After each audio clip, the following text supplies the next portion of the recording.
The match kicks off. Let's follow the global risks perspective to see how the match starts. Watch out for that grenade. Quick reflexes, he dodges just in time. The Blacklists are pressing hard on A side. They're spamming through the boxes to get the C4 planted.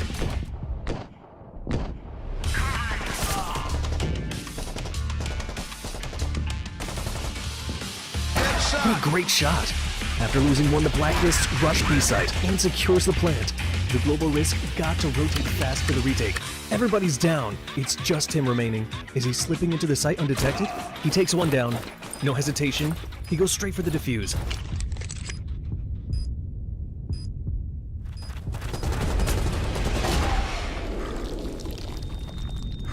It's a critical moment. Only a single point of health remains. 2 enemies alive. The clock is running out.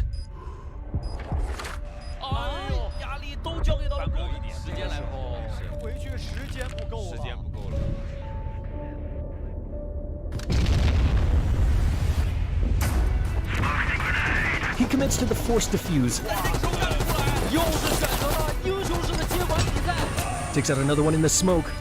But the last opponent pushes in. The final 1 versus 1. Only 8 seconds left.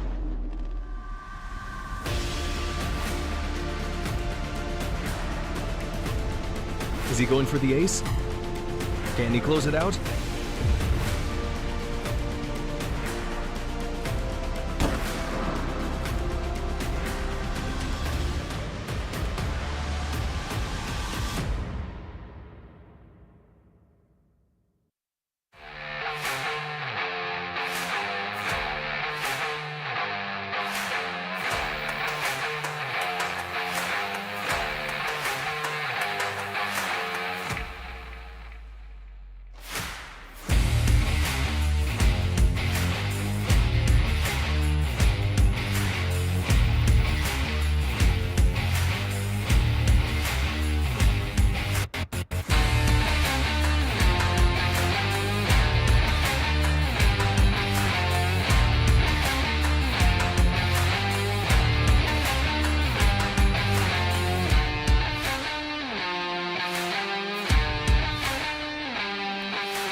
is day 4 of the CFS 2025 Grand Finals, and those who are only bold enough to dare to dominate will succeed. Statue. And well, Kimbo off in their opponent's defense, but they're so happy to fly into all the flies. Stick a man up here.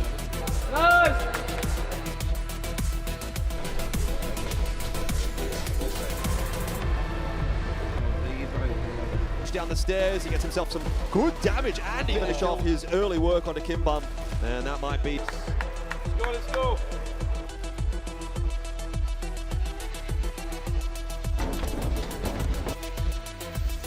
Should have been next to impossible. Second mouse is dead here. He's dead to with Caro trying to take 5. On 10-2, and that is that. Stallions, the first game in the playoffs is an easy. Evolution power. This is it. First, look who it is, who has put first. We're looking for the last one towards MG, but it's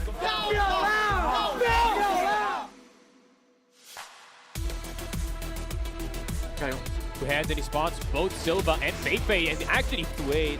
And MG's gonna get knocked out.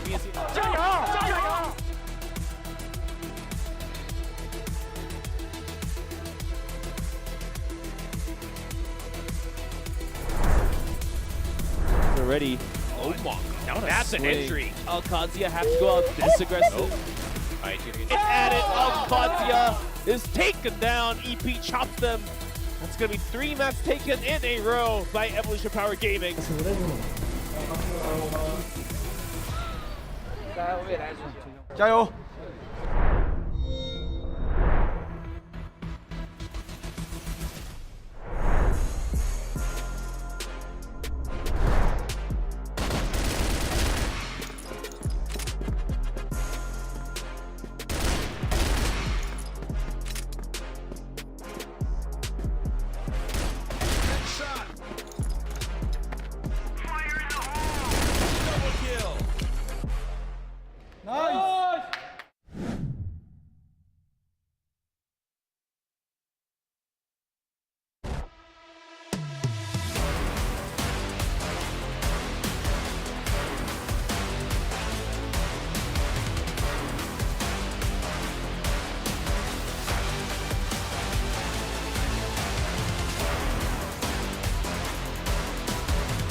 Welcome, ladies and gentlemen, back to Chengdu for the CFS 2025 Grand Finals. This is day 5, and the past 4 days have been nothing short of exhilarating. So many clutch moments, upsets, and, well, more questions we still need answered. However, yesterday, Team Stallions started off with a quick 3-0 victory against Twisted Minds. It was sensational. They continue to shock the world and showcase that the Grand Finals run is not just a dream, it's quickly becoming a reality. But for one of the top dogs looking to defend their crown, Evolution Power Gaming, they returned to this very stage for a monumental matchup, and they made it look easy. A 3-0 sweep against Alcazia, showcasing they are looking to defend their title and, more importantly, go back-to-back when it comes to CFS. However, today, the pressure heats up.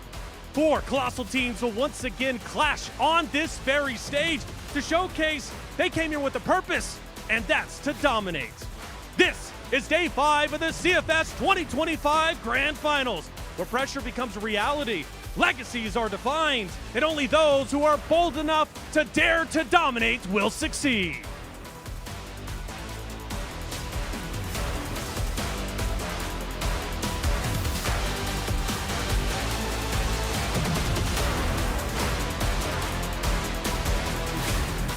Quarterfinals continue, and now the bracket brings together 2 teams meeting for the first time.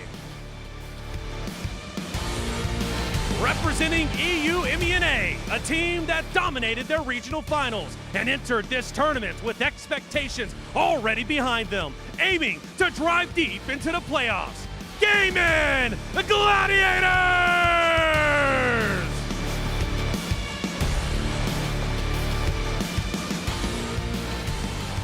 And facing them, the surprise breakthrough of the group stage, a team many underestimated, yet they were the first to qualify for playoffs after dismantling both of their opponents. EVOS ARC!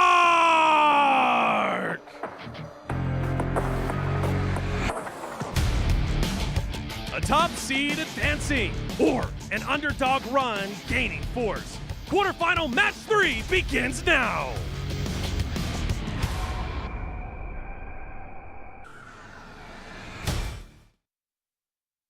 Thank you so much, Reflections, for that awesome intro into today's matches. We are back here at the playoffs for, of course, the CFS Grand Finals 2025. I am Valdez. With me is Sneaky Frog and Bench. We're going to be getting into this first matchup between Gaimin Gladiators and EVOS ARC.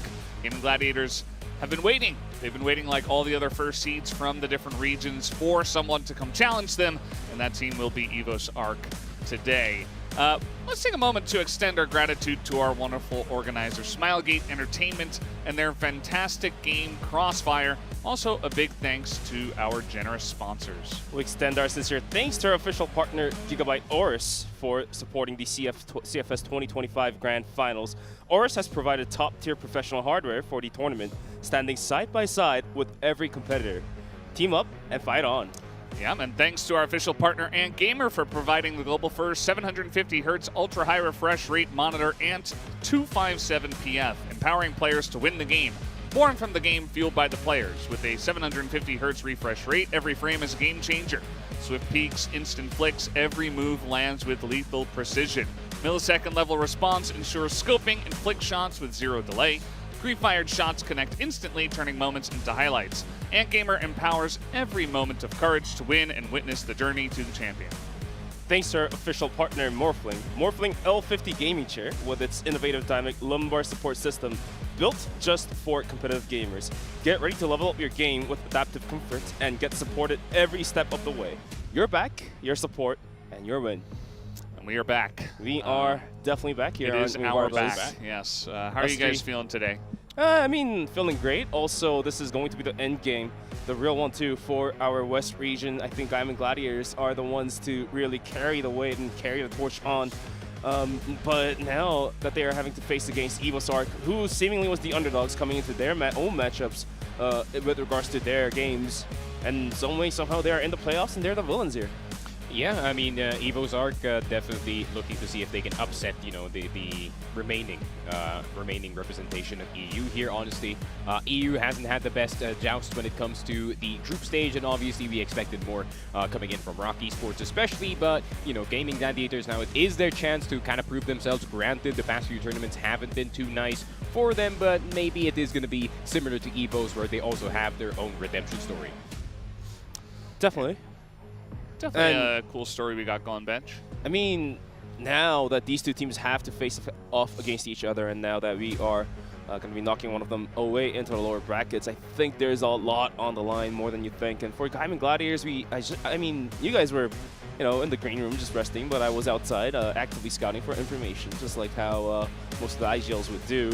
Had a chance to talk to one of the players with Gaimin, and I think they're ready. Yesterday, though, the team that had to play without much prac going through, not enough games to be played, had some cold hands, and eventually they were taken out into the lower brackets. But for Gaimin Gladiators, they said they got a lot of prac in. They were able to pick up a lot of bugs with the other teams, and seems like they are pretty confident in going into the games as well. Yeah, you can see the total kills rather here at the history of the Grand Finals, and N9 still on top. ZY and Dway hoping to maybe make some progress, because all the other players above them are out of the tournament. So yeah, definitely a chance for them going forward. And yeah, it's definitely a big matchup, especially this first one, because if you lose, you have to go up against AG or XROCK. Probably XROCK, but still a very difficult opponent, one of the Chinese teams there. As the top seeds collapse, survivors take over on day 4. Both of the top seeds fall as the Stallions dominate TM, and EP swept over Akacia. Group's survivors looked sharper, faster, and better adapted. Sharper, faster, and better adapted. Can't explain the situation even better. I feel like Akacia had a decent game, but at the end of the day, it was a little downfall coming through, and so was Stallions just being able to take the top teams like Baisha away and then some way, somehow, just making it to the playoffs with all the wins that they can take. So probably, I feel like Sneaky here is quite happy with his region, now stepping up to be seemingly the #2 region out there for CF competitive esports scene. Yeah, for sure. I feel like being back on the upper echelon of being the second best CROSSFIRE region once again. Despite being a minor region, I feel like it is going to be a bit of momentum for the entire country of the Philippines to try and see. And we're like, hey, we can compete in the international stage. We can even take down top teams from China like Baisha Gaming. So it is going to be overall a great experience for the two teams because they're going to bring it back all the way to the Philippines. And when Masters start again, it is going to be basically a net good for everyone. But there definitely is two very different challenges ahead on day 5. EVOS meets Gaimin Gladiators for the first time. Actually the first time too, and momentum leans towards EVOS. And all gamers will have to face against XROCK again after losing a bunch of games, 2 3-0s, and even a single map going down as well, I believe, after in Chinese regional finals. So a lot of doubts, I guess, are being casted up on the underdogs here, but you never know what could happen. We are at the grand finals, and we've seen many a times that underdogs do overtake the throne. Yeah, already did happen on our first day of playoffs as the mastermind returns. ZQ returning back to AG. They end up winning EWC 2025. Without ZQ in 2024, they got a second, but that wasn't, what we expected from AG. And obviously, we know his path of mostly wins in 2021 to 2023. Yeah, I'd like to imagine that in 2024 he was just sitting on his couch and watching AG get 6th in the grand finals, and he's like, yeah, I need to come back. Yeah, I need to come back in and fix whatever it needs to be fixed, and that he did for EWC at least. Granted, the AG didn't do it in ACL. They still got a very, very good result in that tournament, but EWC was definitely the biggest tournament for the year, of course, right before grand finals. And, ZQ, his impact, despite him not being the true leader of the team, his overall, veteran presence at the same time being possibly the second leader of the team is going to be making a massive difference, especially knowing that ZY, who's kind of holding that leadership role for a bit, there's a lot of pressure now off of his shoulders. Now all he has to do is focus on the rifling. I mean, the veteran, after seeing his team, like you said, getting dumpstered at top 6. I mean, top 6, give or take, is a good performance, but it's not the best. And ZQ on his couch, looking at it, was, I gotta make a comeback, but making a comeback for these players up on the K-Team leaderboard here, Valdez. Kano, of course, is gonna be taking that top seed at #1, followed by First. Had an absolutely amazing performance yesterday, and then followed by Famous, trying to save his team from getting knocked out, but at the end of the day came a little short. Yeah, absolutely. You can see that the top kills as well, a little bit higher for Team Stallions and EP, as they have already played. But yeah, Kano just really, really high up there, insane KD. As well. We are going to be seeing other guys. You see a bunch of guys from XROCK and Yobib as well from EVOS. Those players are going to play today, so they have an opportunity to try to catch up to the other guys here on the left, the KD leaders. Farm some stats, we say, but kind of surprising to see Sunny only at top 5. I think we've seen so many moments together when you just briefly tuned in to deliver your own voice for a little bit. I thought Sunny would be at least top 3, but some way, somehow, it's going to be Famous taking top 3 spot first, and #2, well-deserved. And Kano, of course, taking that #1 seat. In the damage department as well, it's going to be Kano up there, marking #1 right in the top. Yeah, I like to see that right before the graphic, got erased on the screen. You can see Zay slowly climbing up in that top 10 position, which is going to be a very, very scary prospect, especially for any of the teams that have to face that particular roster of Evolution Power. But of course, Kano, I think his stats are going to be, a bit inflated considering that, the TM match didn't really go too well for the side of Twisted Minds, unfortunately. So he is going to be quite up there. We are going to be missing the presence of Famous, that's for sure. But, unfortunately, it is a team game. You can't just 1v5 your way into a grand final. So it is unfortunate what happened to him. But at the same time, the impact, the cultural impact that he did, because I was checking some social medias. Everybody was talking about his performance, that's for sure, despite the L. There's a good saying, put 5 Famouses on a single team. They're going to win the heck out of all the tournaments.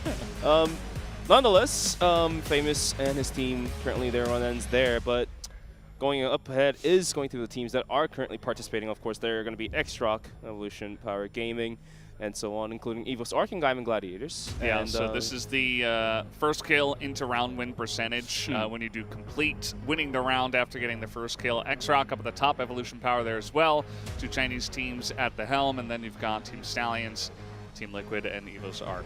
So it's all about really sealing the deal, we say, right? Like, after taking the first kill, we've seen so many times that teams just not being able to just deliver the round at the end of the day and somehow lose more players than you're supposed to do so and eventually lose the round, right? So these teams able to convert that initial upper hand into a round win definitely grants them their seats right now. Yeah, I feel like it just goes to show how good of a team XROCK is as well, right? I feel like they really convert their entry super, super well, and the rest of the team does know how to kind of follow it up, and it just goes to show as well that, you know, despite being one of the more aggressive teams in the tournament, XROCK still does know how to, you know, enter a site very, very efficiently. But we're going to take a look at the team stats. Of course, the GR round win is 75% for XROCK, and so they're not just a good offensive team, but they're also just as good on the defense as well. But of course, with the BL round win, we did kind of expect this, not gonna lie. I mean, Team Stallions, I think all of the other teams, even the Chinese teams, are talking about how good they are, how aggressive they are. And I think I was talking to Pietro earlier before we dipped from the hotel, and he said that, yeah, they're kind of just playing on vibes from time to time, and the vibes were pretty good, especially up against a Baisha Gaming match. At one point, they were kind of actively challenging the Baisha Gaming squad while they were still setting up their nades, and that really does go to show that Team Stallions, it really is hard to guess what kind of pace that they're playing at today. And to prove that, Team Stallions have the highest number and highest amount of clutches out there. And, you know, it's very hard to even observe a 1 or 2 clutches per map. It's usually just goes the way it is. But for Stallions, they do have the volatility favoring them for a bit. And 10 clutches out of 2 series is just an insane amount of numbers. And that definitely proves that they're playing vibes. Yeah, definitely some vibes in there for sure, as we are ready to start introducing our teams. You haven't seen this team yet at the Grand Finals, but Gaimin Gladiators, the first seed from EU MENA, coming on in. They just barely were able to take down ROCK Esports in the regional finals. It was a 3-2. You and I casted that one bench. And it was very back and forth. It was a close one. ROCK Esports could have easily won it. So those 2 teams are somewhat evenly matched, you could say. But Gaimin Gladiators coming in at the helm as the first seed, hope that they have a lot prepared for what should be a difficult matchup. Should be a difficult matchup, but we will be looking at the predictions any moment soon. But I did pick Gaimin Gladiators to be the survivor of this matchup, and I don't know, like, based on their performances, they are also a type of vibe team, but their stats do speak otherwise, having taken all the series here, 2-0, 2-0, 2-0, and did drop 2 maps to ROCK Esports, but at the end of the day, they were able to just climb out from the hellhole and make themselves right in the playoffs straight away. I mean, it is ROCK Esports, the second team from the side of UMENA who can also compete internationally. Unfortunate that we're not going to see them in this tournament anymore thanks to EVOS ARC. But, I mean, Gaimin Gladiators, I'm particularly excited about this team considering they're also from UMENA, and Spoxy is the type of player who can really set things off in this series. But EVOS ARC, of course, all the way from the Philippines, really doing a number in the backline defenses, and the big rise of Elvin going into this tournament, who has had his struggles when it comes to international play. He struggled in ACL, he struggled in EWC, but it seems like they kind of figured out the formula for Grand Finals. I mean, he's definitely has found his vibe coming into the international stages. Of course, like you mentioned, during EWC and during other international tournaments, he was falling off behind from his teammates for a bit, but now, going to this year's Grand Finals 2025, he is absolutely playing with the minds of his opponents. We've seen so many times he getting behind the enemy's defense lines and just being able to be that rat, be that roach, be that lurker to really do the damage. And not just the damage on the kill leaderboard, but at the same time, damage to the mentality as well. You can see that this is their run so far through the Grand Finals. They took out Virtus Pro, dropped a map there actually, and then up against ROCK Esports made it a crisp, clean 2-0. You know, this is unfortunate for ROCK Esports. They only had the 1 best-of-3, and after the 0-2 for them, they were out of the tournament. But really just goes to show that you got to show up on every single day, and EVOS ARC absolutely did that. And would not be surprised if they do come in here once again with some strong play, as we are taking a look at the power rankings here. Gaimin Gladiators slightly above EVOS ARC. in terms of that one, number 16 versus number 19. I feel like this matchup is where the predictions are going to be quite evenly spread around. I, of course, has to pick the Gaimin Gladiators, and just a spoiler, Sneaky, of course, has picked his own region of EVOS ARC.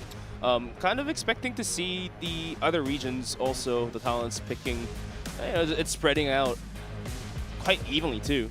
Yeah, I mean, I can't really blame them, right? I mean, the ELO system even suggests that this is going to be quite the closer matchup, and it also does suggest that the key players are going to be super important in this one. Zane and KSA, the entry fraggers for their respective team. KSA, lower stats, but, you know, his impact was definitely felt in those prior games. He doesn't really realistically need to get a kill in order to get some impact going. He is just, you know, the big distraction for the EVO squad, and then Yobib and the rest of the boys kind of just clear it.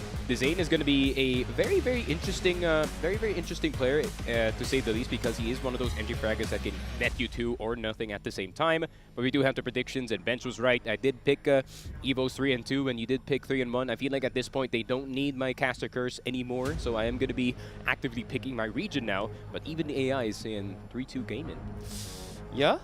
I mean, what did you expect to be the results here? Definitely favoring EVOS ARC. I do think it's going to be close, though. Like 3-1, 3-2, I would imagine. Again, it really does... It's hard to say exactly because we've seen a lot of EVOS ARC, but Gaimin Gladiators we haven't seen at all. Like, we know what they're like from West. We've all watched them win the regional finals, but we don't know what their form is going to be like. They might come in here, it's their first match, and maybe just like XROCK Esports, they might have a slow start, and that might lead to a little bit of extra going in favor of EVOS ARC. I think that little bit of a lean towards EVOS makes sense just because of that, but we'll have to wait and see. Heart over skill, both first time reaching the CFS Grand Finals playoffs. EVOS already defeated ROCK from groups. Can GG withstand the pressure?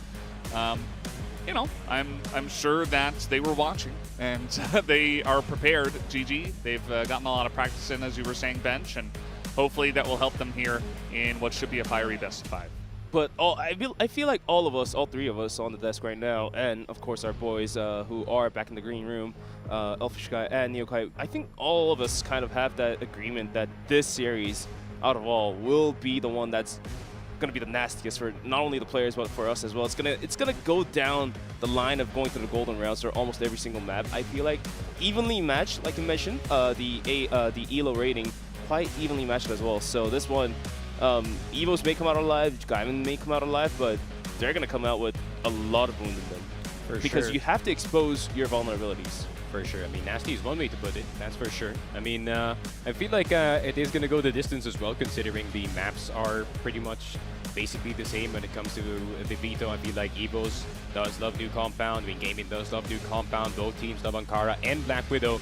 So I would be expecting those to be the priorities going into the veto. But Spoxy, of course, the man who's finally back after, you know, a season of struggle. Of course, the frontline sniper Spoxy stands against EVO's firepower core, neutralizing Elvin or Yobib early. The momentum will swing to GG, and that's going to be very important. You're going to have to find Elvin early, or at least try to deny the timings that he's going to look for in this series. And Yobib, of course, you're going to have to kill him before he kills, you know, 3 of your players on your team, man. So. I feel like another factor that does really do support Gaimin is that the Zane will Raffen be able to just stand on business and hold the ground, expecting the Roach, the Rat, the Lurker of the side of EVOS ARC, who of course has been killer sometimes, also Elvin sometimes, and just expecting the push to come through and take the kill points in the lead. But for EVOS as well, justifiable that they step in with structured plan.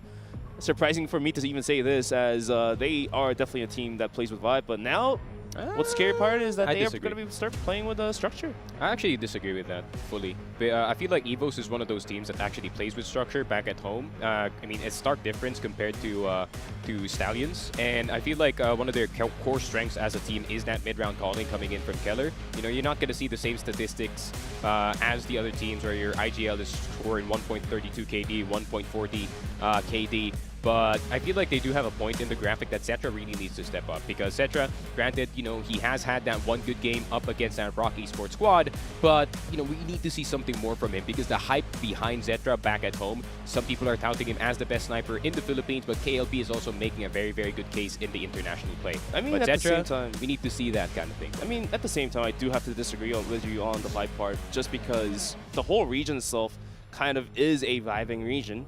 a great country, great region, but at the same time, how Stallions play, they play based on vibes. EVOS, the way they beat Virtus.pro was off of vibes. Sure, their mid-rank holding could come into play, but the way they took down Virtus.pro was off of vibes to me.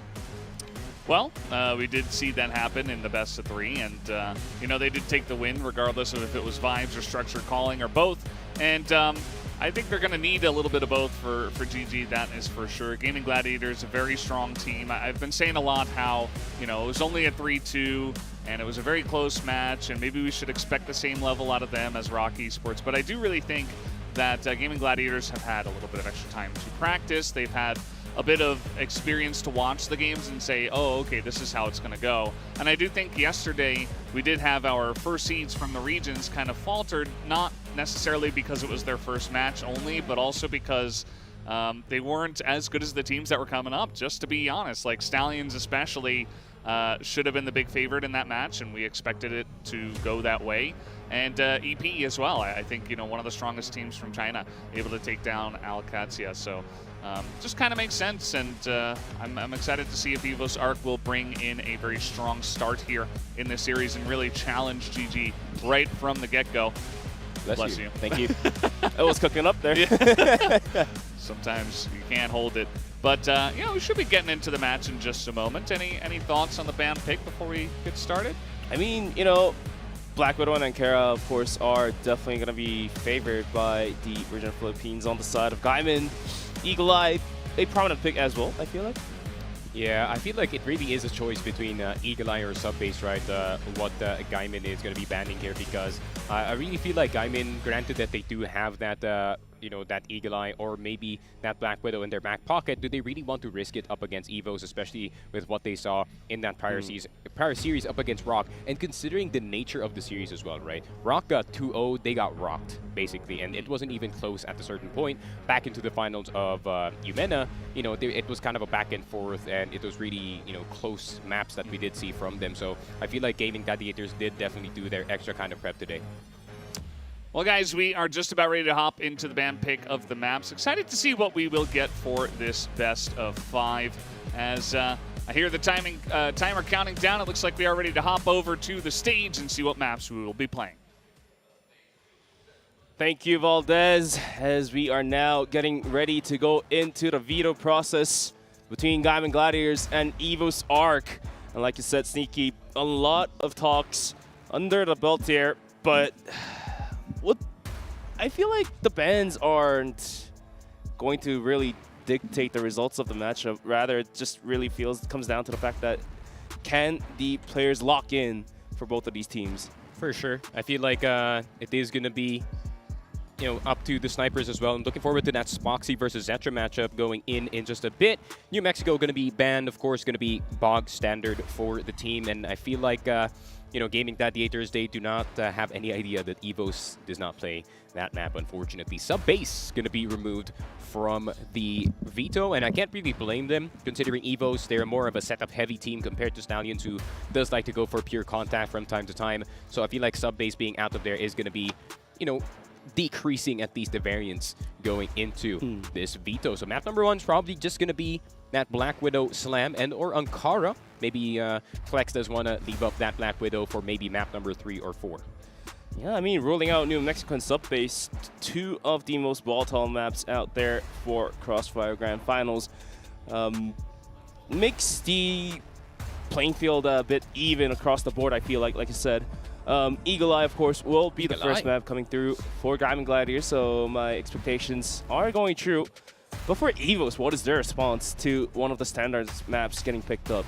I'm actually surprised that Eagle Eye is the opener for Gaimin here, so EVOS does have the opportunity to probably go for possibly a port for map number 2, but I would recommend them to kind of leave that up for map number 5. So I'd rather see a Black Widow for map number 2. Eagle Eye is definitely going to be brave for the side of Gaimin, considering that is also one of EVOS's most played maps, just like Stallion. So what if EVOS picks into port? No, it's Ankara. They're going to have to. They're going to play this veto smart. They're going to leave their their better maps going into 3, 4, and 5. I think they know that this one's going to be quite the long series, so they'd rather, you know, play it safe going into this one. It's all pacing as well, right? If you think about it, it's like as if you're running a marathon. You don't want to drain of your energy too early on. You want to pace yourself out towards the latter part of the series. So looks like they are going to be conserving on the Black Widow, conserving on one of their better maps like 4 towards the latter part of the stage, like you said, Sneaky. And Gaimin, now that they've started the veto with an Eagle Eye pick, are they looking to just go full out on the earlier parts and pick map 3 as something like New Compound, which of course is EVOS' pretty good map too, but I feel like Gaimin feels more comfortable. It's getting hard. It's getting a bit... What's your analysis on this one, It's Sneaky? getting a bit frisky for sure. These are two very brave picks for the side of Gaming Gladiators, considering Eagle Eye is also a very good map for EVOS. Port is probably EVOS' best map, so I would expect that Gaming Gladiators are really banking on Spoxy to perform super well today, and I can't blame them. You gotta have confidence in your boys. But Black Widow, of course, gonna be expected, so a new compound for map number 5. Gonna be quite the veto. So Gaming Gladiators, they really need to kind of hit the road running. That's for sure. You need to get that early momentum, because EVOS, if you kind of, give them 3 or 4 points at the start of the game, they're just gonna start doing a lot of random stuff. And of course, when they're the lead, that's where Elvin really can just do whatever he wants in this map at this point. Try whatever angle he needs. Hit the road, Jack, right? Feel like the veto itself is pretty even at this point, and does favor EVOS a bit more, to be honestly speaking.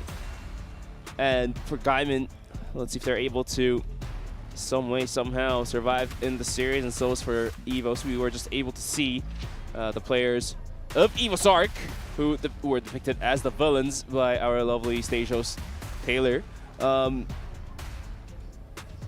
see if that villain-esque playstyle is going to ring true from the very beginning, because Eagle Eye, we've seen Elvin just become the guy, just somehow maneuvering himself into the deep parts of the map without getting noticed and cause absolute mayhem for the opponents. Damn. Of course, the coach 0-2 is going to be leading his team as well. I had to do a double take. I'm like, is Spoxy really running that mouse? That mouse? Maybe. The G300S? Just maybe. Dang, that's like an 8-year-old mouse, and it's wired too. But the rest of the gears that the players are enjoying are fairly new. Our Morphling L50 chair, and of course Ant Gamer 750 Hz, absolute giga booming for sure. Monitors to help you hit those flick shots. Yeah, everybody's comfy with those chairs as well, whether you win or you lose. So gonna be a bit of a meeting for the EVOS boys with 0-2, of course, was probably reminding them, hey, let's not be too overconfident. I know that we had a very, very good run going into the playoffs, and I know we're going up against Yumena in this one, but let us not get complacent. They got shooters on the other team, that's for sure. Even Flex is a very dangerous man if you do allow him some shots to be hit by him. Raffin and Dezane going to be the riflers that we're going to have to watch out for, and especially Dezane. If you give Dezane maybe a smidge of space, maybe a smidge of momentum as well, he is going to start shooting some heads in these maps. So obviously the objective here for EVOS is to kind of douse the fire early for the side of Gaming Gladiators and try and see if they can gain their own momentum. But it is going to be interesting to see in map number 1. Eagle Eye 2.0, a map that is not really often played on the side of Yumena. I think the top 4 teams do play it more often, more than anything, but I wouldn't say it's a priority pick for the entire region. Definitely not a priority to pick, and now that we're going to be playing Eagle Eye's first map, sniper-heavy maps could be trivial, but Spoxy versus Zetra, who do you think is on the edge here? That's hard to say, in all honesty. I feel like Spoxy has had a lot more experience going into international play. He has flown a lot more compared to Zetra here, who is only gotten into this EVOS roster for the first time. If we can recall the last iteration of this roster, of course they were running Tino as that sniper, but of course similar to what we saw from Stallions, they are now going young in this tournament, so they really are banking on the power of youth up against the Gaming Gladiator squad, who is, let's say, fairly more experienced, fairly more on the older side of things, considering, Lion Claw and Flex has been around for a while. Dezane and Raffin, of course, we have seen time and time again in these international tournaments. I think the youngest guy on the GG squad is probably Spoxy, so they're going to be relying on him to be a lot more faster compared to his counterparts. But of course, EVOS has finally sat down and Feels like we're going to be ready to start anytime soon. Ready to start indeed, and it looks like Zero2 has finished in a locker room speech to get his boys going. And on the side of Gaimin, it looks like the players are going to be quite ready to just jump into the battlefield any moment soon. We just briefly talked about how the coaches were a very influential factor mid-game and in the game as well, to be able to make those small changes that dictates the results of the game. And thus far, has Zero2 successfully guided his team as a coach? I mean, sure, they made it to playoffs, but what I'm talking about is if you were to compare it to Tanks. Oh, now you are opening a can of worms that can get me 2,000 comments on my page. I will forego answering I don't know. question. I don't know your region, so I had to ask this question. I mean, you don't have to answer it, but I feel like they're pretty much... They're like two sides of the same coin, but at the same time, they're very, very different coaches, right? I feel like Tanks, his approach is more, letting the boys do their thing and, letting them, create their own system. That's why we do see Stallions being a lot more a vibey kind of team, but, Zero2 has a more, let's say, a strict approach for his team. He likes that discipline. He doesn't like, the more erratic playstyle in the, as per usual in the region that we do see. And that's why I did disagree with you earlier, because I feel like Zero2 is one of those rare coaches that really does kind of just stop that aggression for a bit unless it is really needed.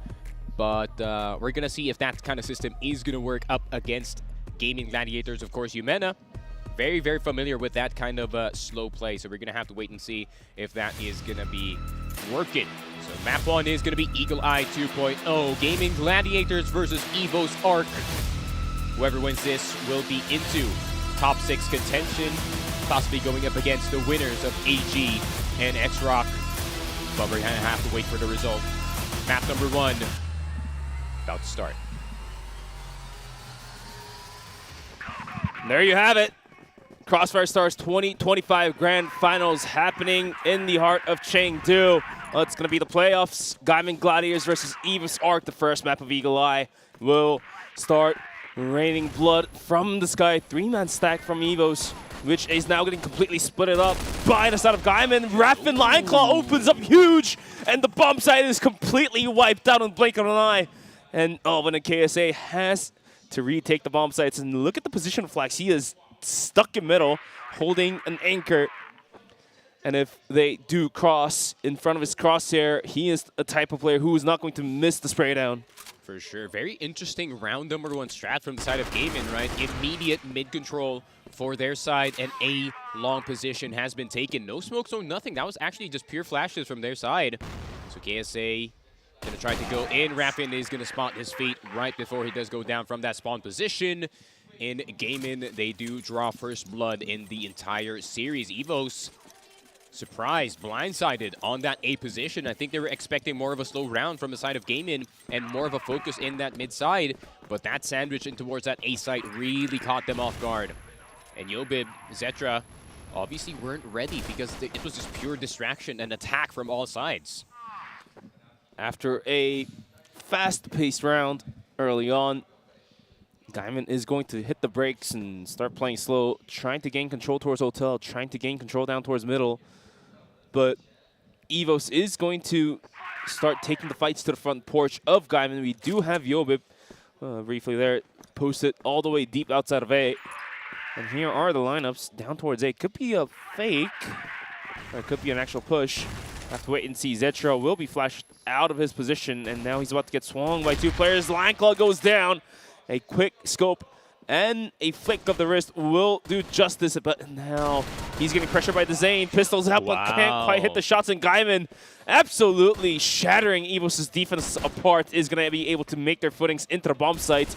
Yobib does find one in return, but the C4 has made himself onto the top of the bomb site as we now proceed into a 2v3. A man down for EVOS, but there is the equalizer. Spoxy's down, so that's going to be the sniper out of commission. Yobib has crossed into the site. He does have a smoke, but the Zane is going to fly in with the USP.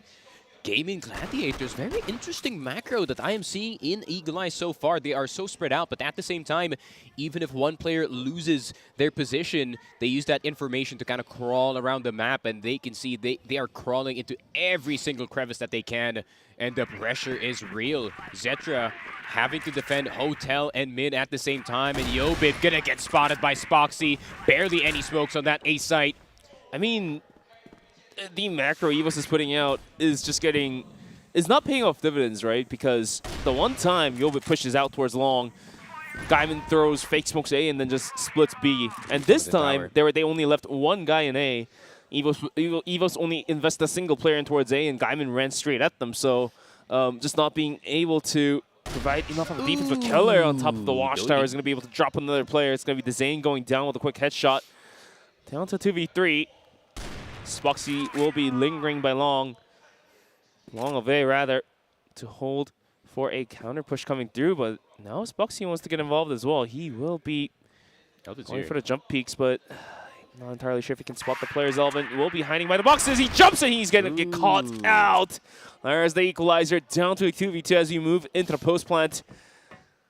EVOS, 2 players only, and the critical positions has been covered by the players of Gaimin. Flashes up and over by Zetra. He has to swing, but when he's the players up in heaven, that's going to be Spoxy. Sniper versus Sniper. Zetra will have to find this kill, but the swing from Keller will ring true. There's the drop, and Raffin goes down to the pistol of Zetra. They're going to go on the defuse, and I think there is plenty time in there for EVOS to get the defuse go through. We will now have a 2-1 on the scoreboard with the pause getting called. Immediate pause. It was called during the first 20 seconds, I feel like. Who called it? I feel like it might have been called by EVOS. No, it's a technical. That's a tech? It's a tech, baby. But there we go. It seems like after that kill, or after Elvin got killed, it actually is a really good read from the side of Keller, right? To anticipate that it is going to be Spoxy walking all the way back to A house instead of staying in, or A warehouse rather, instead of staying in A long the entire time. So it's good that he was actually playing that bit of a mini game in between the two players, and it seems like that mid position going to be very well played, especially coming in from Zetra, just distracting the sniper the entire time. So very well played. Very well played indeed. Let's see if this tech pause will be sorted out in a fast manner. I mean, throughout this tournament has been a pretty good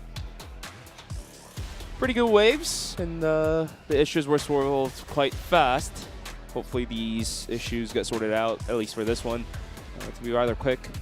But a reminder, Eagle Eye is our first map, as we are looking at a series of Ankara, Port, Black Widow, and New Compound as the decider. Yeah, since it is a technical pause, I would love to greet my sister a very happy birthday, of course. Ooh. Sister. What do you mean doubting if I have a sister or not? But yes. I never doubted you. Happy birthday to Chloe, 24th birthday. I hope y'all are having a fun time back in Manila. Happy birthday, Chloe. Big shout-outs from the casters. Yeah, while I'm trugging it out here in Chengdu. So, back to the ball game, though. Back to the ball game. It is going to be EVOS with a very good read going into the retake, and we'll see. That is very funny. Production has gave us the hint of what the pause is happening for. So apparently one of the players does not have armor, and what's funny is this is not the first time that a Filipino team, or at least one of the Filipino players, did not have armor on them. This did happen to Revenge as well back in the day. Back in the day? Ironically, how many years back are we talking about? I would say like 2 or 3 years ago. I think it happened in the Summer Champs, and I think they won that series too, which was pretty hilarious. But they are going to get the armor back, of course. Going to have to buy it from the Lotto coupon shop for 7 days. And yeah, it is going to be back on it. Can't be playing without any armor, my friend, especially when you're going up against a M14 EBR. I mean, if you can click heads, you don't even need armor. You don't even need HP. Just 1 HP on a dream. To be fair, the time to kill in this game is What is the last time we've seen a 1v2 clutch with 1 HP? I mean, we've seen many times players clutch with 6 hit points, 7 hit points, but 1 hasn't been a show that we weren't able to see. But back in the game, guys. 2-1. Oh, God. And Gaimin is going to look towards to covering Hotel, but the nades are finding so much value. And Elvin is getting wonky, but he gets instantly tapped out, and Keller, being flashed, has to give up his position. How's Flex finding these kills? KSO will fall as well, and quickly on the rotation will be the remainder of EVOS, but the smoke being put out as a setup is going to allow the room for Lion Call to go for the plant. For sure, Evo's trying to play that forward defense, but it's not going to work out. Keller will get Raffin, but Zane is going to get Keller in return. Zetra and Yobib now is going to have to do this all the way from distance, all the way from Hotel, but Spoxy in a very good position to try and cancel out Yobib, and that he does with the help of the Zane. Zetra going to be a very tough task for him to get this one. Doesn't get the second shot, unfortunately, to Spoxy, and there's going to be a second player coming in. Flex with the EBR just shreds him down. 3-1. The Blacklist side working out for Gaimin so far. And it seems like maybe EVOS reading too hard into their positions. Not really playing any default so far, but at the same time, I don't think KSA expected to be checked in this long position. Gaimin playing the methodical Blacklist side. The Zane and Raffin sitting on 6 kills already after 4 rounds, lifting and bringing the heat to the fire. But for now, 3-1. And once again, Gaimin's shifting of the steering wheel will be looking towards A. It's going to be Yobib to hold this one down. Good for 1. Needs to find a couple more kills. Line Claws, good for the trade.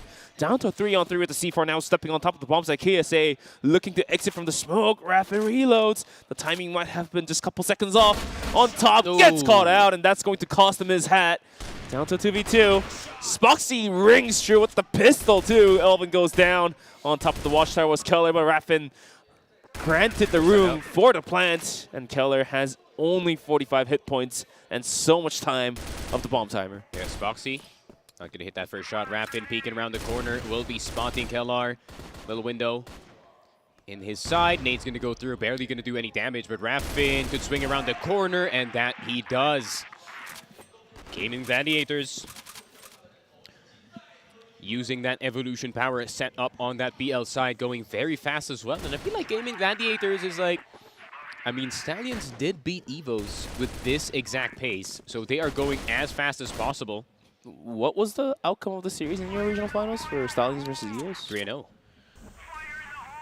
So I would say this is, you know, this is a good way to kind of stomp EVOS early in this game, considering that, you know, multiple times in this map they were expecting that Gaimin is going to play slow, and you can see Yobib kind of rotating in between the site. They're still setting up their defense, but Gaimin is already in the site. So they're going to have to be a bit more quick when it comes to their setups. Now having kind of pressured by the rounds, EVOS is going to be playing in a default setup. Seemingly heavy shift towards A mid though. Yobib decides not to spring his trap. It's going to be Zetra to find Spoxy. Just overextending for a little bit over the staircase, going for the scout mission. Well, the scope is own. Gaimin will be going for the rotation out from A and in towards mid and possibly B even, and KSA will soon be contested. Yeah, then they're probably going to check for any long players here if Yobib is going to go forward in the reposition of Zetra here. KSA, though, going to be a bit brave in B long, and he is going to be that buffer before they do enter the site. Does get spotted in between the smoke, so he's going to have to back off and call for help from Elvin, who so far hasn't been so lucky. And KSA caught peeking in that bridge position. Zane, another nice shot on the HK417. Zetra will get one in return from Flex, though, but do they know that it is going to be a full B commit? Which angle was Zane holding to find that kill? I think KSA might have tried to shoulder check from bridge, but did get immediately one tap. And let's see if Elvin can finally get the kill in the round. Yes, he does, but only gets one. Raffin will go down, but Zane will get the very quick trade. Zetra will get Lion Claw, so it is going to be Zane in a 1 versus 3. And he's been so sharp in this game. The HK417 in his hands has been doing so much magic. But the USP also in his secondary, so he's going to have to back off all the way into B, and EVOS, they're going to play it extra careful considering the timer is a bit low. 9 kills already, looking for the clutch. 17 seconds, time is of the essence. Allows for himself to plant the C4 as he buys a bit more time. Keller spotted, and Yobib has to get these shots done. Design down very low, now getting pressure. Keller takes the kill and secures the defuse. EVOS finds another round, 4-2. on the scoreboard. I like the respect, though. I like the respect from the side of EVOS, fully knowing that Zane is kind of on fire on the HK417. You can't just blindly peek the man. So Zane in a very scary form at the moment. Very. Realistically, just one-tapping every person that he sees, trying to peek into their pretty fast offense. Gaimin, honestly, I was expecting more of a slow game coming in from them, but it seems like the speed is definitely disturbing EVOS here. Zane and Raffin pulling up 9 kills each, doing most of the heavy work, dirty work for the team. Had Zane found those kills, maybe on towards Color's head through the windows, then would have been his 10th. Unfortunately for him, was way too pressured. Lost his hat and lost the defuse, lost the round. But now moving to round number 7, Gaimin. What is their game plan devised here? Are they looking for A, or are they looking to go mid? Zetra's in a bad spot. Gonna have to get out of there immediately. He's gonna try to He survived. A. Oh, sees the head, but good thing he doesn't actually save Yobib. Yobib still falls, unfortunately. Yeah. Issue is, it was Lion Claw going out in the aggressive parts of the territory and still was able to find the kill before going down. So yeah, every time we say if a Blacklist can get a trade kill, it's beneficial to the side of Blacklist because they can always isolate one bomb site and just swarm it down. And they're going to be going towards B, but KSA out in the open is going to be able to find one before going down. Zetra as well, adding to the kill points. Down to a 3v2. Gaimin still holds on to the C4 and a bit of mute. So Keller spotted out. Raffin takes a whole bunch of damage raining at him. That's going to be Spoxy, and he hits that pick shot. Zetra, in a blink of an eye, gets knocked down to his knees. Down to a 2v2, 40 seconds remaining on the clock. Spoxy will be leading this aggression. Let's see if he's able to hit more shots here, and he indeed does. Pistols out! So close, yet so far. Alvin finds the kill. The round does go to the side of EVOS. You can see the hesitation in Spoxy to kind of go forward on that A site, right? Because considering they already have information of where Kellar is, they still don't know where Elvin is. He could be right behind any of the boxes in that A site. And with that fear, they don't know that he's coming from a very common position. And he made the right guess, too, if you think about it, right? He made the right guess, but the USP, sometimes it hits, sometimes it doesn't. Nade finding a bit of a value. Gaimin Gladiators, swarming Hotel. Zetra has to hold it down, but only good for one. There's KSA looking to swing as well. Has found one in the process, looking for the second. Not going to happen as he is going to be traded out by Raffin. So already a very fast-paced round happening here. Down to a 3-on-3. Yeah, Flex is really forcing EVOS to put them in a mid-round position where it is very uncomfortable for them. Kellar, though, is already all the way in a long house, so he's not going to be moving away from that position anytime soon, as he is the buffer before they rotate back. But Gaming Gladiators probably just killing some time, making sure everything's reloaded, making sure the lineups possibly could be used on the side is lined up, but Yobib wanting to investigate Hotel, but this could be the perfect strat. I mean, he's got Gaimin, honestly. Support with Alvin as well. It's going to be a two-man push. Raffin, though, hugging the corner, being able to capitalize on top of his position. Yobib loses his hat, but does he realize there's another player coming out aggressive, which is going to be Elvin? Yeah, but I think they're expecting that Keller will be coming in from that backside. Raffin will be spotted from the back. Spoxy will be tagged down, and Zane could not do anything about it. He was lining up that nade, and Kellar will get Zane. It's a 1 versus 1. Both players low HP, but the EBR not going to be lined up. The USPS from distance. Spoxy will get it. According to Sneaky Frog's power gun rankings, USPS second best gun stays right there at number 2, and indeed it does. Spoxy comes to prove that. 5-on-3, last round remain on the first half, and what is EVOS' response for the fast early trades that Gaimin is putting up on the board? It's a very fast game, in all honesty. I think Gaimin doing a really good job of kind of pushing the pace in this game, making EVOS very uncomfortable, kind of forcing them to use some sort of weird setups in these sites. I mean, I feel like they're chasing where Zetra is actually this entire time and putting pressure on the kid. Granted, Zetra is 10-7, but it is easier to trade a sniper. Gaimin definitely keeping EVOS at bay for the first map here. If this ends up being a 6-3 first half, oh, it would be a tough one. An uphill battle for EVOS. Ooh, Zetra. Rapid has 12 kills already. The heat checks, man. The heat checks. 2 kills per round for him. Let's see, Flex. Oh, does get the kill, but around the corner, it is going to be Elvin. Does only get tags, but no kills so far. He's trying to delay it as much as possible in this B site. Yobib and Kellar on the other side of the map. Lionclaw is going to be spotting Yobib all the way from the behind. But Kellar will do some damage, but takes a lot of damage here as well. So what is Gaimin going to do? Are they going to be waiting around in B Hotel, or are they going to finally pull the trigger on this execute? I mean, I think you're right. They're just going to follow through and towards B and get the bomb planted. It's going to be down to the hands of Kellar and Yobib for the retake. Not the easiest task of all things, but has to make it happen. There's Gaimin now looking to reposition. Kellar swings out, gets caught by Raffin. Yobib last one alive, USBS out, but he can't find much of value. And Gaimin being able to close out the first half on the side of Blacklist is 6-3, a double score too. A swift 6-3. It's going to be a tough climb for EVOS. They have to work wonders now. Yeah, this is kind of the reason why that Rock also had a hard time up against this Gaming Gladiator squad, right? I mean, the pace is being matched in this game, and EVOS is also feeling the brunt of it. And Raffin has 14 kills, 14 kills. This is what I was talking about, man. You cannot sleep on Gaming Gladiators, especially not on Raffin, especially not on Zane. As soon as these two players start to ramp up, it's going to be a very dangerous game for EVOS. And on top of that, you know what's the real scary part is that Gaimin is known to play methodical, slow, and just really turn the dehydrator on for the opponent team. But now they're finding success in fast-paced rounds. So what is the most accurate response for EVOS to play against a team like this who has found success recently by playing fast and is well known to play slow? Still have to stick to the game plan, in my opinion. Zetra will get there you go. Spoxy, so that's a good start, but forgot about Flex. Will take down Zetra. Kellar is also down. Raffin is on a tear in this game, but Lionclaw also wants to join him.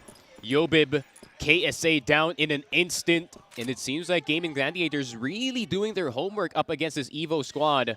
Players from Gaimin not afraid to peek into the crosshairs. They want to actively take the fights, and sure they do, and indeed they are granted the kills. The one who's brave takes the treasure back home, and Gaimin's players are able to do so. Elvin versus the rest of Gaimin, going to be a 1v4 with a minute in his clock. Yeah, Flex is like... Flex probably told Raffin, he's like, hey, you should do your best no impression. And so no far impression. It is working, bro. I mean, 15-5. Raffin is on a tear on the HK417, and he's definitely enjoying the 0 ping. He's at 3.0 KD. He's sitting at 2.0 and above kill per round. He's like, guys, I'm so insane on 0 ping, because Humana, you're going to have to play like... Oh, 50, imagine. 70? Oh, you get up to like 80 ping too. Oof, imagine being famous. 200. He still somehow makes it work too, which is crazy. It's like when you go to the gym and you wear those extra weights on your arms and your legs, right? The weight maxing. The weight maxing, as you say. Elvin now trying to get involved. Will jump into office. Flex quickly knocks him out. It's gonna be a 7-3. Very lopsided scoreboard, and the timeout will be called by EVOS. Yeah, sort of late timeout, but I feel like 0-2 was kind of expecting Kellar to bring it back for his squad, and he does not seem happy about it. And I want to be happy about it too. Gaming Gladiators, I feel like the homework for the side of EVOS especially is a bit outdated. I feel like this is also a testament on the genius that is Flex on the other side, right? I mean, Flex, always the type of guy to have a curveball, to have a kind of a trump card in his back pocket, right? Hey, we usually do like to play methodical, we usually do like to play slow, but up against EVOS, it seems like the fast, erratic play it is working out in their favor, and it seems like Raffin having the most fun in the server at the moment. 15-5 in this game, and it's the fact that the Zane is actually not too far behind with 11 kills. Also, Spoxy having a hell of a time on Sniper. Granted that Zetra has won on certain points, but Gaming Gladiators, at the end of the day, it is a lot more, it's a better of a closer more than anything. Definitely just about 3 rounds away from closing Eagle Eye in their favor. And EVOS has to make a wave to... Thank you, Sneaky. EVOS has to make a wave to make a comeback. Timeout is now over. Let's see if 0-2 was able to find a bit of a value during his downtime. Well, here's the replay from Raffin. He's been clutching out his mind. Look at the micro adjustment. Oh, that's a drop shot too. If you think about it. Fade away headshot, we say. Yo, Raffin, you reckon you want to play in Manila? I feel like this is the exact... Raffin is playing the exact way of how top-ranked players are playing back at home. What's your rank in ranked? I'm like, I think my peak was like, I was like number 47 at one point. I am so far down. You were washed out. I'm washed. Oh I'm like, my gosh. I feel like I'm in Epical? No, I was in Titan, which is the second highest rank, I think. I was in Titan at one point. But, ooh, Keller tagged up. What is happening? Flex? I think he just got naded briefly. Flex on, 100%. Yeah.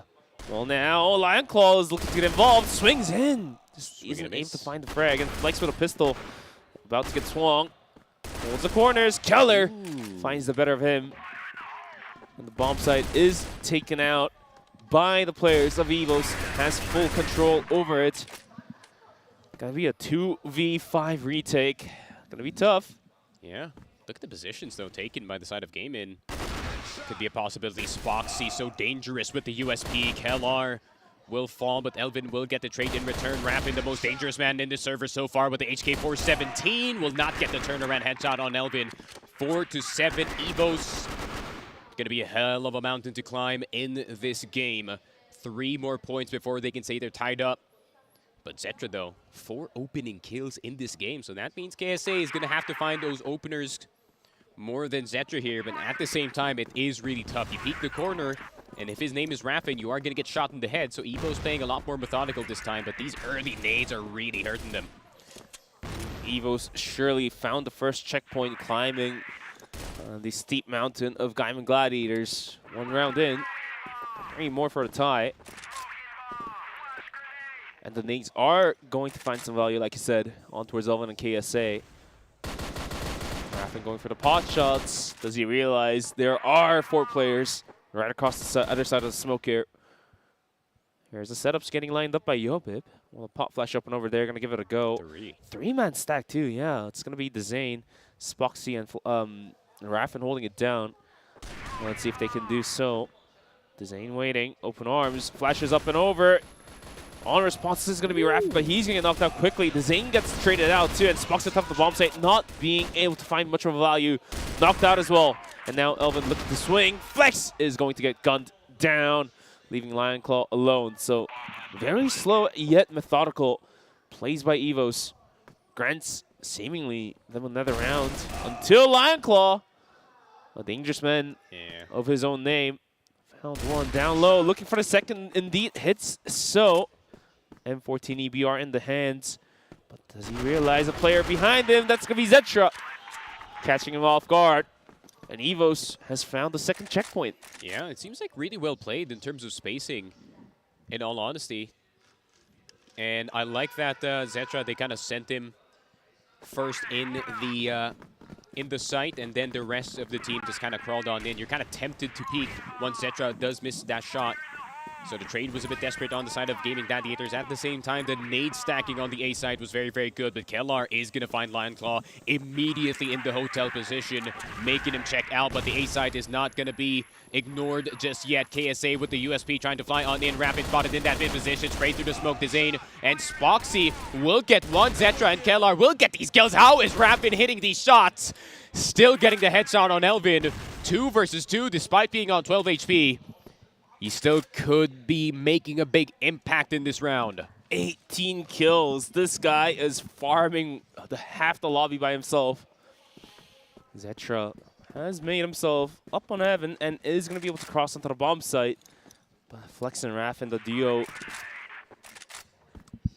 they are still standing on the ground, standing on their own business. Flex is a sniper. yeah, I mean, they've been carrying the double sniper for quite a while. C4 now planted as we are now proceeding into the post plant. Raffin is down very low, though. Raffin is scary. That might cause an issue.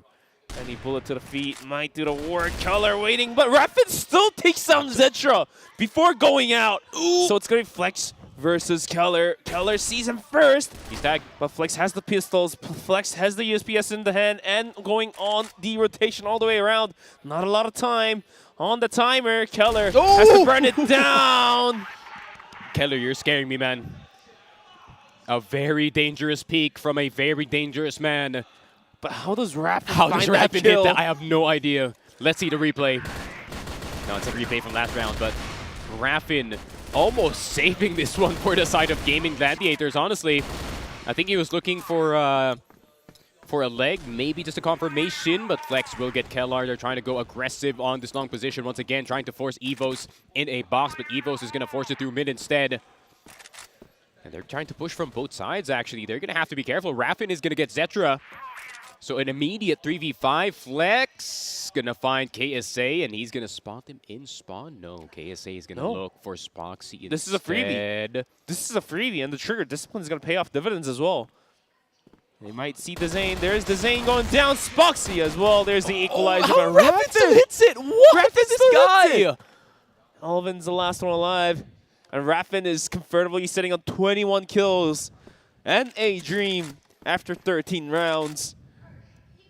Alvin might have an angle. No. He doesn't snipe. He might have an angle. He doesn't snipe, gang. Oh, he does whiff it. And was it Raffin to hit the shots as well? He's still while running away? What is going on? We did the nade. Raffin, careful.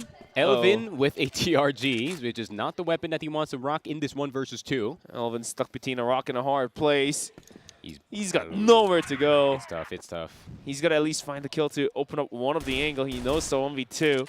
Has a TRG. Not the best gun, like you say, but might work as he's down low. Lionclaw finds the better of him, and there is the round number 8. Raffin hitting the most unreal shots in this game. KSA, despite the flank, still gets shot in the head. Absolutely dialed in, too. Absolutely. Not the easiest of kills that Raffin took. If you think about it, so many huge moments by him. 21 and 8. I mean, sure, Keller has 17 as well, but 21's different. For sure. That's savage. Super savage. I want to see his headshot stats in this game. Ooh, true. See how good he is on that HK 417, because his impact is definitely felt by this EVO squad. So now they're going to be stumped back in the base. And I like that Gaimin is now mixing it up when it comes to the second half. Gaimin now kind of slowing it down and forcing EVOS to start guessing in this game. Lionclaw spotted in that bridge side, but KSA is going to try to take some pot shots. Predictions are going to be off, but Gaimin is like, all right, we're going to give Hotel, we're going to give second mid possibly, but we are going to stay within the sites. And they're going to full stack A, and actually. if you do retract on the sides of the defense lines, it's easier for the rotations to happen. So Gaimin will exactly do that. And having 2 players peek out towards long, it seems it's going to be Elvin on the response, but will he go down before losing his hat to Raffin? Scary man! The trade kill comes through the Zane. Oh! Lex is going to go down by KSA, so a bit more room to breathe for the side of EVOS. 4v3. And look at the position of the Zane out in the open. That was Keller who sees him briefly. It's hectic. This round is a hectic one, of course, like you say. But the Zane wants to get involved as well. He is not falling back, and he might just come ringing true. Pistols out. Oh, the bait! Oh, the bait by Keller. My God, he looked at the ground and didn't look up anytime soon. Zetra will get Spoxy. Zetra out in the open, Lionclaw. 99 so far in this game. Can he make it 12 and 9? The spray's not going to be true. 7 and 8, and that could possibly be a timeout for the side of Gaimin. What a back and forth in this Eagle Eye so far. Exciting crossfire being played. I mean, before coming into this matchup, we thought that this series, well, even just this map, isn't going to be an easy one for any of the teams. You have to fight to earn it. And these guys right now are giving up a huge fight too. Just bits and pieces, teeth flying around the skies right now. 8 to 7. 0-2 telling it how it is. You're gonna need to hit some This is a CROSSFIRE MMA. Peak one as well. And the coach from the side of Gaimin also getting pretty vocal as well. Loons be coaching now. Yeah. He was playing not too long ago. I think that's he has made a successful transition as well, being able to lead his team. Was he playing for 999? Lazarus. Or Lazarus, yeah. Or after Lazarus, it was 999. Interesting to see him being in a coaching position now. And he has found some success and was able to propel his team into the playoffs straight up by winning the regional finals of EU Meta. It seems like this game has existed for so long that we're at the point where former players in EU, PH, and you know, Vietnam are now turning into coaches, which is very well needed. I feel like that eventuality is there. And I feel like those kind of coaches is going to bring this game to the next level, especially macro-wise. How about 0-2? 0-2? I don't remember him playing. I think he played other FPS games. Has plenty of experiences under his belt. And yeah, he did play. His coaching does indeed helped his team to catch up. It's 7-8, just a single round away for EVOS, as we are now back in the game round number 16. And Flex on bridge. How does he hit those shots? Nasty as hell, and Keller does swing it from middle to take the Zane off his hats. Lionclaw is going to be able to find the kill and drop onto his Keller, as we are looking at a 4v3 now here, Sneaky. My God, Flex knows all the gaps in between these smokes, so you can tell that he is Unk. He knows all the milk tricks. Unk? Unk? I think he's younger than us, isn't he? No. Is he not? Flex been around, but Flex gonna go down. The bridge will not support him, unfortunately. Oh yeah, you're young. I'm old, so. Oh, for sure. Yeah. I agree. Get out. Anyways, back to the game from the H-Talks. Look at the position of Elvin, looking to clear in towards middle. Having a slow day, slow start coming to the series. Only 6 kills in him, and Yobip's sitting on 3 kills. Just saw that too. He's cold. He's definitely cold. Needs to find the vibe, and that was the vibe I was talking about. He's the type of player who needs to start dancing, really. He's ice cold in Chengdu. He's not going to do that, that's for sure. Not in Chengdu, indeed. But the timer will be burnt down to that 50 seconds mark. Has been equalized to 3-on-3, so an even take, an even matchup for this current round. But EVOS hasn't made a decision yet, and they're going to be spending the clock. Oh, the timing. Oh, the timing. A little bit off.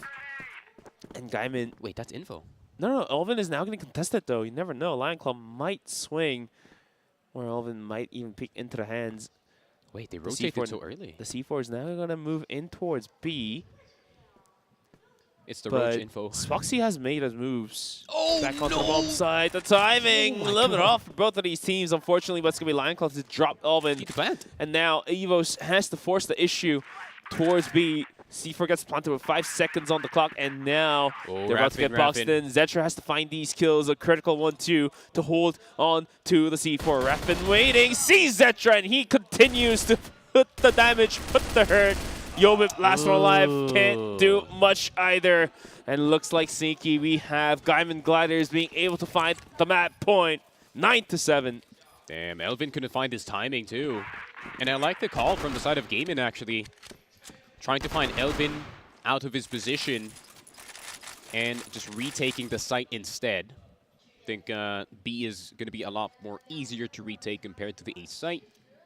So good mid-round calling from the side of Flex. EVOS going to have to score 2 points, but Gaimin only 1 away from closing out a very important Eagle Eye here. However, we've seen how EVOS was able to catch up in round number 7. So it just really takes that one extra piece of nail to really allow EVOS to make a comeback here. But they just weren't able to find it on the ground. Maybe hidden inside a carpet or something, but EVOS slowly but surely is catching up. It's just a little far off. I can tell that Flex has been watching a lot of Chinese CROSSFIRE, for sure. And your reason The for gap that on is? the left and right on the smoke. Raffin, There's though, a lineup for that too. Raffin, he's actively using the map for himself. He was deep out and long, but he also found a bit of damage onto his color as well. it's a 2-point gap ahead, so I'm not blaming him for risking that kind of play. 19 kills for Keller and 22 for Raffin. No. Oh, okay. Okay. There we go. Zetra, That's a start. 17 kills for him. He's been on fire so far, having to pick up the slack for Elvin and the Yobib, who's been kind of ice cold in this game. Keller gets dinked through the door somehow, some way. Yobib seemingly offline here this afternoon. They need him here, especially. Imagine Yobib just finding a couple more kills, then this game would have been EVOS's, but unfortunately for them, Yobib will be offline for now. Oh, Raffin now man. going aggressive. He is feeling it in his hands, and he is going to continue to get the kills, and Yobib goes down as well. Dips. Damage has been done, Sneaky and Dezane. It'll be traded out down to the Spoxy and Lionclaw, but Spoxy does not miss those, and there was the equalizer. Oh, but Zetra. Both are going to miss their shots here. Spoxy, Zetra in a 1 versus 1, but Elvin will get taken down by Lionclaw. Lionclaw hot on their heels. Zetra a bit desperate to get this top 8 player, but Lionclaw is going to get Zetra. Gaimin Gladiators strike first in the series.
And there you have it, 10-7 scoreline. Gaimin Gladiators are able to take Eagle Eye back into their hands. This was their map pick. Of course, they were the team to ban out New Mexico and pick Eagle Eye and Port. But first map of Eagle Eye will indeed go towards Gaimin Gladiators, and let out your emotions because I can see the scores out there as well.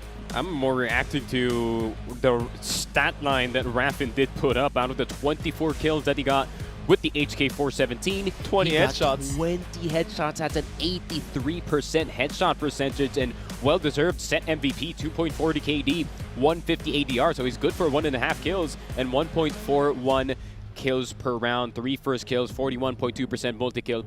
What an insane performance from Raffin. This is probably the best HK performance we've seen in this entire tournament. And even, you know, as a Filipino wanting to see EVOS win, I can't help but to be impressed with that kind of performance. I mean, if you lose to that, I don't mind losing. I mean, just an absolutely beautiful performance by Raffin, but we also got to pay respect to the other players. Dezane being able to hit the shots, Lionclaw coming in huge in a couple moments, and of course, also reliable, the IGL Flex. Always go on the rifles, always go on the snipers, but for Eagle Eye, he decided to go for the secondary sniper, so he had to utilize that second best gun in the game, powered by Sneaky Frog on the gun power rankings. The USPS ringing true for him as well. So the whole squad of Gaimin Gladiators just providing for the team. No one really fell behind if you think about it.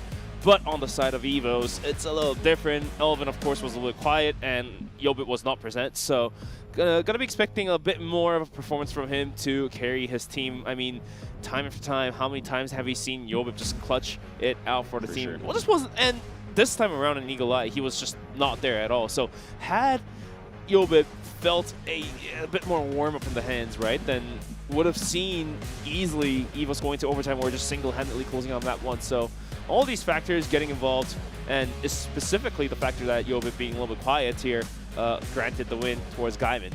Yeah, I feel like EVOS weren't really expecting for Gaming Gladiators to actually pump up the pace going into Eagle Eye 2.0, right? When we hear Gaming Gladiators, we do expect, you know, the slower kind of play, the more methodical kind of play, especially when it comes to that BL side. But instead, it seems like Flex did his homework, and Flex is the type of person to throw a curveball in the series, and a curveball he did. I mean, super spread out in the map. The macro was absolutely crazy. One guy gets killed, all of a sudden the other side of the map is wide open, and it feels like they were just actively hunting for Zetra's position the entire time, and they're gonna actively go for that side instead. Granted, Zetra had a very, very good game, but it feels like every time the sniper does show itself, Gaimin Gladiators, they just rotate immediately. So it's very, very impressive. At the same time, how can you stop Raffin?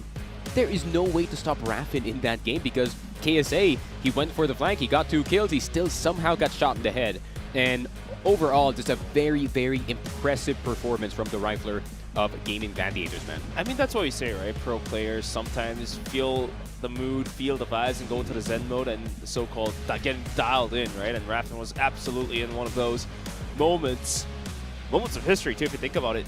20 headshots out of 24 kills is a number that you don't see all that often, not even in CFPL as well. So for sure, this guy just single-handedly doing it for the team, and that's a moment to be remembered for sure.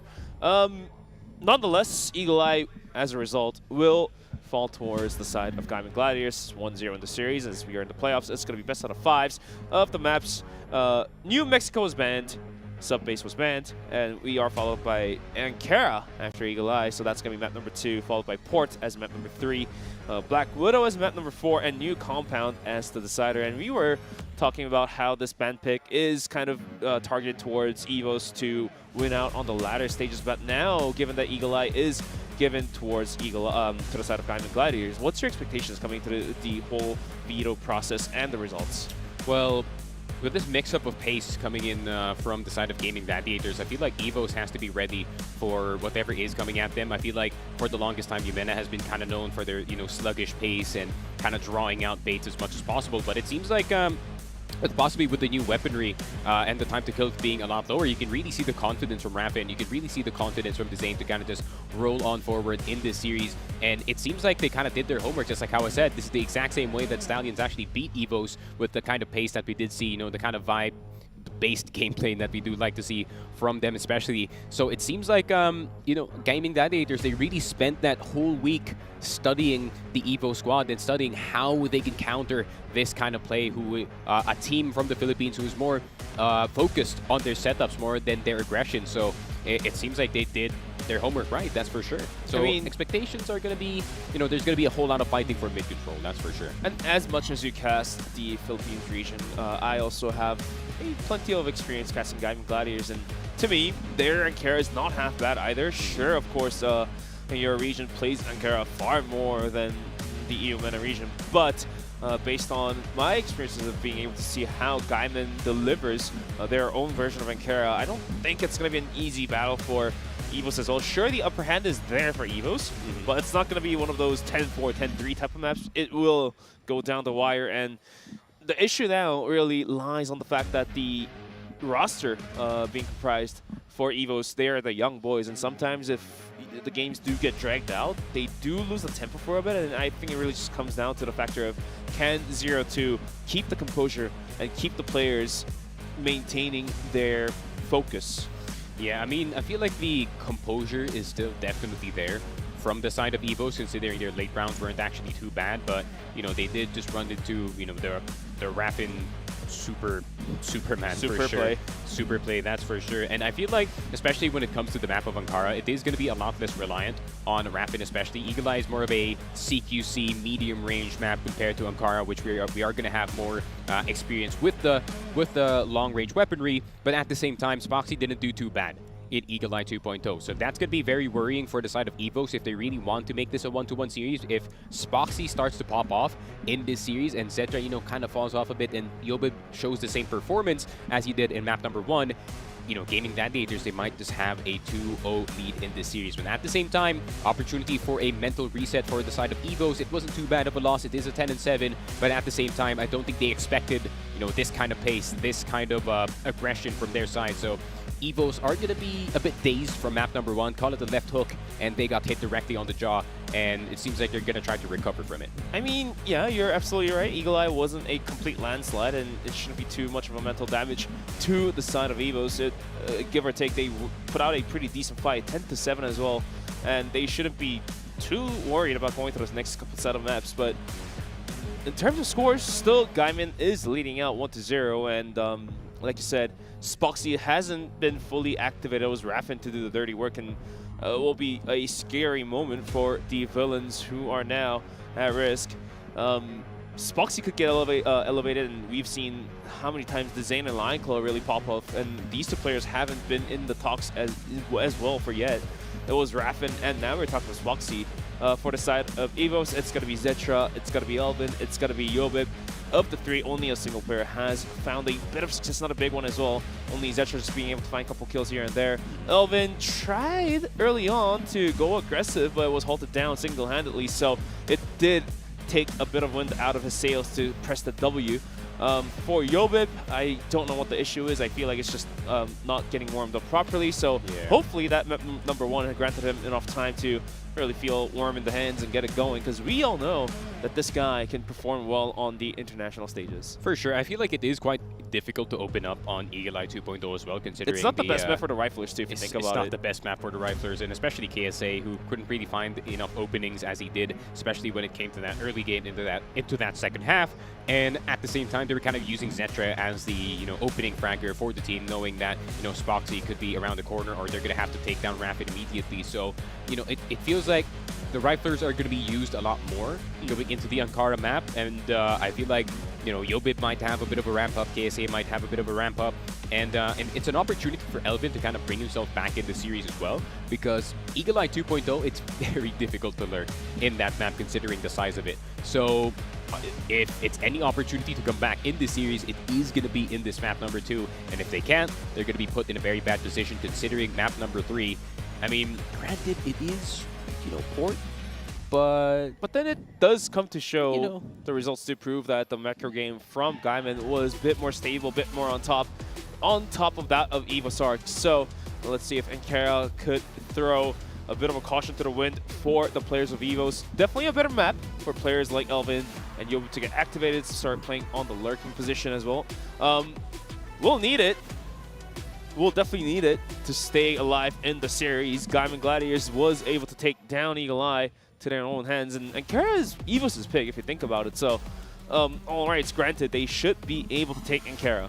For sure. Ankara is a map where they have plenty of experience on, but we cannot doubt the Gaimin Gladiators in this series. I got a quick question, since you are a Filipino as well. Of your CROSSFIRE experiences, what's the percentage that you played in Ankara and Black Widow over other maps? Surprisingly, EVOS aren't too reliant on the Black Widow. They're more reliant on Ankara, I would say 60%, 50% around that. How about you personally? Me personally, I like Ankara. Ankara is a very fun map. It's a very fun map to entry because it is quite big. I do play a bit of Ankara over Black Widow. Yeah, that's a take that I like to have too. I do enjoy Ankara more than Black Widow. The only reason for that is because I do play at the headquarters with the observers as well, but they almost always load Ankara as the warm-up map for the players, and also to test the observers as well. And that's why I'm always playing Ankara. So what you're saying is new Ankara might be coming soon. Ooh. I mean, I'm not leaking anything. Yep, that's I can't be leaking info. That's bench, not me. That's Sneaky Frog. You're stop snitching on me. Anyways, let's say we're just about ready to hop into map number 2. This one is going to be a very, very steep climb, but at the same time, very, very doable one as well. Let's see where we are headed towards. It's going to be Ankara's map number 2. As we are still in talks of who comes out alive for this best out of 5.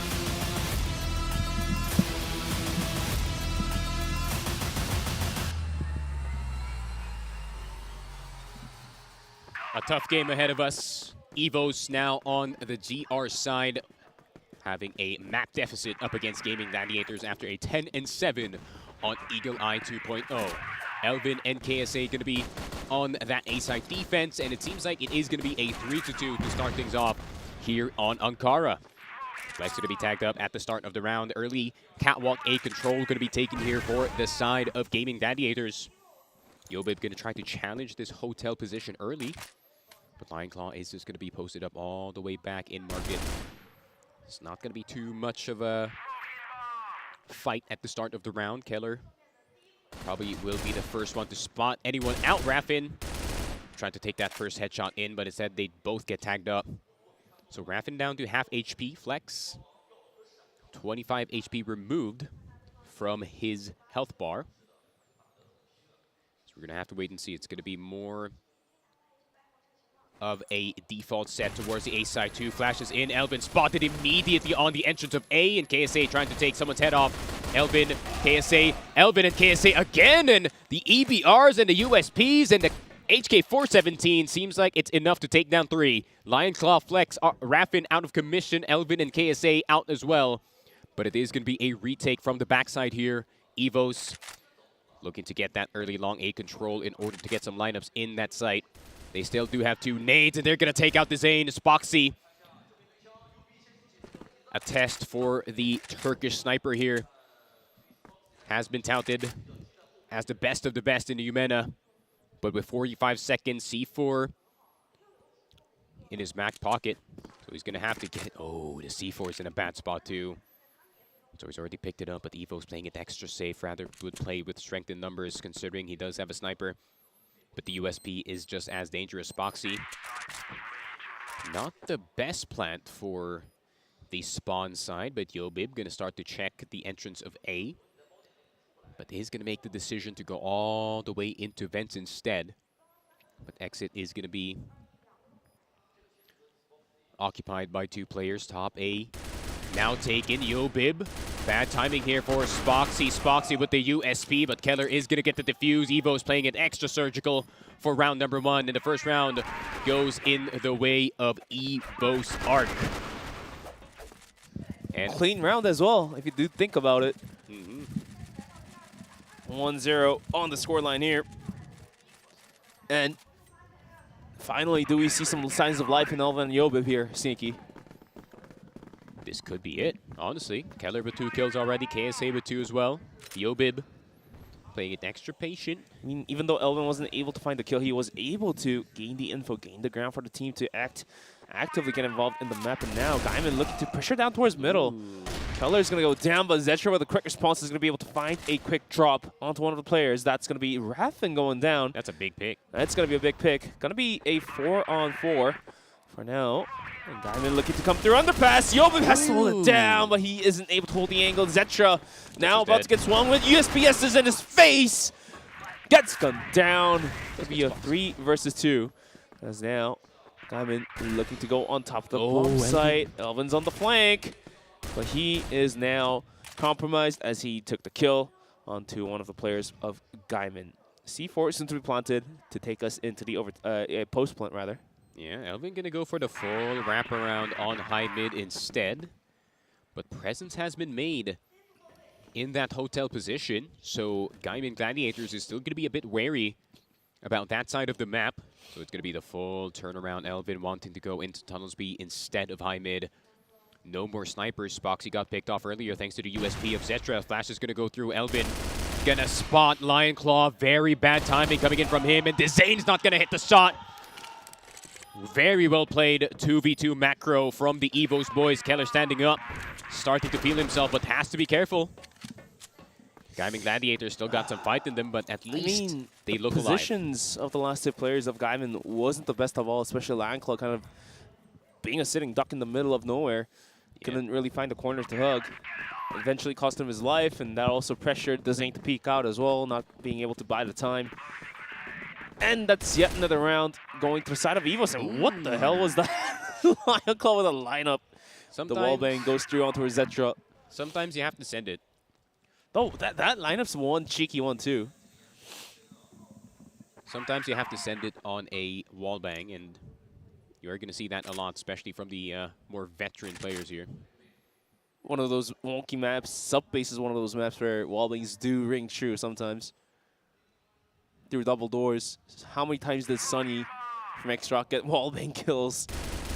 And looks like Gaimin wants some wall bangs of their own. Flex is going to take Keller down to about 10 HP here. So 2 players already wounded badly on the side of EVOS. They really want to remove Keller from that spawn position. Granted, if you do get spawn, you can go A or B. At the same time, you remove a potential rotation for the EVOS defense. Definitely a slow and methodical take by Gaimin, foot by foot, inch by inch, closing in the angles. Over towards B, it seems, and the double man stack of 2 players that are very low. It's going to be Keller and Zetra to hold office. Is not going to work out. Zetra will go down. And now Keller about to be swung by Lion Claw. Quick and easy. Bomb site is now taken, and the rest of the players are on the rotation. Yobib, quick on the tap, is going to find the drop onto his Flex, but the bomb site is taken. He's still alive. Nice. Still alive indeed. Lion Claw is doing God's work right now. And this retake, 3v4-1. Lion Claw will find Elvin. Rough damage to Yobib will find Raffin. So that is a good start to a potential 3v3. C4 isn't down yet as well. So Evo's still expecting that there could be a rotation incoming. But no, Elvin is going to check that ace site. He might want to go into that exit position. Lion Claw going to investigate mid, but he's going to fall down.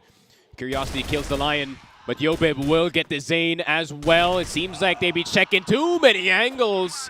And that is a timeout. Loons is going to call it for Gaimin Gladiators. That was a sloppy post plan for Gaimin. Yeah, it's a bit desperate. I have to point it out. I think as soon as they lost Raffin, they kind of got scared that they were kind of losing a lot of space in that They B could have site. also planted the C4 way earlier, pressuring the timer on EVOS, but didn't happen. Yeah, We've seen players now start swinging out. I think they were scared that someone is going to come in from Hotel. So I think they were trying to bait out at least one of the players to peek in. But, you know, EVOS with their discipline will not do that. Will not do that indeed. The timeout is going to be called by the side of Gaimin. I mean, Loons, after seeing that round, that post plan needs to call it instantly. Bring back the composure to the players. But 0-2 is utilizing this time for himself as well. Bro, he stood up. He's getting vocal. He's getting vocal. He's getting physical. I don't know about physical, mate.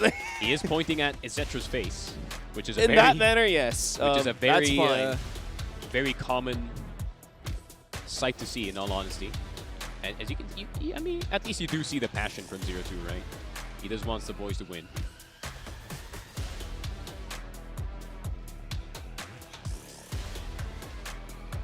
Seems like he is also reminding them to not get too complacent in this game, as you shouldn't, considering this man on your screen can turn the tides in just one round. Raffin, the most dangerous man in the server with the HK417, could make all the difference.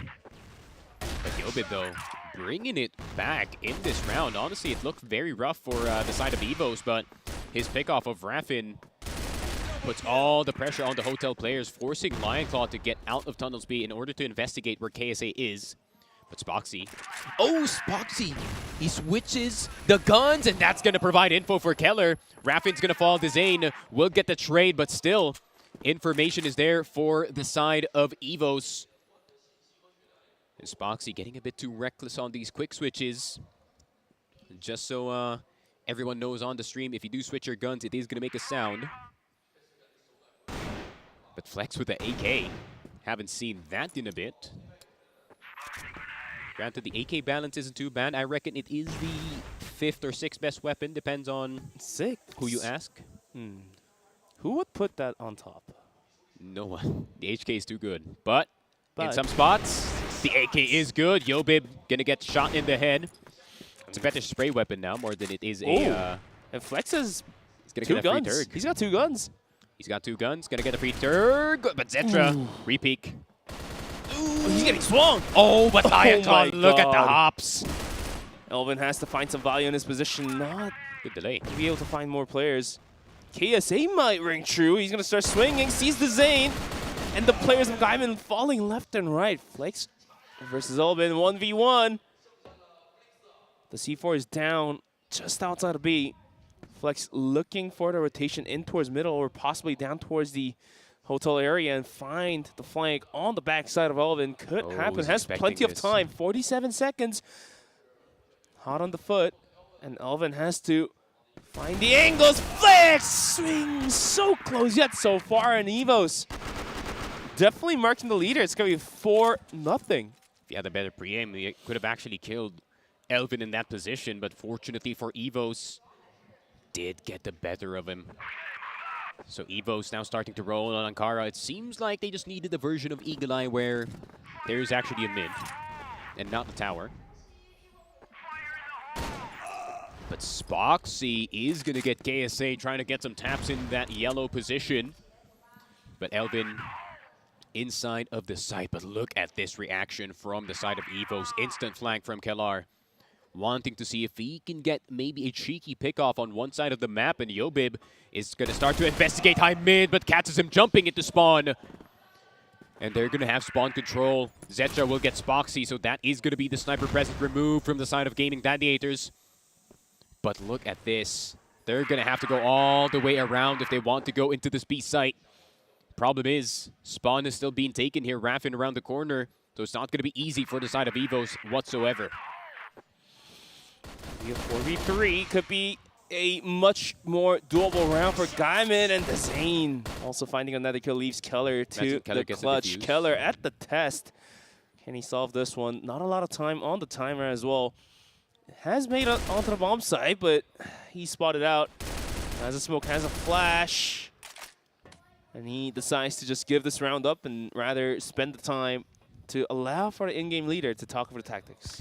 Yeah, I feel like Gaimin is also expecting that flank ever since that first kill. KSA getting a bit too reckless. At the same time, I can't blame him for going for that peek, because if he does one-tap Spoxy out of his position, that's the sniper gone for the side of Gaimin in another round where Spoxy could not get anything done. But Gaming Gladiators back on the board, 1-4 in this game. Lion Claw leading the charge so far with a 5-4 scoreline. On the other side, it's pretty much equal. 4v1 on in terms of rounds, and this time Gaimin is looking to control down towards Zing, and then Kara's A harder to take, but if they do so, it's an easier hold for the retake. Oh, double vent hold. Double vent hold could be punished. Flexes an AK, one-hit headshot. Let's see. Oh, flashes up and over, and Flex with the pistol somehow opens the gate up. How is Gaimin breaking this? Flex hitting him with a hezi, and then the USP right after. Elvin did get the trade.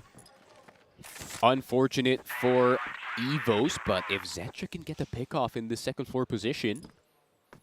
But no, he's actually just going to set up the flash for the top A boys. Lion Claw play anti-flash in top A. There's going to be the flash. Raffin going to be spotting it. Yobib around the corner, but he's going to get spotted by Raffin first. Raffin holding very well with that HK 417. Zetra around the corner. Cannot get anything done with the Turg. 2-4. Gaimin Gladiators after a timeout. Feels like they're back in the game. Throwing the stone right back at it, don't we? And EVOS still in the lead. It's in the lead. Still in the lead, but Gaimin making it scary for us and you guys as well. Losing 4 in a row and then picking up 2 rounds in a row for themselves is a feat for sure. Last time, having a pretty upfront defense by EVOS deep in middle. It's tough.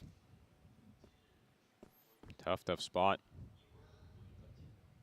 But no mid control for the side of Gaimin. This could actually provide a early clue on what spot they're going. Look at this, pure contact. They don't expect this. KSA, though, from the top A side will remove Flex's head. The Zane still on towards floor A. Elvin spotted in room, but the double kill with the USB. KSA wanting some revenge, and that he does.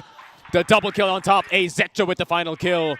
5-2. EVOS with a resounding answer after 2 rounds of Gaimin Gladiators is going straight in. Granted, the idea isn't actually too bad from the side of Gaimin Gladiators. If KSA was not holding that top A angle, that would have worked. EVOS is going to assert dominance over Gaimin 5-2. Oh, and Kara being one of those maps, theoretically speaking, how many rounds will Gaimin need on the Blacklist side to even think about a comeback? Like 1 more. Maybe 1 more here. Maybe 1 more, 6-3 feels very doable. Already down a player, though. Flex is going to get sniped down by Zetra. Yep, Spoxy sent it on no scope. He was praying that that would hit somebody.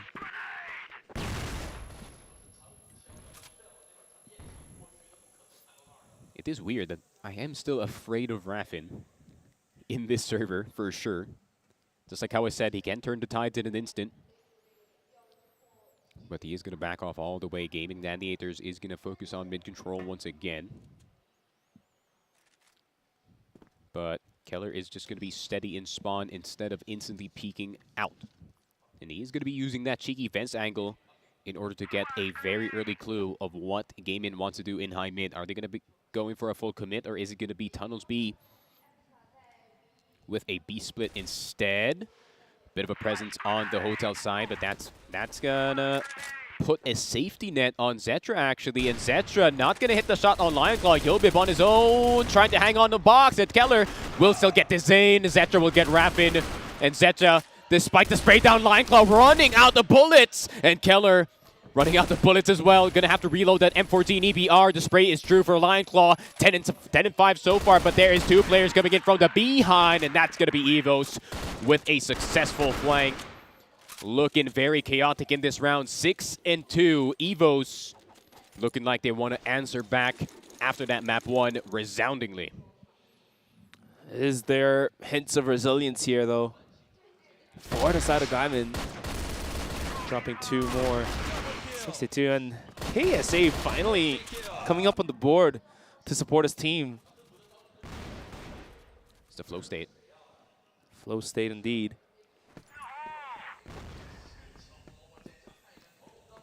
But KSA now going to be scaring off the pure contact play from Gaimin here on that ace site. Spoxy trying to go for the Shao lineup on that ace site, but he's going to miss the mark. Flex still on the AK-47. I mean, one of the few players that can actually make this work back at home was Aldrin, if you do remember that name. But Yobib now on the sniper. I have been waiting for Yobib to be on the CRG, and it seems like it's going to work. Lionclaw going to be taken down. Big pickoff. No scope not going to work, but the Colt is. The Zane around the corner. His foot is now spotted, and that is the pre-aim for Yobib right then and there. Zetra will dip into Spoxy as well. Yobib right back at it, isn't he? 8 kills for him. And KSA with 11 is going to seal the deal for the first half. 7-2, right? Yeah. 7-2. 7 deuce. I am a bit worried, though, for Gaimin here. I feel like the rest of the veto, they don't really have any smaller maps that they can kind of exploit. Just like how they did in Port is map 1. Seemingly a doable map for Gaimin, give or take. EVOS is pretty good on it too, but yeah, Gaimin is more comfortable on Port than in Kara for sure. It's all on that catwalk A, brother. All on the catwalk A. I mean, Gaimin is known to not push out towards catwalk and play more back. Oh my god. How does Yobib hit those? The USB drive-by. That's what I'm saying. That's the S-tier pistol. Hey, man. He's playing the American way, even though he's from the Philippines with the ESP. Oh, first of all, how are you here? What? All right, Elvin just gets the Zane. We need the caster's pause. How is Elvin there? I did not notice. I'm just saying, he's not good of a lurker. Even we're asking questions of how he got into that spot. But Flex with the USB shoots a bit too early. Still hits the shot on Yobib. Raffin will get Elvin. All of a sudden, the round has been turned around. Zetra, though, will try to turn it around back in his way. C4 is out in the open on that long side. Spoxy and Flex, KSA and Zetra. C4 being held down by the sniper. 2 snipers, actually, of Gaimin Gladiators. As long as EVOS is able to find some sort of flank, some sort of maneuver around the corner. However, Spoxy's on the watch. Still plenty of time for EVOS to make a move, but speaking of making moves, Spoxy is going to create a wave of his own. A tidal wave coming through. As Zetra is the last one standing. It's going to be a sniper elite duel between 3 players. Zetra has to find all 3. Spoxy with the pistol rings true, and Gaimin finally catches back for a bit. Instant timeout from Still 0-2 too early to catch a bit of breath. Yeah, I like the timeout though. They do want to pause that momentum as much as possible. How the heck did Flex hit that shot? That was a very, very wide flick that we did see on that A-long position. At the same time, it's a bit reckless from Yobib especially to just peek out into that long side, especially knowing that he had the C4 in his hands. But I think he had no idea that Flex would be hitting that shot, but that he did. So it is going to be instant timeout from EVOS, and I can't really blame them in all honesty. You do want to stop this momentum as fast as possible, and Loons is not too happy as well. Let's see if this timeout will help EVOS a bit more. Still in a hefty lead.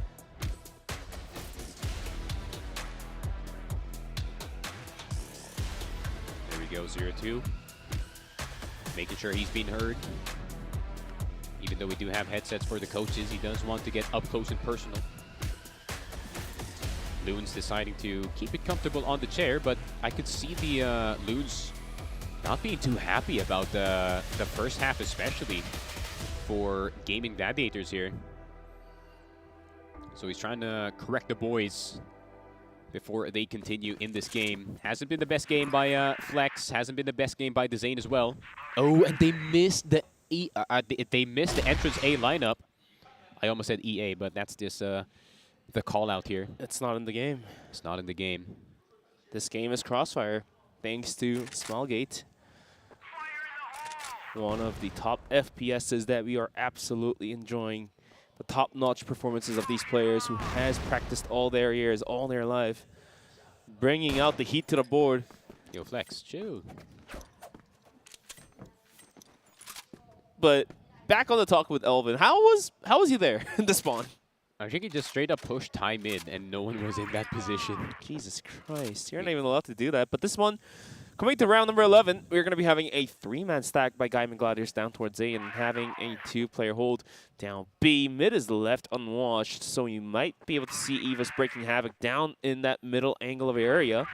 C4 yet to be picked up, so these nades that are being thrown are the ones to keep players at bay. It looks like they're going to be pushing down towards underpass, and it's going to be Lion Claw on the response. Sprays down one player before getting traded out, but Spoxy. EVOS has to be worried. They have to check the angle. Spoxy comes out, goes in, gets a kill before getting chased by KSA now. And he still continues to find the kills towards the spawn area, gets one more. KSA is chasing. Down to a 2v2 as well. And all of a sudden, this aggression losing a bit of wind in the sails. Spoxy takes a bunch of damage before being able to find a different corner. Now getting pressured by KSA as well. But he's able to book it in time, and Raffin, look what it is. 2 quick clicks and 2 quick headshots. Gaimin Gladiators making this one tougher for EVOS. For sure, good comms for Spoxy there to get himself some help in that 2 versus 2, or that 1 versus 2 that just happened. And EVOS seems like they have been frozen in this second half. The defense has been working out so far. Spoxy especially starting to heat up in this game, and he's one of the more important players in this Ankara map, just like how I said at the start of this one. That's going to be rifling this time, a rare sight to see.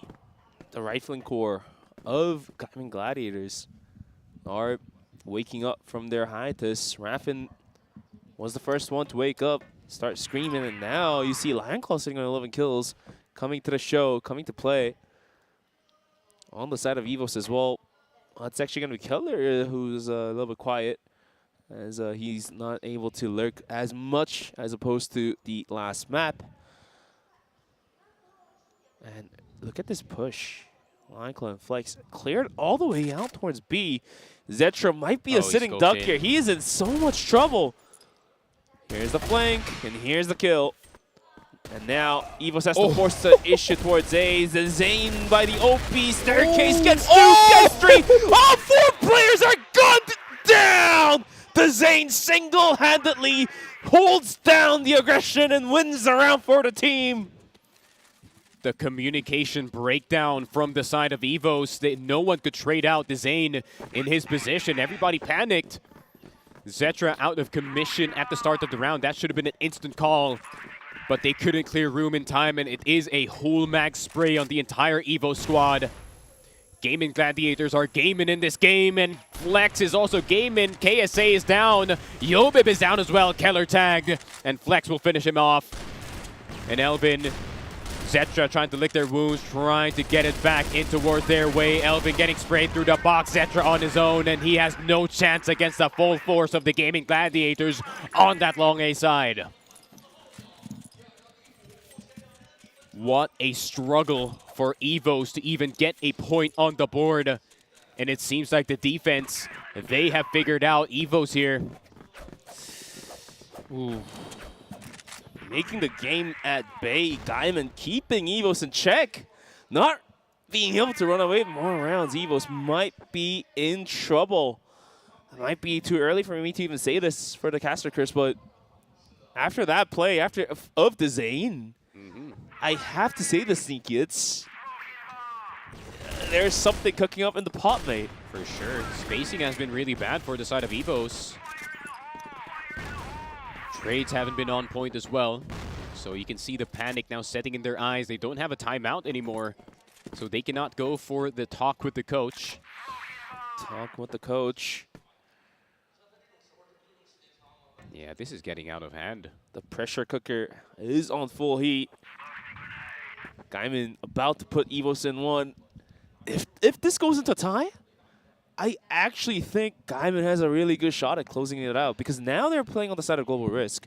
And even though they had the round deficits, they have made the liabilities. They have paid back the debts, and now they're just a single round away from a tie. Smoke's going to go down in Tunnels B, though. It's a fake being sold, but not being sold at all. All 3 players They're not biting. Are going to be holding on A. They don't care. They are going to stick in this position. As Raffin may swing, he's getting swung. The flashes ring true, but the Zane continues to farm the kills left and right. Double kill already. Keller's going to go down any moment, so he's going to have to book it. But he's now getting pressure from all 4 angles. The round will go towards Gaimin Gladiators. Is this something that we least expected coming into Ankara, at least for the first half here, Sneaky? Not so much. It seems like after that first half, it is going to be getting a lot worse for the side of EVOS.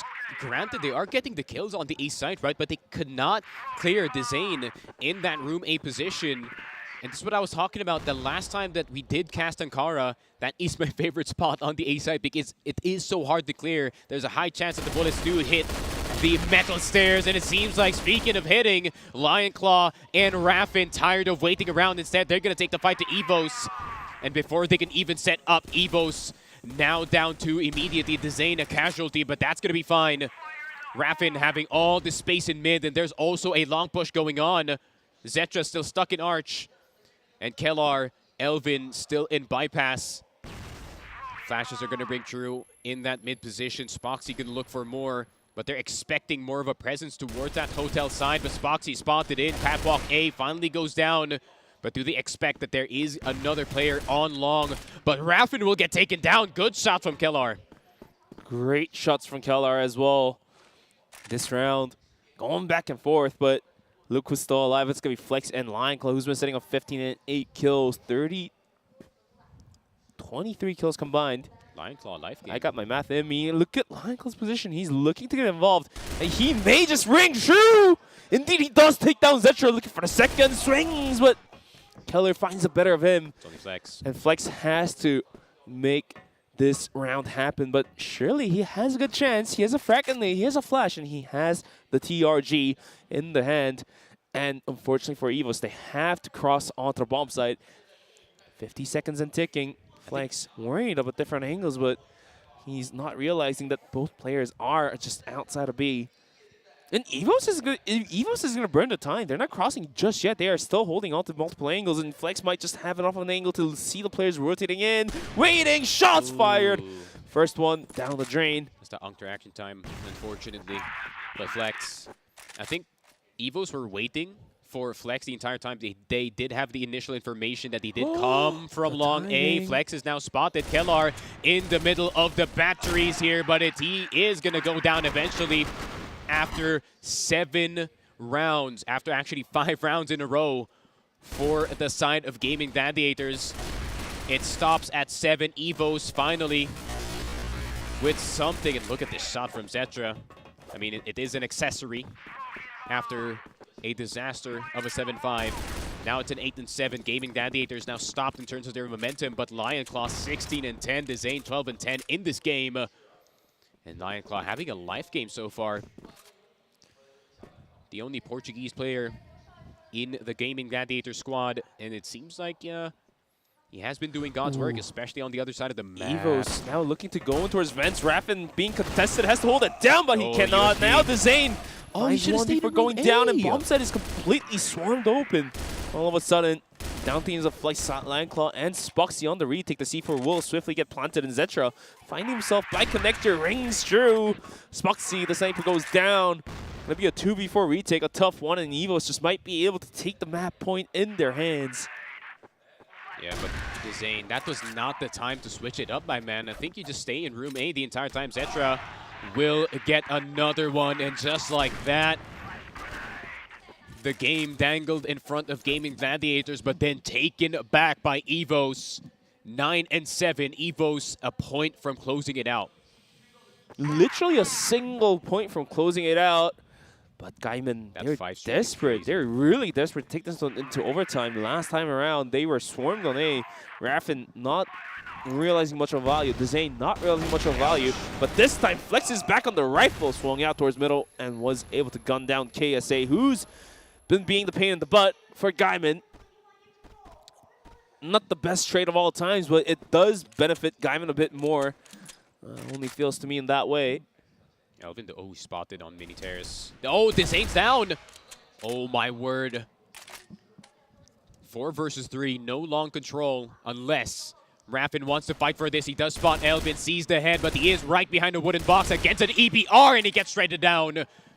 2 versus 4. Elvin on half HP, and it seems like Gaming Gladiators getting a bit reckless on Ankara. Spoxy, desperation, you can smell it. I don't know, it's a little tough. We expected a comeback, but now it seems to be a tough climb for Gaimin. Lionclaw finds a kill, but he himself is down very low. And EVOS is keeping Gaimin questioning where is the... Oh, Zetra goes down and Lionclaw finds yet another frag. All of a sudden, 1 versus 2. A lot more doable. 1v2 was a 2v4. And Spoxy has to come prove that he is capable of clutching in these type of situations. I think Spoxy was spotted in that catwalk A position. That's why Elvin was so intent in keeping that long control. Smoke's going to go down. Tunnels B. Could be a bit of a clue, but I think Spoxy did not realize that there is going to be 2 members on this A site. Spoxy going to probably have to pick up a rifle. Would have been nice if he did get himself in that 2nd floor, or the terrace, some people like to call it. But it is going to be an A plant, and he is miles away from this A site. Elvin and Yobib fully expecting that it is going to be a flank, but they're going to keep it safe in terms of the angles here. Yobib just going to be jump peeking for that exit side. Flash is going to go through. No one's going to peek just yet. No information has been gained for the side of EVOS. Spoxy starting to investigate, but Elvin is going to be the first peeker for his team. Not much time to go for, but the USB going to get the kill, but not the game. Elvin closes it out, and that's going to be EVOS with map number 2.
And there you have it, EVOS ARC surviving in Carol in a 10-7, returning the favor of what happened in Eagle Eye against Gaimin Gladiators, and thanks to Elvin, KSA, and Zetra, and Yop finally coming alive. Everyone kind of puts up the number and clutches for the team as we are now tied 1-1 in the series. For sure, a pair of 10-7s to start things off in this best of 5, and it looked very scary in that second half. I have to admit, this bench, look at the start of the second half, 5 rounds in a row for the side of Gaimin. We felt like it was going to be a comeback. Even I felt like it was going to be a comeback, but it seems like EVOS had other plans. KSA gonna be the set MVP with a 1.08 KD point, 82 kills per round, 50% on the headshot, but it kind of felt more like a group effort from the side of EVOS, considering how close the scores are for the players that we did see on the stats. But yeah, it was definitely a nervous game for the side of EVOS, but they did close it out. You know, the timeout didn't work out for 0-2 here, but it is a bit of an overreach for the side of Gaming Gladiators, right? A bit too aggressive for my liking. Definitely, and this now turns into a fight of tooth and nails. Both teams really just going at it as we are now tied 1-1. A reminder, we still have 2 more maps to see, possibly, potentially even down to the map of Decider, which is going to be port then into Black Widow and potentially into New Compound. So now I just really feel like this could be anyone's series, as opposed to our predictions, whether it be EVOS, whether it be Gaimin. Now, I keep myself questioning, you're probably questioning yourself, can EVOS really win out? The answer apparently is not, and this one is gonna go to the absolute question mark. Yeah, not gonna lie, I was kind of feeling like a fan of, you know, both teams on both times. I was like, whoa, is this comeback gonna happen? Because, not gonna lie, this is some very entertaining crossfire that we are actually casting right now. You know, it's a good back and forth. There's a comeback story going on from Gaming Gladiators, but then, you know, EVOS thwarted by the tail end of the game. It's an interesting story that we've had so far. Probably the best of 5 so far that we've had in the playoffs. Yeah, I mean, little disappointments were going around us yesterday as the games were ended a little too fast for our liking, but now that we get to see some of the top-notch crossfires in action, I am absolutely happy to see these happen. But for now, Port is going to be the map to be played as map number 3 in Black Widow, regardless of the results. So we're going to be taking a quick break, and we will be right back, so don't go anywhere else and stay tuned.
Welcome back to CFS 2025 Grand Finals. We're in the midst of Gaimin Gladiators versus EVOS ARC for the playoffs as we are tied 1-1.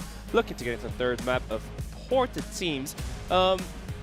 First two maps, not an easy fight for both of these teams. 10-7 and then followed by another 10-7. So really keeping up a good fight and a good show for you guys viewers to see. Now that we are heading into port, what are your expectations, Sneaky? As port, definitely one of the good maps for EVOS ARC, but at the same time, Gaimin Gladiators known to play methodical ports of all times. Spoxy versus Zetra? Sniper versus Sniper? That seems like the vibe, not the issue here is that you say that Spoxy has been a little bit quiet. Zetra as well wasn't fully feeling the vibes. So for sure. Now that the snipers are somewhat left out of the talk, it really just comes down to the rifler versus rifler. So do you think the commotion mostly will happen down towards that A connector, or will it be that another just B push from the Global Risk, whether it be Gaimin, whether it be EVOS, and we've seen the Zane push out those B containers, and so from the side from Yovip as well. So what's going to be the main angle of attack? Give or take, the snipers are going to be left out of the talk from A. Yeah, well, you did mention that Catwalk A is not much of a target here for gaming. Surprisingly enough, not for this matchup, so I feel like it is going to be Raffin or Dezane, right? If they're going to go for a full swing on long A, it's going to be up to the EBRs to kind of instant-think Zetra. Even if he gets the kill, you know, 2 EBRs flying at you at the same time is definitely going to be a big threat. And how are they going to be handling that that lower B defense? And it is going to be very interesting how they're going to be handling that, considering they do not like to take that catwalk A. Maybe more of their priority is in towards spawn, in towards bridge. So let's see how creative Gaming Gladiators get, considering EVOS, I reckon this is their best map in their entire map pool. And during that short break we had, just had a quick chat with our Chinese friends over there. Yes, sir. The caster, I was surprised. Paul, and I believe that was XQLun, ex-EDG legendary player. And Baisha legend. Their expectations are pretty similar to ours. We didn't disclose who was going to win, but we both agreed that this one is going all the way to the decider.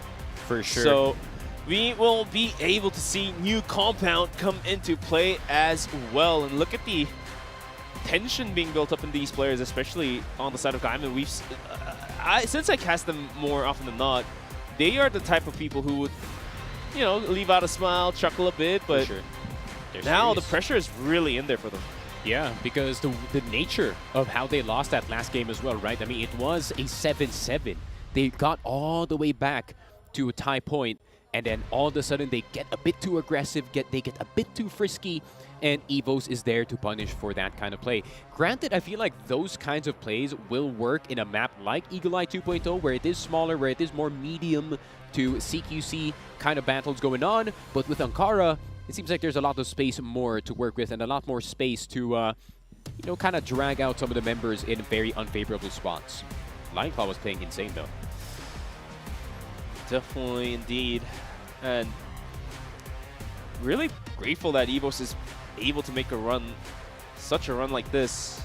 And now that they're keeping up with one of the top Western teams as well, from EUMENA, Gaimin Gladiators.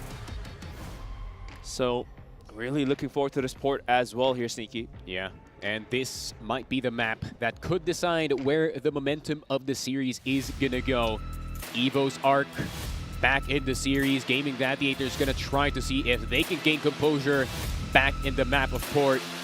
We are gonna be starting in just a bit.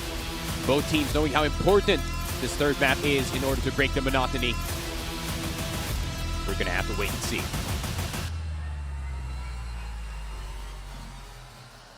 And there you have it. Map number 3 of port, Gaimin Gladiators versus EVOS ARC. On the attacking side of all things will be Gaimin Gladiators. On the side of Blacklist, and EVOS ARC has to post out for a defense. They're already Connector A being pressured heftily by Gaimin, spending 4 players right at it. On response is going to be Zetra. It's going to be the sniper from the Philippines side to hold on the bomb side. The first shot is going to be a whiff, and now he's getting completely pressured. The rotation not coming in as well. Might not cut the slack for this guy. The nades are raining on him. The trebuchet lands true, and Zetra goes down, and Yovip takes a headshot through the walls in the rotation to make things even worse. All 5 players strong. Gaimin goes for the reset. Yobib might have to pick up that TRG. And is going to be playing that top A position. I love how Gaimin Gladiators actually play this long A side. You know, have flex, take that catwalk A, whether or not there is a Yobib in there. And at the same time, puts a lot of pressure on Zetra, right? He misses the first shot, the nades are going to start to fly, and he can't go for the repeat because he knows that Raffin and Desane is on the other side of those boxes, and Lion Claw as well, rocking that EBR. So the spacing is perfect from the side of Gaimin. I really love the methodical play. They killed Zetra, they go for the reset to beta rotation, and then they're going to burn time after EVOS shift over towards the A. Time gets spent, and then they're going to start flanking back towards B, but now they're going to pressure the issue, force it down towards A. It's going to be Yobib with the TRG of his own that he picked up off of the dead body of Zetra. But the swing from Raffin. Causing mayhem! Another headshot being tapped through, and Spoxy with a clean kill.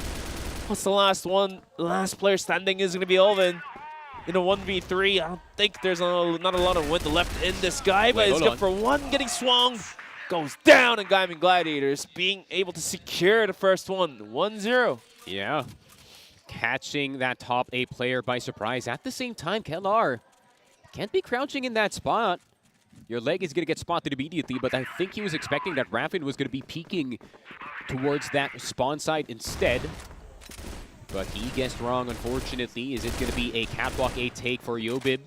I think Yobib was expecting that there is going to be a big presence towards that long A side, so getting into catwalk A is not going to be as easy. And Flex gonna try and see if he can gain a position here in catwalk A. A very good flash. Yobib is a dead man. 4 players in the long A side. Zetra is gonna have to make a highlight play if he wants to make this a possibility. Killer tapped out in the bridge side, but no, he actually gets Raffin. Zetra finally with the assist on the long A players. Lion Claw rounding the corner. Catwalk A stuck. Zetra getting his second KSA, clearing the rest of the EVOS squad. 1-1. Good plan. Unfortunately, they took a bit too long. Took a bit too long, as we say. Time to 1-1. Could be anyone's game. Really love saying this too early in the rounds, but now they're really just exchanging the fists. And damage is being dealt to both ends of the party. What is the game plan here for Gaimin? After one successful A hit into a failed A hit. Once again, Flex looking to get in towards connector. A deep one too. Yobib's already up on the position. Flex with the flash up and over. Gets the kill and gets the frag. And that will be a nice, neat opener. And the nade. Shout out to ZOAK for that lineup. But Jesus, I think Yobib was actually trying to play ahead of the flash so he doesn't get flashed by it, but still got flashed, unfortunately. So a 4 versus 4, which is better for the BL players more than it is for the GRs. So they're going to have to kind of play a bit tight here, especially on that mid side. Zetra having to hit this first shot. No one playing that second floor. Desane going to throw a flash, and that's going to be a dodge. Zetra missing its first shot. Going to have to keep control of the bottom side of this B side. Keller not facing at the right time. The USB missing every single player. But Elvin, so many low players actually. Desane. Clean execution followed by Zetra's missed shots. Gaimin really just biting into the fact that their sniper is not being activated on the side of EVOS. Leaves Elvin to the clutch once again. HP a bit sus. 1v3. Better than the last time. Was a 1v4. If he can take out Spoxy somehow, some way, then this could be something. At the same time, Desane is now going to spot him. Spoxy with the instant turnaround, double nade on the site. Does have a flash still in his hand. Desane going to climb up on the God box. Could have been something, but something for nothing as Spoxy takes the life of Elvin. And Gaimin will find a round as well. It's going to be 2-1. At Humana BL. It's going to be Raffin marking the names on the ball. 2 multi-kills and 100 damage on average. 4 kills on him. Yeah, that Humana BL side so far has been Fast very aggression. effective. Yobib, careful.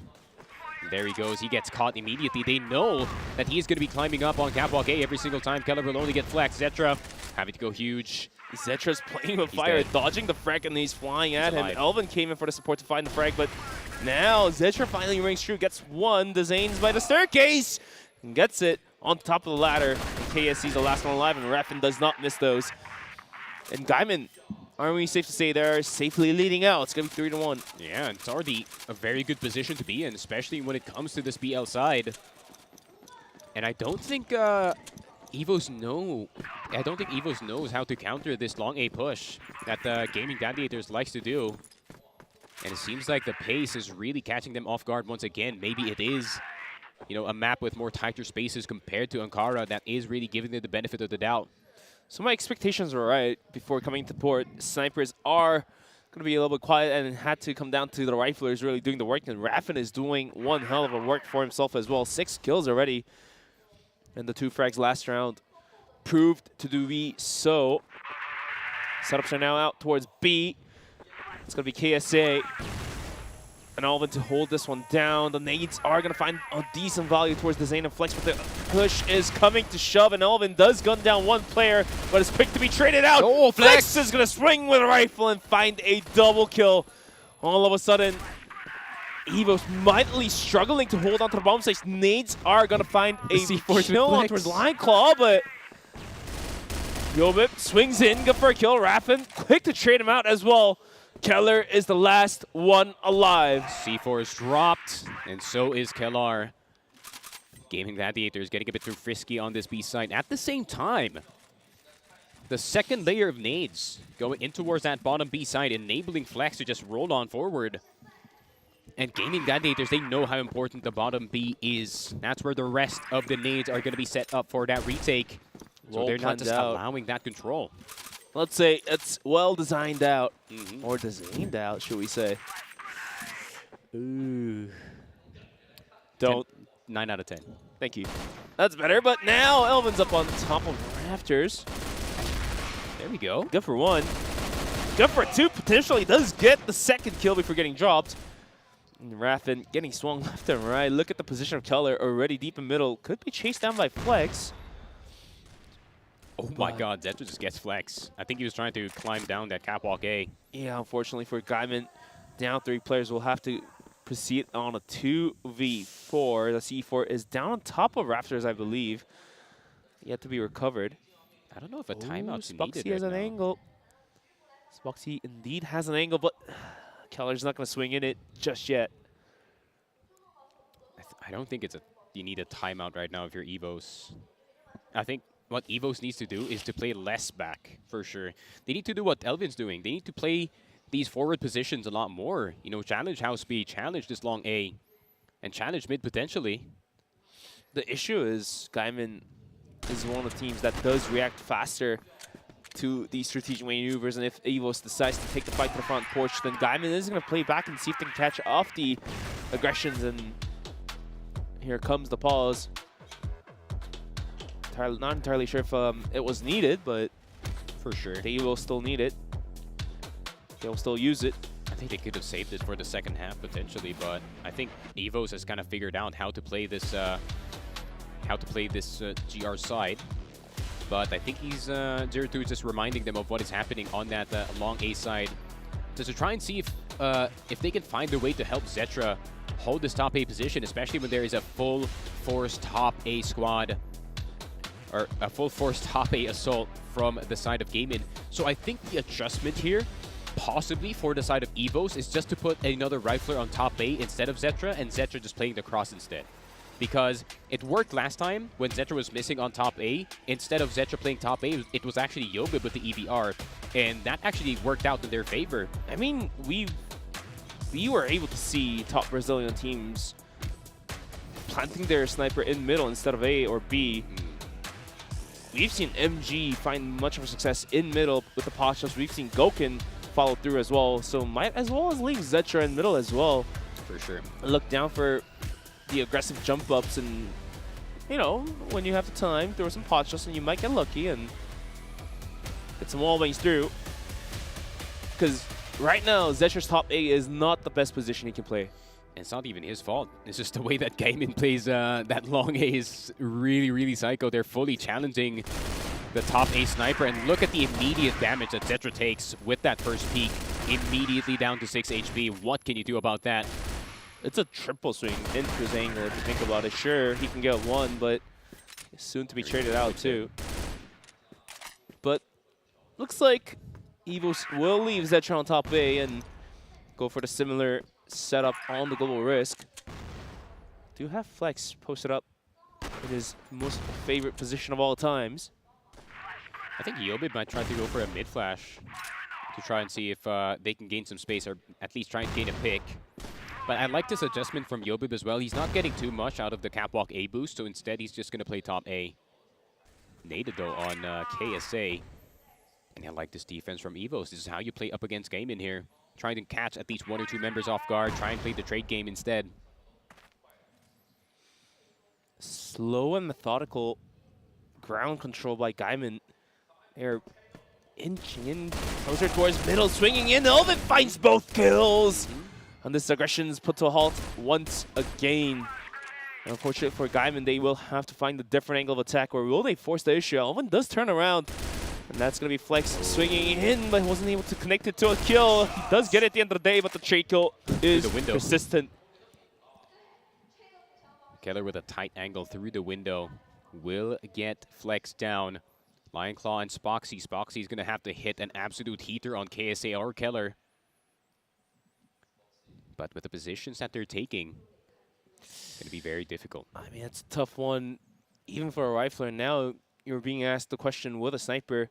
It's going to be Lion Claw getting swung as well. Both players do go down, and EVOS ARC slowly but surely is catching up. It's going to be 4-3. Gaimin in the lead by a single round. And EVO's going to have to do some heavy work on the second half especially. Not going to be good for them. 5-4 is at most what they can ask for in this port map. B-side going to be wide open, but Keller going to get Lion Claw instead. Flex trying to go for the Harvey jump, but not going to work out in his favor. Zetra will get Spoxy. Zetra with the USP. Will get traded out by Dezane here. 2 versus 4. Dezane, 28 HP. Raffin still could be very effective in this round. They still do have a smoke, a flash, and 2 nades. However, what kind of entry can Raffin produce here? And he's going to fall back in that Z position. Keller, I think, has been heard. His comms are a bit loud on stage, so I think because of that, Raffin is going to back off. But look at this position that Yobib has taken. Metal box on long A. Keller expecting Raffin, and with the wall bang, that's the end of that one. So EVOS, slow comeback into this game. Gonna have to get that last point in order to call itself an okay half. Keller so far leading the charge 10-4. His EBR has been shredding in this game. And EVOS wanting to play a fair bit forward in this mid position. Catwalk A spotted. Keller trying to punish that Harvey jump by Flex, potentially going into Catwalk A. But the full assault on mid cancelled. Yobib will be staying on top A instead. Zetra trying to look for the opener here, and Dezane down to 1 HP, but still gets KSA somehow, some way. Will not launch an HE nade towards Dezane's direction, but KSA being out is good news for the side of Gaimin. We'll have to worry about one less player here. Wallbangs are going to start to ring in mid, and Kellar will get Flex on the bottom side of Catwalk A. Spoxy really desperately trying to get a return frag here, but he won't. Dezane low HP as well, so the Riflers aren't in good spots at the moment. Still a very doable round for Gaimin. It's going to be a 4-on-4. Now look at the pressure down towards B. Only Elvin holding it down. Found much success now. Keller coming in for the rotation as well. In any moment soon, the flashes will go up and over, and that will be the go sign for Gaimin. Elvin on the response will be taken back. Keller gets cleared out too. Going to be a clean sweep on the aggression onto the bomb site to plant the C4 as we now proceed into the post plan with 3 versus 2. EVOS at risk of losing this first half. Yeah, Zetra needs to do a bit of distraction here on that B site.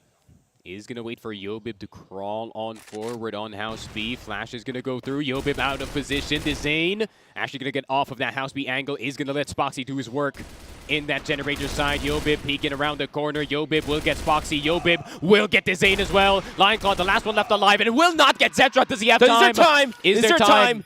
I don't think there's enough time here, Sneaky.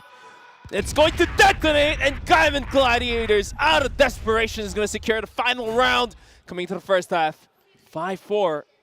Lionclaw with a hell of a kill if he did not get Yobib. Had the C4 been 2 steps closer, planted towards the side of EVOS, where Zetra didn't have to hop over the fences there. Might have been a defusal coming through, but didn't connect, and that will be EVOS down around. And AI prediction still predicts EVOS to be up by a 1-2%. I reckon I reckon not. I reckon not. I feel like it's more 60-40 towards Gaimin here. PSA. Raffin just continues with the lead in the heads of the players. Wait, they're in. EVOS. It was a 3-man push. They leave B alone, but still a man down, and EVOS somewhat boxed in, is not looking to aggress in towards B. Rather, they're trying to regain control down towards middle. What the heck does Raffin have an AK? Spoxy is going to be repositioning over towards mid. This might cause a bit of an issue here for EVOS if they try to force it down mid. Not entirely sure what their game plan is. C4 is dropped outside of B huts, and Yobib is now clearing out containers with the support of Keller. Smoke is sent out, but having 2 players in mid hints to us otherwise. Yobib's actually going to swing. And he is completely spotted out. We've seen this. We have seen this. He is playing the anchor for the rotation to happen. He has to hold the position without going down, but the nades are now flying his way. Raffin's going to swing. No, but you don't swing that, brother. But the issue is Yobib causing the commotion did not bait the rotation out from Gaimin, and Flex is holding strong. He does go down. It's down to the ends of Spoxy. He hits that quick scope. How does he even do that? Still holding strong on top of the bomb site. Pistols out. That's Lionclaw to come in for the tray kill. Zetra runs. Dezane runs as well.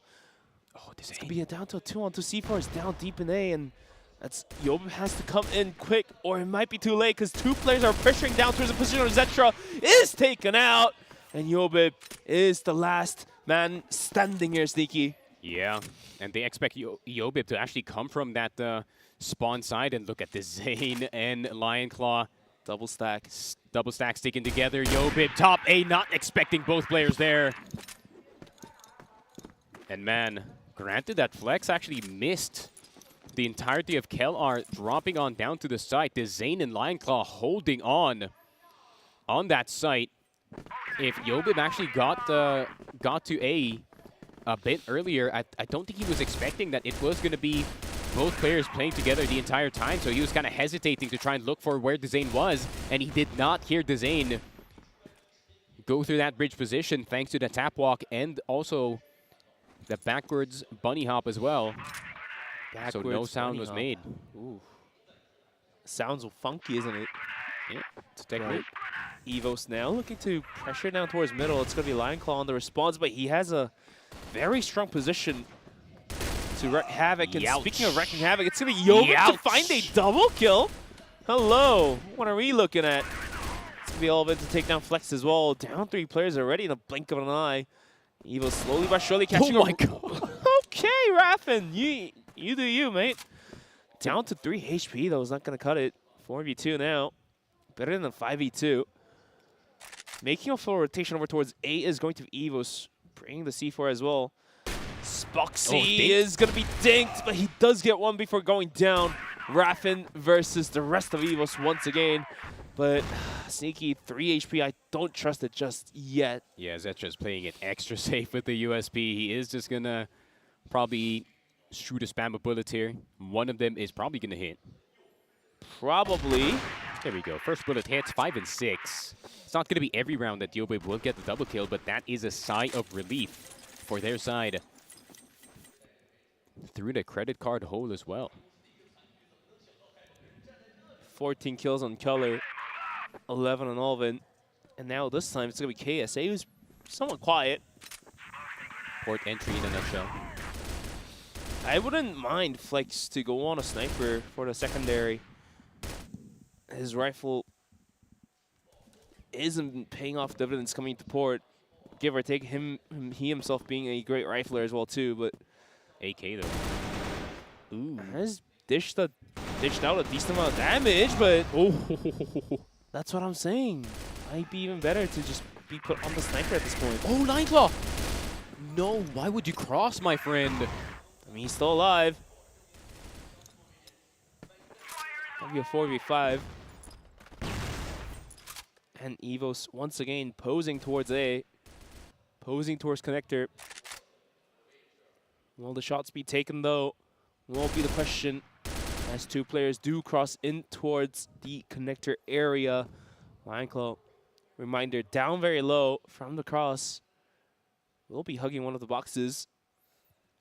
Spoxy has to hit the shots. Bad bash. Spoxy has to hit the shots. Nineclaw is looking to swing. Zetra getting caught off guard. The pistols will do the work, and Spoxy has to hold it by himself. Has an angle. Quick drop on towards one of the players, equalizing to 3-on-3. Spotted Yobit. I really love this maneuver. However, Yobit just finds the better of him somehow with the spray downs, down to 2v3. KSA gets the drop, leaving Raffin to do the work at the nades. Well, I mean, At least the lineups are on point. yeah, it's there, but you know, They might lose in the round, honestly. Raffin, if he's a demon. EVOS does lose the round, it's from the nade, I'll tell you that. Yeah, keep playing with a Raffin, but Yobit with the offest of off angles in this port map. And we are on equal footing in this map. Hey man, he did make up for the nade. He 100% made up for the nade. Who is yelling? I'm not sure, but we are now tied to 6-6. Here we go. Pressure is on. Seems like the BL side of EVOS is now starting to work. The pot shots as well. Time and time again that KSA has gotten a very good timing.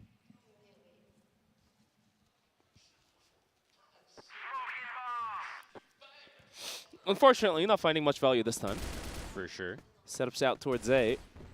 Oh, they're gonna Gaimin it on Spoxy? Oh, it's a fake. Raffin's in a very good spot, though, to try and stop this. He's blinder than ever. Has to fall back. Nineclaw does spot the player swinging in. Yobit at risk as well. Getting sprayed down. Oh, Raffin sees the feet of Keller. Okay, Nineclaw continues to find the kills. Two more players are down for the side of EVOS, and it's going to be a 3v5 for a moment here. The nade even putting extra damage towards Keller as well. Oh, Keller's been on point with these wall bangs. If Raffin, if there wasn't a generator to his right, he would have been a dead man. Or Raffin does have the HK417, one tap to the head, and it's all finished, but he can't get the taps. Raffin gonna go down, but Lionclaw is gonna be in that bait position. Keller gonna check the underside, but will only tag him. Elvin doing a bit of baiting. Waiting for Zetzer to make a play, but the USB is gonna get the better of Spoxy. Hold on, wait a minute. Well, you don't have to wait a minute, because there's the flank from Flex to take Zetra down, and Lionclaw is still hiding the wall, still hugging the corners, and gets the kill. Gaimin leads out. 7-6 scoreline. Good patience by Lionclaw. Keeping that bottom B position in his hands, not overplaying his hand. 6 and 7, EVOS still on the disadvantageous side. But Flex, granted he hasn't been too effective on this AK-47, but he has found a lot of picks time and time again, and Flex being in that position, if he can get a little bit of a peek going, he is going to see over that smoke and might potentially pick off the head of Zetra here. Might be. But yet another set of smokes being thrown out in the exact same position, but this time it may just be on a hit being cooked up in the pot. They're gonna swing. Wait, they're gonna boost to check this? What? That is psycho from the side of EVOS. That's one way to clear Catwalk A. All the way around the map, I guess. And Yobib is gonna get control as well, but look at Lion Claw, a bit aggressive, and KSA fully aware, but still goes down. Zetra trying to get the refrag, but Yobib would be huge if he can get Lion Claw off of this position, but Lion Claw knowing fully well that Yobib is not in the advantage here. Oh, the timing! The timing, but instead Lion Claw gets timing done. 4 versus 3. I thought surely Lion Claw was going to fall back, but decided to keep his crosshair there. 3-man push over towards B. They're going to swing! Keller was lining the nades up, and now they're in trouble. Elvin goes down as well. Zetra. Wow. This game is cooked, at least for this round, for EVOS. The timing on Raffin swinging out like that. And the players of EVOS looking at the sky to line up the overnades. Zetra is granted the room to get the C4 over or towards A, but it's going to be a 1v3. Yeah, he's just going to risk top A instead. And Gaimin is just fine to give up the plant. They know they can swarm the player holding it down. It's going to be 1v3. Especially he has an EBR too. Yeah, it's not the highest RPM of a gun. If he can get a cheeky nade on design here. Maybe. Oh, but all 3 of them? No way. Oh, but Spoxy jumping on in. He grabs his teammates' EBR and lets Zetra know. Bit of a BM there, too. I can feel the vitriol between these 2 teams. That's getting a little salty out there at Port. It's what we like to see here. Give or take, Port's always by the seaside. For sure. However, definite lead here. 8-6 is Gaimin 2 rounds on top and a single round away from the map point. What is EVOS' response? They don't have a timeout anymore, and the endgame leader has to figure out the wave. Ooh. Flex now on the sniper. That's what I was saying. You need to put this guy back on the secondary. Port especially being one of those longer angled maps. A sniper does find a bit more value than rifles for the dual wielder. Problem is, Catwalk A is going to be a lot more free considering Flex. There you go. Will not be playing that position. Instead, he just takes out Zetra straight up. From downtown, through mid, through smoke. That was a pre-fire. Yep. And EVOS seems to have lost the wind in the sails. They don't know where to go, and they're going to look to push middle, but Zane's on the other angle, holding it down. And the timer is just going to tick down away from EVOS. Yeah, but look with at no Raffin, ground control. EVOS is a sitting duck right now. You have 0 info.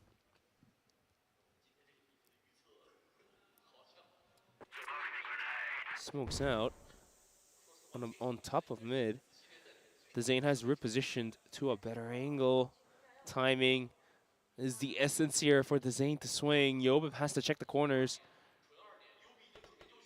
Flashes, smoke. That's going to be smoke, but the swing from the Zane's good for 1. The info has been passed. Man advantage still reigns for the side of Gaimin. 4v3, the C4 hold on towards the back of Elvin, as the rest of the EVOS is going to be swinging over back towards Ace. Spoxy has been spotted out. Lion Claw is back in long, though. Elvin needs to get back. Unless. Oh, Elvin's stuck. C4. Oh, no. He's got nowhere to go. Lion Claw's on the flank as well. Getter has to fight. Yep. This game is cooked, I feel like. He's just going to plant B. Okay. He has to. He has to. There's no time. The most random plant. Look at this mini-map. Bench. Both teams are separated, but they're retaking A. They're retaking A. KSA is running through that exit position. He might just have enough time to go towards B. And Oh Gaimin, my God, they're retaking nothing! They're retaking into the wilderness, and there's absolutely not a single piece of food there. Half the timer has burned through, and Gaimin is now hot on their feet to come back towards A. KSA springs out, gets one kill, and another kill, and another kill. They have bamboozled Gaimin Gladiators. Never let them know your next move, mate. Even I was doubting Elvin for a second, but that's a lesson. Do not doubt Elvin. He's either doing the smartest play or the dumbest play. You never really know. My God, what have we just witnessed? Oh, that's what I talk. That's what we call macro. Jeez. I mean, it's unfortunate for Gaimin, isn't it? It is, but that's improvisation right there. On the hands of EVOS, I still can't believe KSA got away with just walking straight back to spawn. Yep. But I feel like because Gaimin Gladiators do play together. True, and honestly speaking, that was a bit of a luck for the side of EVOS, so you just can't rely on luck all that often, right? So Gaimin's still in the lead, still has a round on top. They might cross in towards B, and let's see where EVOS wants to take this fight towards. KSA and Yobip. Smoxy might get one. Look at the swing. Gaimin making a full rotation as well. I feel like we're over-rotating here. EVOS once again spending more time than needed, honestly speaking, is going to be down to a minute mark. 3 players, 4, 5 players deep. The C4 to be picked up by Elvin, coming in hot towards middle. Dezane, of course, will be the first responder to the scene. Dezane with an HK in this spot. I'm not sure about this one. You never know. There's not a lot of time here for EVOS. They have to start making a move, and they are indeed coming in towards the spawn area. Spoxy is down very low. The nade might do the work. And down he goes. Oh, Zetro gets rapid. But Flex does get one in return, but KSA gets the better of him with the EBR. How have they cracked open this defense? 24 seconds left on the shot clock. Lion Claw with the turnaround on KSA, but he gets spotted anyways. That is a timeout for Gaimin Gladiators. And EVOS buying themselves a bit of time in this game. 8-8. Timeout gets called by Gaimin. Jesus Louise. What a banger. Leaving mid somewhat unattended has came to bite them in the back twice in a row. Especially I want EVOS to win. Loki, I want to keep this game going. Because the back and forth is too good. This is some top quality entertainment only at CrossFIRE Stars. Only at CrossFIRE Stars, brought to you by Smallgate Entertainment. And AI prediction, whatever. This is tied 8-8. Anyone's game at this point, and it was anyone's game to begin with, honestly speaking. So AI had a point. It was 51-49. Knew better than me, that's for sure. But EVOS cracking that mid defense open twice. And I was this is what I was saying, right? I was worried about the Zane especially, right? That is not the best angle to have an HK on, because that little wooden box is going to provide so much cover, especially with an EBR. You can get so much damage through that wooden box.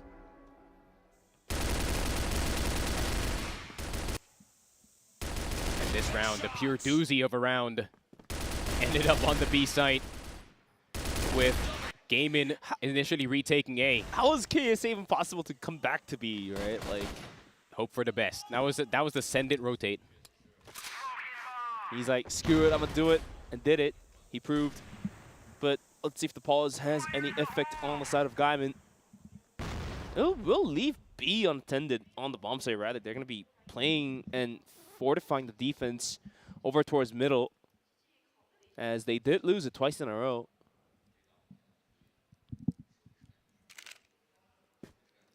This is going to be a slower kind of game for the EVO side. Not going to be as fast as earlier, that's for sure. But EVOS has been attacking this mid time and time again, but is the target going to be Spoxy this time? And Spoxy, I think he fully recognizes that there is no presence from the EVO side in that B side with the exception of one, and that's going to be Elvin.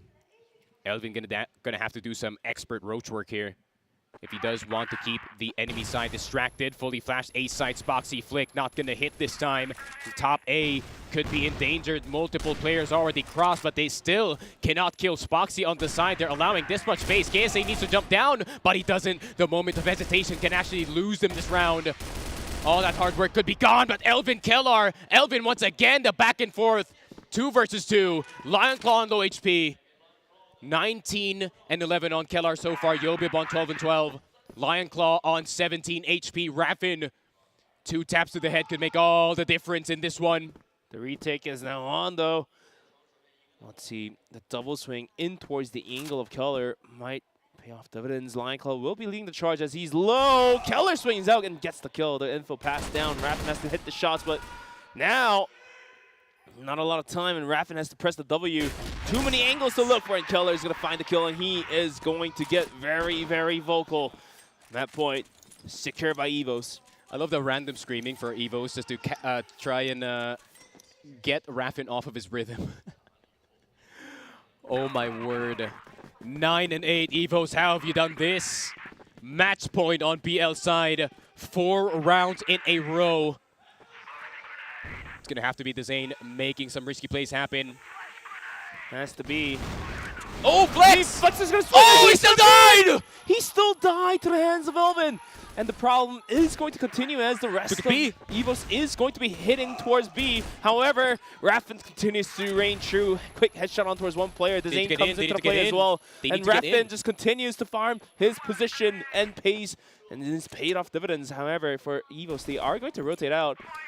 With C4 in the hands, going to be a 4v3. Are we looking at a possible overtime here? We don't know just yet. Spoxy is still holding strong on top of A bomb site. And once again, Gaimin is going to be moving as a whole. The Zane with a cheeky angle, some way, somehow finds the shot onto the heads of Kellar. Down to 2v4 into 2v3 as Zetra somehow gets the drop on towards Lion Claw.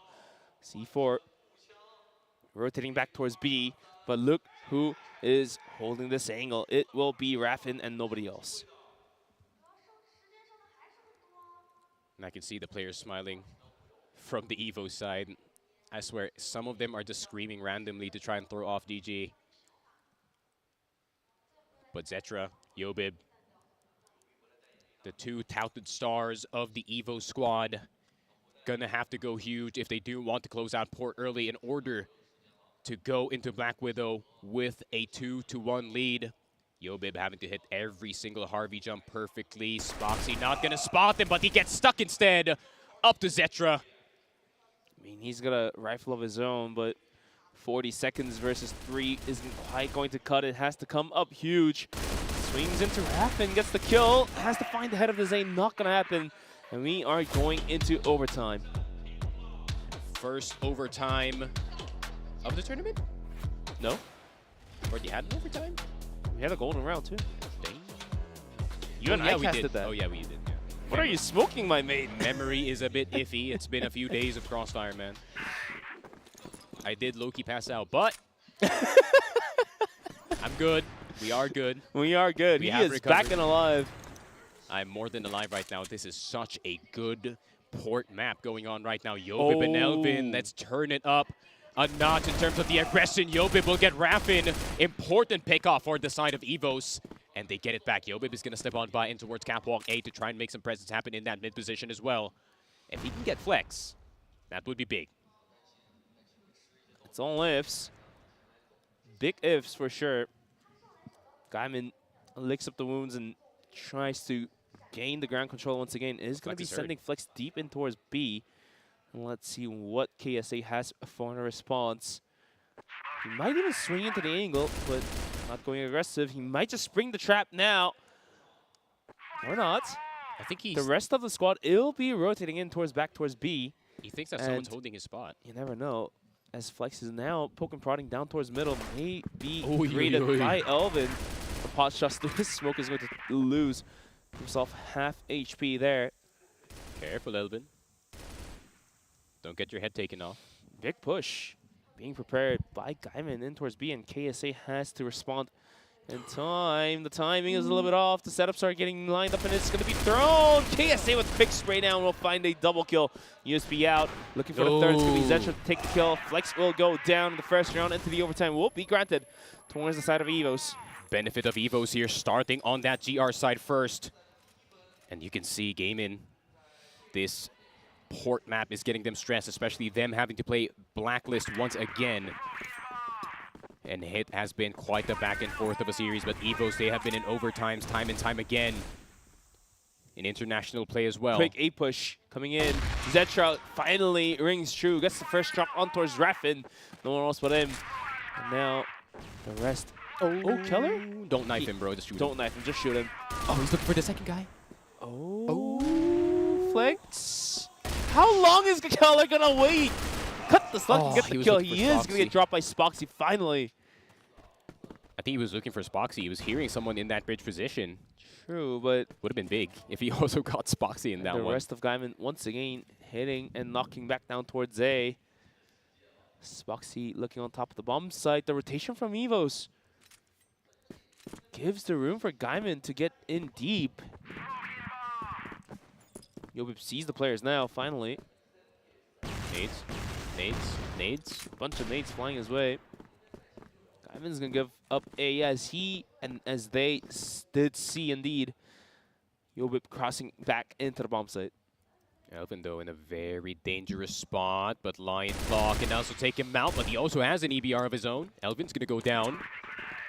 Smoke's going to go off the map into exit, so it's not going to be much of a lineup, but look at this. EVOS biting on the fake in that mid position, but KSA immediately backing off.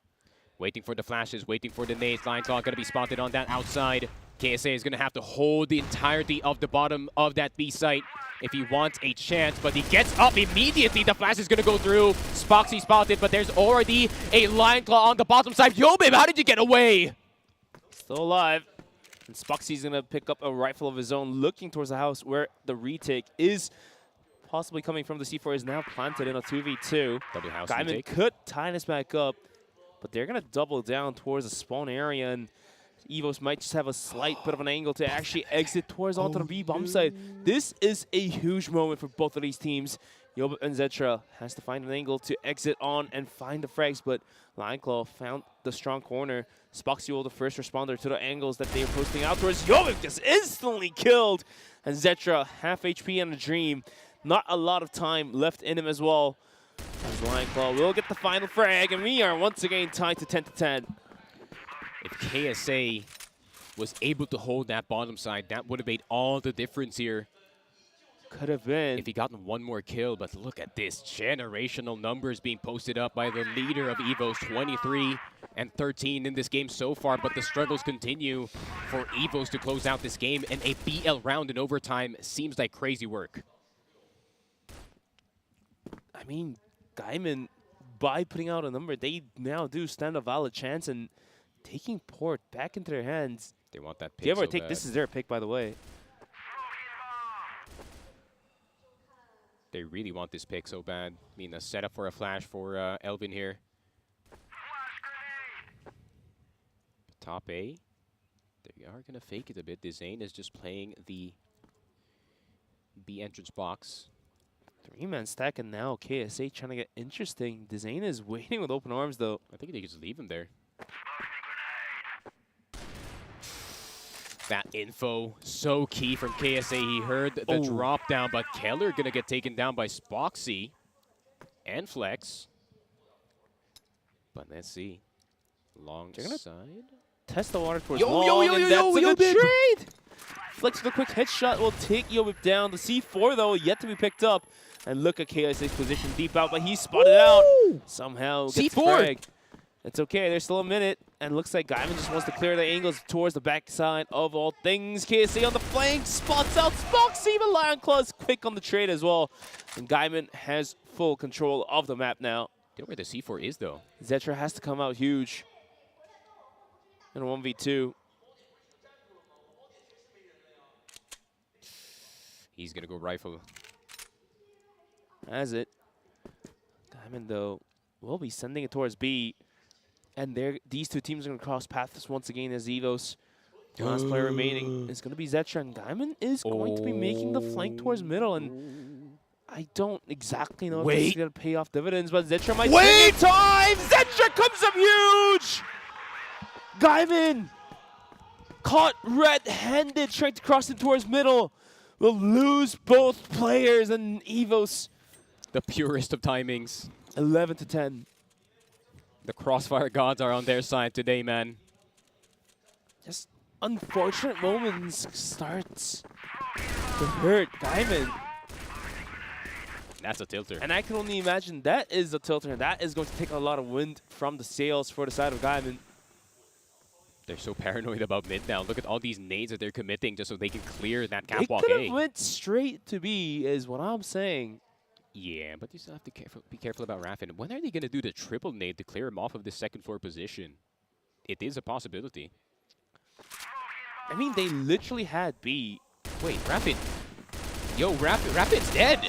He keeps quick switching on that house B position. Does he not? No! That makes a sound. And that mid push from Elvin, that's going to clear the rest of him. Flex is going to get run over with a USB. An extra quick switch from Raffin is going to cost him the entirety of B site.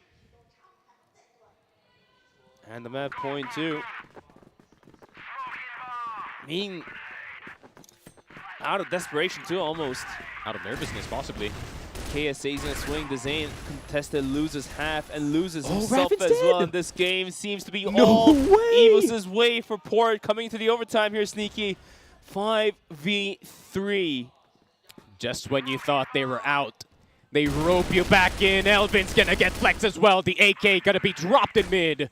Spoxy, Lion Claw, bit desperate on the Desperate exit for sure. Ooh. Spoxy does find one for retaliation, but has to go through 4 more players if he wants to provide for the team. 2v4 to C4 rotates in towards A. Spoxy, unfortunately for him, had swapped out to a rifle, not a sniper anymore. And this aggression is coming at bay. Spoxy sees the tip of the barrel. Keller is going to go down, but Yo's there for the trade kill. Doesn't matter. Zatra gets the last kill as well. And EVOS closes out Port in their favor. 2-1 in the series.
Just as we thought EVOS was going to fall apart in Ports, they make a huge comeback towards the overtime and closes the map out and taking the map pick away from the side of Gaimin. EVOS wins Port 13-10 in the series, lead as well 2-1.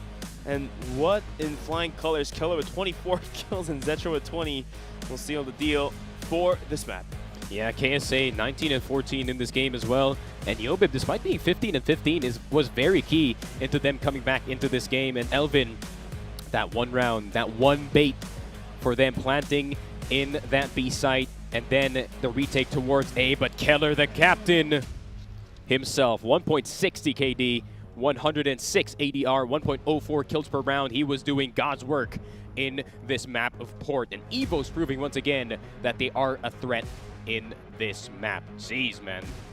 The back and forth in this map was definitely insane in regulation, but when it came to overtime, despite being on the worst side of the map, they pulled it through. And now EVOS really just stands a valid chance to close the series out 3-1, isn't it? Because now, as Port is wrapped up, we are going to be looking to get into Black Widow, one of the best maps of your region. So now I'm a little bit scared to see if we are going to have a chance to go into the decider map of New Compound. Can only wait and see, but a quick reminder, Eagle Eye 10-7 to the side of Gaimin and Kara, 10-7 to the side of EVOS, and Port, of course, 13-10 to the side of EVOS ARC as well indeed, but not a single one-sided game here, not a single one-sided map. Every single map had to come down to the wire, 10-7, 10-7, then into an overtime. So these two teams really going at it against each other and keeping up a really good fight as well. Sure, on Port, Gaimin did fall apart during the overtime, but even still, the fact that they were able to take this one into overtime comes to show that these two teams are well-matched up pairs. Yeah, I mean, both Filipino teams possibly in the top 6 is a great outlook for my region. At the same time, you can kind of see the nervousness from the side of Gaimin, right? I mean, so many micro mistakes, especially from Rapin going in towards the tail end of that game, especially in House B. He was really quick switching time and time again, and you know, that's all good information for the side of EVOS. And you know, EVOS, you give them a smidge of information, they're gonna probably make a play happen. They're already having a game plan going into this B site. So it's absolutely insane crossfire that we are seeing from EVOS, especially. The defense looked very solid from the side of Gaimin, especially. They knew that EVOS was going to attack mid again and again and again, but EVOS somehow, some way has gotten that mid position, fought through it, and it seems like Gaimin were caught off guard by the aggression from the side of EVOS. And man, what a game from KelR especially. I mean, he held the mid position super well. The wall banks were on point, and it really gave big trouble for most of the players here, especially for Lionclaw, who couldn't really crawl on in, especially when it came to that overtime. Specifically speaking for the side of EVOS and Gaimin at the same time, honestly speaking, the loser is not knocked out yet. They are going to be dropped into the lower brackets, but the showing that they're putting out in this series now makes me feel like that any of these teams that does end up losing in the series will be able to crawl back out from the lower brackets. The amount of caliber that these two teams carry are absolutely out of their minds. And specifically for Gaimin, has fallen behind for just a little bit, but they can always bounce back. And for sure, we were pointing out that Black Widow is your region's favorite map, but now it makes me questioning. Gaimin can always bounce back for sure and close out the first half and close out the map. And now we go into New Compound, where the question really lies on the fact that who has the better macro, because New Compound is the map of macro and micro, but macro does come into a bit more importance, I feel like. For sure, I feel like Gaimin definitely can bring it back in Black Widow, especially considering there is going to be a lot more medium range fights, a lot more close range fights going into this one, so there is going to be a bit more pressure towards Rapid to actually perform going into Black Widow, especially when it comes to those long A fights. But it has to be Spoxy, man. Spoxy has to explode in Black Widow, or else he's going to allow Zetra to kind of pick off his team one by one, and Lionclaw has to find those opportunities. But at the same time, Gaming Gladiators have to keep track of where Elvin is in this map.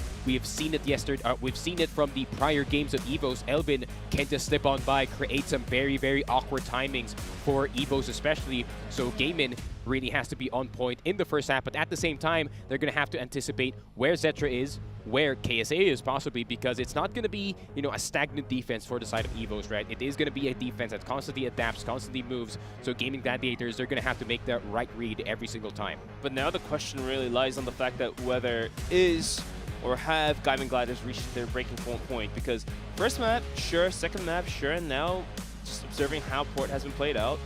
First two halves Sure, fire was alright, but then going to overtime, it may have seemed to us that Gaimin may have reached the breaking point, because that global risk side on the second half of the overtime was just not a great showing for the players of Gaimin Gladiators. Fell apart entirely. Of course, a lot of credit to the players of EVOS to be able to aggress in a quick manner and take the kills and take the headshots, but at the same time, the players of Gaimin Gladiators just wasn't able to put out some numbers and some kills going onto the global risk for the overtime. Yeah, and especially in overtime, right, you can really feel the pressure mounting on the side of Gaimin despite them being on the GR side initially. And yeah, it is just very unfortunate on their side. Spoxy couldn't hit his shots. You know, the weapon choices for the Zane as well was a bit questionable. You know, an HK in the curve position isn't really the way to go. And, you know, by the time that it was already, you know, 12 and 10, you know, the pressure was already there. You know, you could really see Gaimin kind of over peaking on some of these angles, especially when it came to that mid position. And at the end of the day, everybody just got absolutely shredded in that last round. And yeah, I mean, Gaimin Gladiators, that's a really bad gut punch for them, especially knowing that that was their map pick. I mean, despite EVOS, despite Port being their best map, I feel like Black Widow is definitely going to be a lot tougher for the side of Gaimin, especially considering it's a lot more predictable.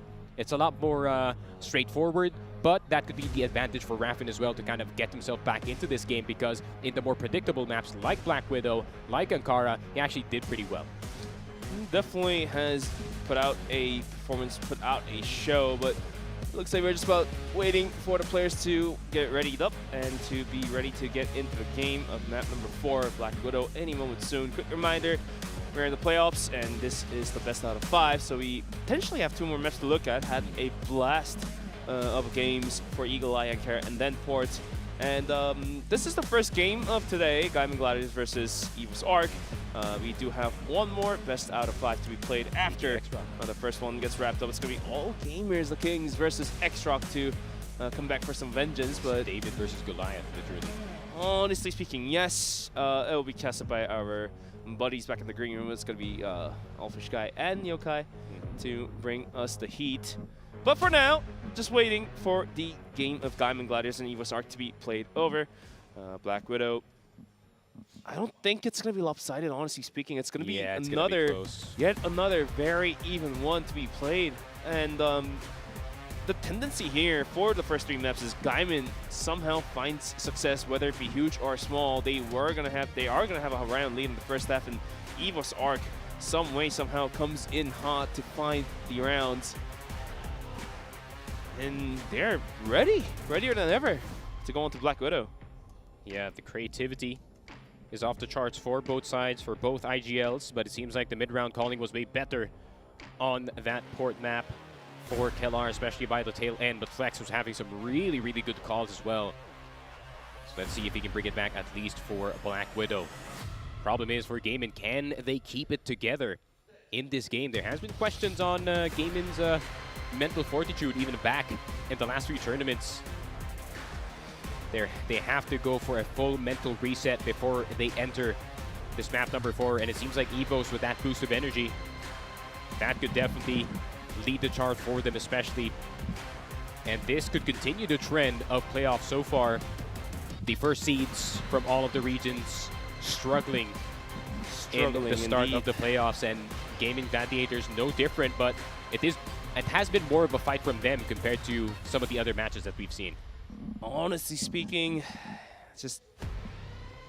I'm just glad that these 2 teams, 2 of my favorite regions, are able to perform like this at one of the top events, one of the top tournaments, and some way, somehow put out a very even matchup. And I don't know, Sneaky, like,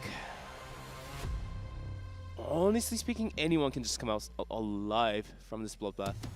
For sure. It's going to be quite the toss-up, though, between these 2 teams. Zetra, once again, going to have to be the point person for the team. Spoxy, going to have to be on point for his squadron.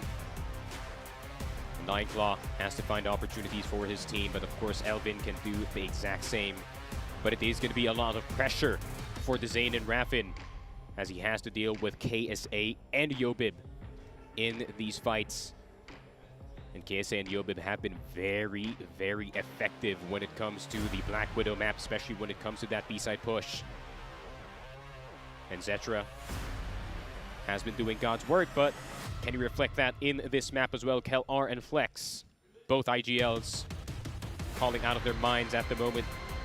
But Keller doing a better job in terms of the frag situation. So today's going to be very interesting. EVRs are going to start to fly at the start of these rounds. Wooden doors in mid going to have to be somewhat of a danger zone for some of these teams.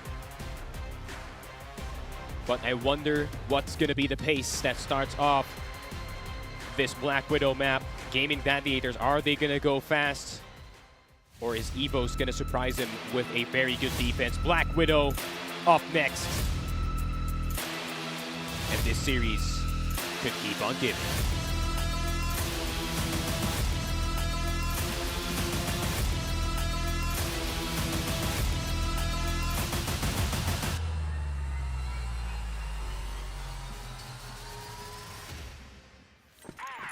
And we start in Black Widow map number 4. CFS 2025 Grand Finals, quarterfinal. EVOS win this, they go into the top 6.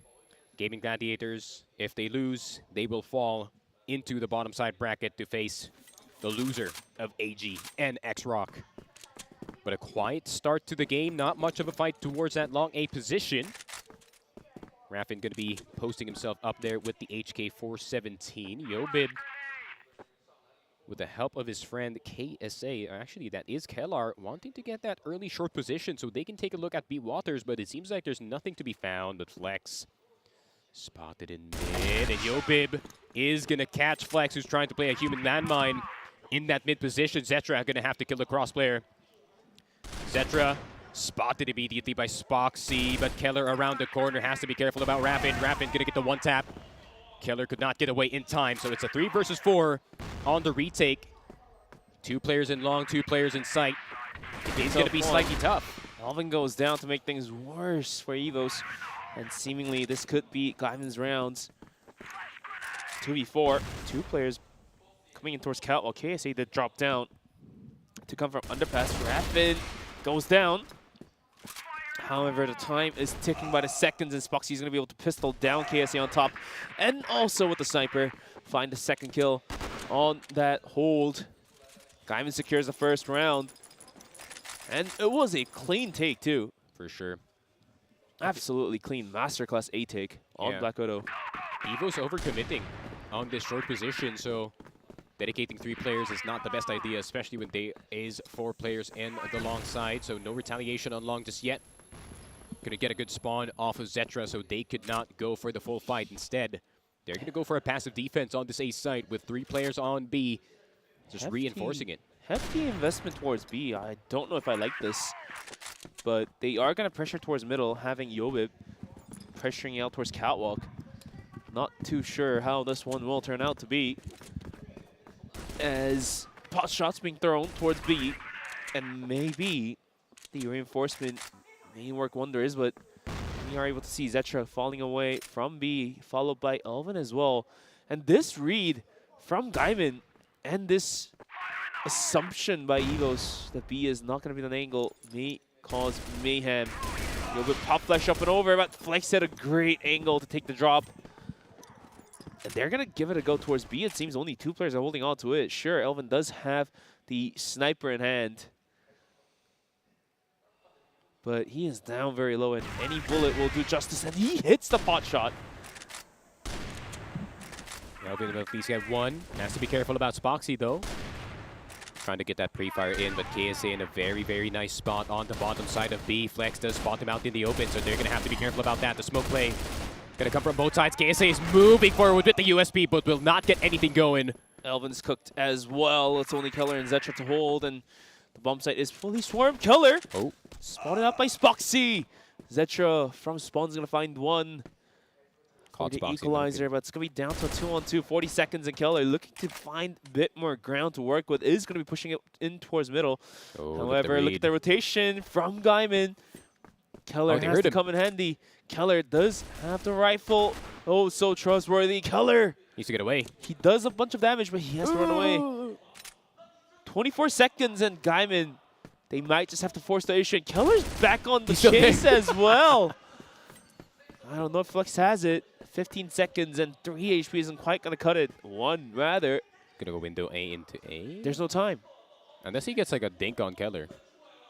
He has to get the plant down. Oh, he 2 sees him. seconds. Not a lot of time. Very nice hold from EVOS in that B site. Quickly chases for the tie. 1-1. Seems like Catwalk B was a bit of a target here for this EVOS side. We're going to take a look at that first round once again. Good shot on Zetro, who's playing that boost boxes in towards that A site. But Rapid is going to try to see if he can get some long control here. And that he does. They always gain long control, but just isn't able to proceed from there on. Gaimin kind of being stuck in that position if you think about it. I feel like Zetro is just having like bad spawns in a row, so that's why he could not fight that long A. True. He Absolutely keeps spawning true. on like the left side of stage. What is the game plan here, though, now that we are tied? So Gaimin's not going to switch up too much from their old strats and see what goes, see where it takes them. Flex is going to try to send it on like another side of the map. That's similar to what happened in that last, or round number 1. They're going to have to protect Zetro with their life here. A bit tight on the angle, Rapid. Looking for that full swing, but I think he is allowing Spoxy to roll on forward. Not the best decision here for Zetra, and he doesn't get anything off of that forward position. Flex is going to cut off the rotation from that B site. They haven't checked window A yet. KSA is going to get spotted, and that's a full-on read from Gaimin Gladiators. Yobib, not much you can do. Elvin's going to try to look for Flex on the other side of the map, but I think this might be a round that you might want to give up.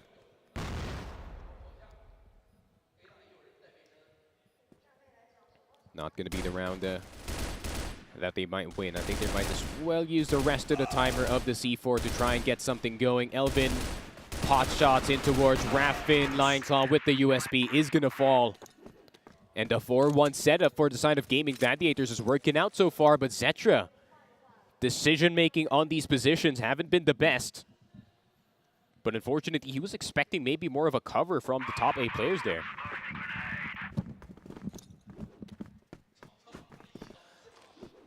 So another methodical takedown towards a long, succeeding, but this time Yobit wants to take the fight to the front porch of Gaimin. Good for one, but Gaimin's not giving up yet. Got the trade kill, got the position, and has control once again. This is not a half bad trade either. Going for the reset though. C4 will be rotating back towards B. Or mid, rather. Haven't seen a proper catwalk take yet, so this round might just be one of those rounds that it does happen. In towards B they go. Elvin sitting on the secondary sniper. Ringed true for 1 kill, but a single kill only throughout the course of 3 rounds. And 2 players will have to hold the bomb site against the players of 4. For Gaimin, running the lineups. Line core flashes up and over any moment soon, and Elvin does see the tip of the head, but isn't able to fly the hats away. And the aggression is on, and Spoxy so darn good at KSC at risk. Gets 2 before going down, allows the room for Keller to rotate back in. Spoxy versus the world, 1v2, a minute, and the clock with the C4 being downed. Loses his hat. EVOS quickly follows up. And like we said, Sneaky, the game is not going anywhere but into overtime, it feels at this point. Already 2-on-2. First half not even finished, and I'm already talking overtime, but I think it's very valid. for sure. Seems like it is another back and forth in this map. Black Widow. Wait, Elvin. Elvin not spotted. Lion Claw is going to spot him first, actually. Very good flashes on the outside. And look at the pressure that they're providing on this side. KSA will go down immediately. Yobib on his own. Gaimin Gladiators pump it to Gear 6. despite that good beat defense in that last round, it seems like Elvin, unaware of Lion Claw's presence, but at the same time, a very good flash lineup all the way from Catwalk B in order to blind him off of that box position. And Yobib gonna reveal himself in arches, but I don't think he is gonna do too much from that spot. 3-2 Gaming Gladiators with a 1-point lead. That's a timeout for EVOS. Tough spot to be in, but what can you do? Elvin's fully flashed. KSA immediately fought in that B side. Communication not fast enough. Not a bad time to call the timeout either, and 0-2.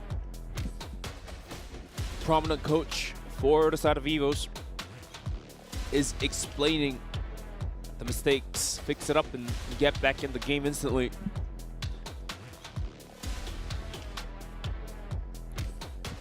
A lot to talk about for EVOS especially.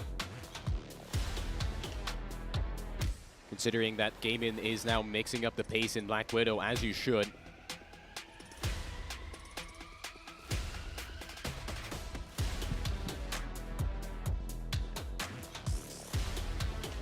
And it seems like EVOS have a lot to read going into this game. A lot indeed. I wonder if they are going to go for a lot more long A fights in this one.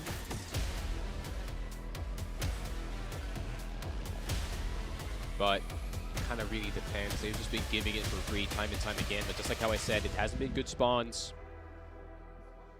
for Zetra. So he couldn't actively try and fight for long A. But they could try to fight for long A if Yobib is near enough. Maybe they can set up a late flash for them.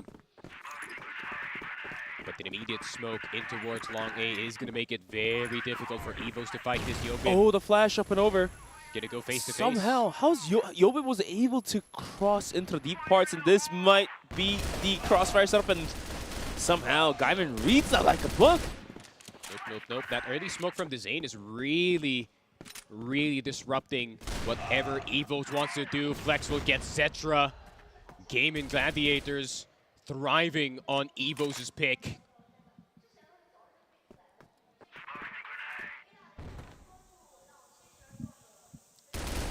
Trying to slip in.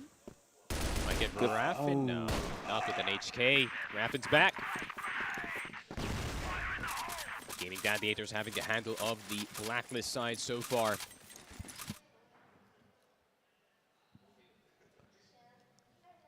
Tough spot to be in if you're EVOS. Not even the long A takes are actually working out. Flex dead off the jump. Good wall bang on the left side of spawn window. It is wall bangable, but Keller gets tagged as well. But the kill is a kill for the side of EVOS. Anything is a plus. Another frag. Yobib's dead. How? Oh, he From tried to be Raffin. short. Yeah. How did he hit that? And round after round, Gaimin is making this game look easier for them. Catching Yobib second time in a row. Well, in a different spot now. But Yobib goes down. 44 and a methodical rotation out towards Catwalk and towards A, where only Keller is holding. Woo, what a pre-fire by Keller. Pure timing. But Gaimin now Pure timing. will be walking in towards Catwalk, and EVOS may not just post for a rotation just yet. Pop flash up and over, and they're going to give it a go. Keller has to respond out towards long, but Raffin is on the hunt. They can clear out any moment soon. They have the C4 planted for Catwalk too, to make things a bit tougher for the side of EVOS to go on a retake. Keller not springing his trap just yet. May be able to catch Raffin off guard. There's the kill. However, Catwalk is being controlled still by Gaimin to make the retake harder. Spoxy knows that Keller's out towards long. He has taken the life of his teammate. It will be looking with a sniper of his own. Flashes up and over, but good Keller shot. to find the better of him. Lion Claw and Dezane double stacking towards Catwalk. Good for one. Keller has to swing. Good double stack. Dezane with a good spray down. And now the timer ticking down on towards the C4. Not going to cut it. Can't defuse the bomb. Has all the kills, but no defuse means Gaimin will find their 5th round. Very good delay. Flex is letting him hear it. EVOS was also talking earlier, so Flex is also giving his own answers. And EVO stuck on this GR side. Elvin, KSA, and Yobib. The big three that we expected to perform here is having a hard time. Keller now rocking his own sniper this time. They're going to run that double sniper setup. As they should. I feel like they need more solid anchors on this A site more than anything. More than anything, indeed.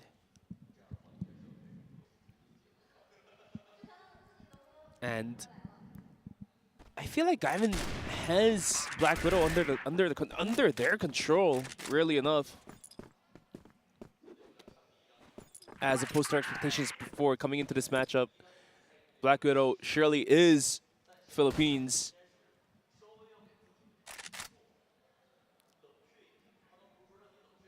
Keller, though, posted up on the A site.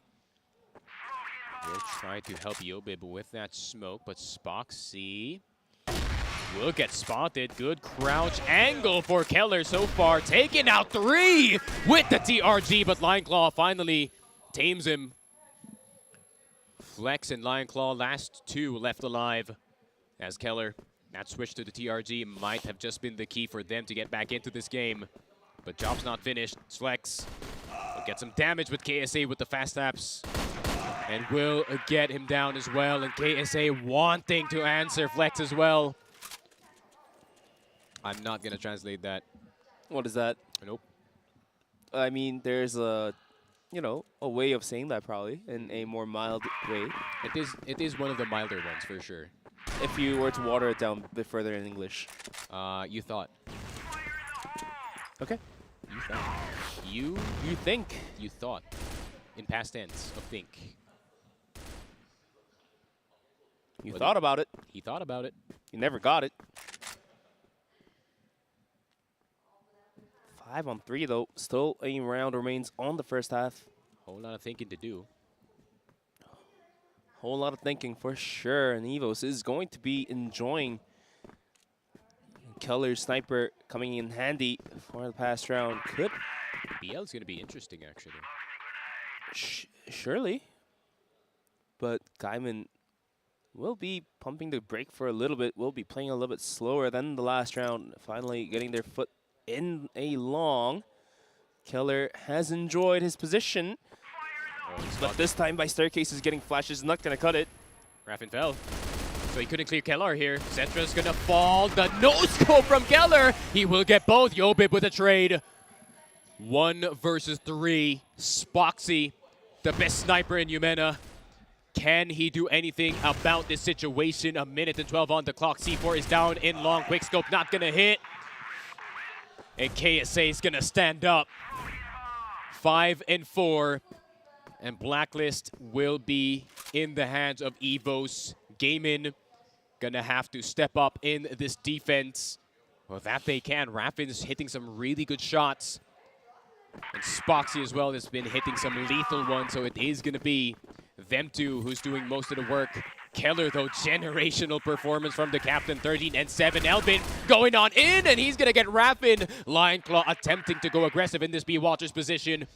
But there's one more. Flex is going to get Elvin eventually, but Kellar will spot him out. Better timing.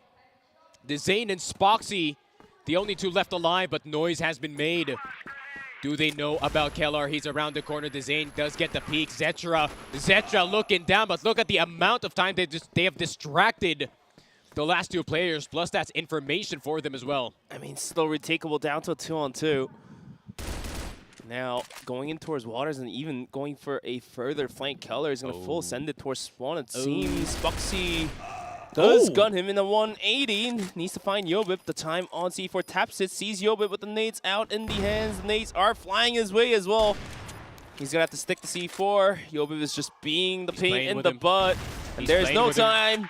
Yobib gets the kill, and we are tied once again to 5 on 5. And oh boy, aren't these Filipinos getting vocal right now? There we go, 0-2's getting involved. You know how Gaimin loves to go loud as well in this game, and my god, the decibels are off the roof. Chengdu is getting a bit noisy here. EVOS, first blood in this second half, and this is what I was saying, man. This is going to be a very interesting BL side for the side of EVOS. Full push in towards B Waters, but here comes the reaction from KSA. They're going to try to cut it off. This Zane caught reloading. Flex is caught in the spawn side as well. Spoxy gonna have to hit some insane shots. Quick scope will get the shot as well. And that's what I was talking about, but there is a sniper on that long side. Raffin, 3 headshots in a row, and that could do it, but Elvin's gonna end it right then and there, and that is a time out for Gaimin Gladiators. EVOS just being able to break through the defense by Gaimin Gladiators like hot knife through butter. Got 2 rounds in a row, and now, out of desperation, calls the timeout. It's going to be Gaimin. Still not a long shot ahead for both of these teams. Very evenly matched, but the last 2 rounds did seem all EVOS' way. And this timeout is going to allow 0-2 to speak to his team as well. And you can see Spoxy, despite all the noise that's being created from the other side of the Rate server. this as well, please. I don't know, he's blocking his mouth. It's kind of hard. How about this? He's like, guys, you need to calm down. The pressure really building on here. Zane has a migraine, man. He's been holding that head of his for the entire game. He's trying to focus. And then you see on the very tail end, you can see Spoxy smiling. Maybe it is reminding them of those LAN games back home. When the pressure really kicks in, that's when you really perform out. Sometimes players do need a bit of pressure, and this is the perfect time. They're down a map, down around. EVOS trying to... Would it be a better time for them to get it going, isn't it, for Gaimin? For sure. EVOS activating Rage Bait mode and is trying to draw those full-on pushes from the side of Gaimin Gladiators. But look at this. Keller. KLR, 15 and 9, generational from the captain. Let's see how this timeout is going to work wonders for Gaimin on their defense. Hasn't been able to hold it down the last couple rounds, and EVOS just being able to break it. But they're going to slow it down. After the pause, let's see if they are capable of doing so once again. They're going to be stacking themselves outside of B. Pot shots being thrown as well. What are you doing? Only 2 players holding it will be Flex and Lion Claw, and Flex is going to be on more of a flex position, no pun intended. There he is on the rotation through mid. This is looking towards B. A questionable setup for Gaimin. I mean, we will find out in just a moment as the line up of the nades are being thrown any moment soon. The smoke as well from Lion Claw is going to hold it down. Here comes the go sign. Lion Claw is knocked out in an instant as Flex has joined up for the defense himself. Will be taken out as well, and all for, unfortunately for Gaimin, that's another bomb site lost. I mean, Zane may have gotten 1, but the nades are absolutely insane. Spoxy, though. Spoxy is in a very good spot. But they do hear someone from that window position. Keller is going to relay that information to the rest of the team. Do not peek from the window A, except for Zetra. He doesn't listen. But that was the exact time to not listen to your captain, Zane, the only one left alive, and all we can hear is EVOS letting the Gaimin Gladiators know the war cry is here, and EVOS gotta let him hear. No. Sit down, KSA. Not yet. Not yet. It's not the match point. I'm just thinking to myself how you were talking about how these teams are capable of losing from 9-0. I know. That's why I'm telling you to sit down. Chill out. Now 0-2 doesn't have a timeout to use, I believe, as well. I think both timeouts has been spent, right? For I'm sure. not wrong. Both so on both sides, yeah. He can't hold the horses yet. Can't say don't get too excited to yourself.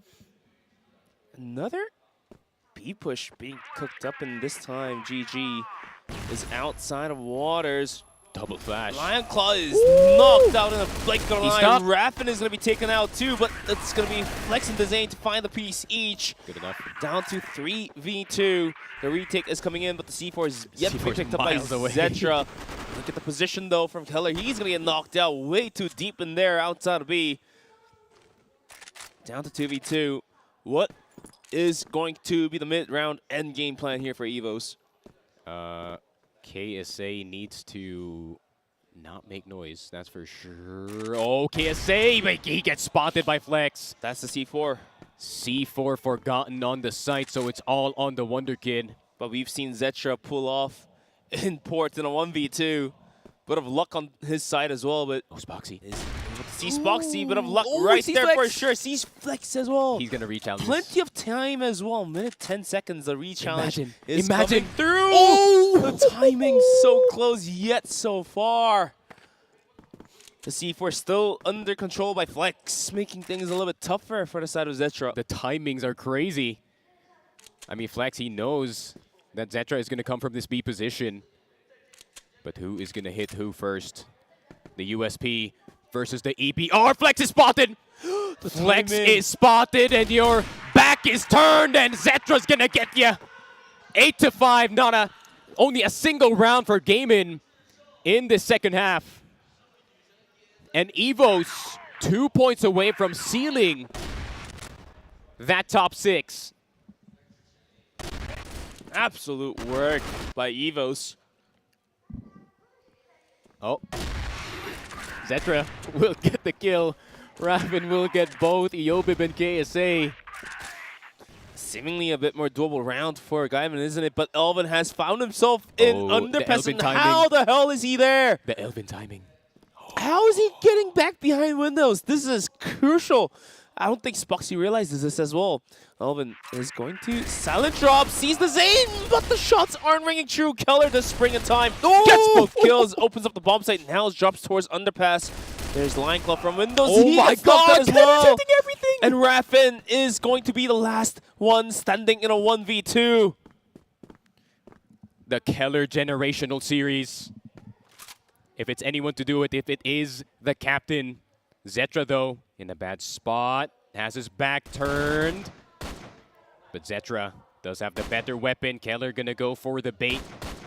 But Zetra is gonna decide to plant the C4 instead. And look at this, Raffin paranoid about that backside. And Zetra will get the better of him. 9-5, and it seems like KSA, not yet. Don't pull the trigger on that word yet, brother. Not yet for sure, and looks like it's going to be EVOS to be able to find that map point and the series point. And Gaimin is going to be at risk. Fast long aggression sneaky. Can your brothers come in hot and take the series into their own hands? KSA, he is gonna get that shot. Line Claw will fall. Flex, though, somehow, some way in here, but KSA killing everybody. But look at the timing. Look at the timing from Raffin staring at KSA here. I wonder if they're going to check Raffin's position, and that they do. They did, indeed. But the HP bars, man. Imagine Flex getting that double kill with a nade. Possibility still rings. But EVOS will go for the reset smartly. They know it's a 2v2. And relying off of Zetra's sniper, they want to find that 2v1. If possible.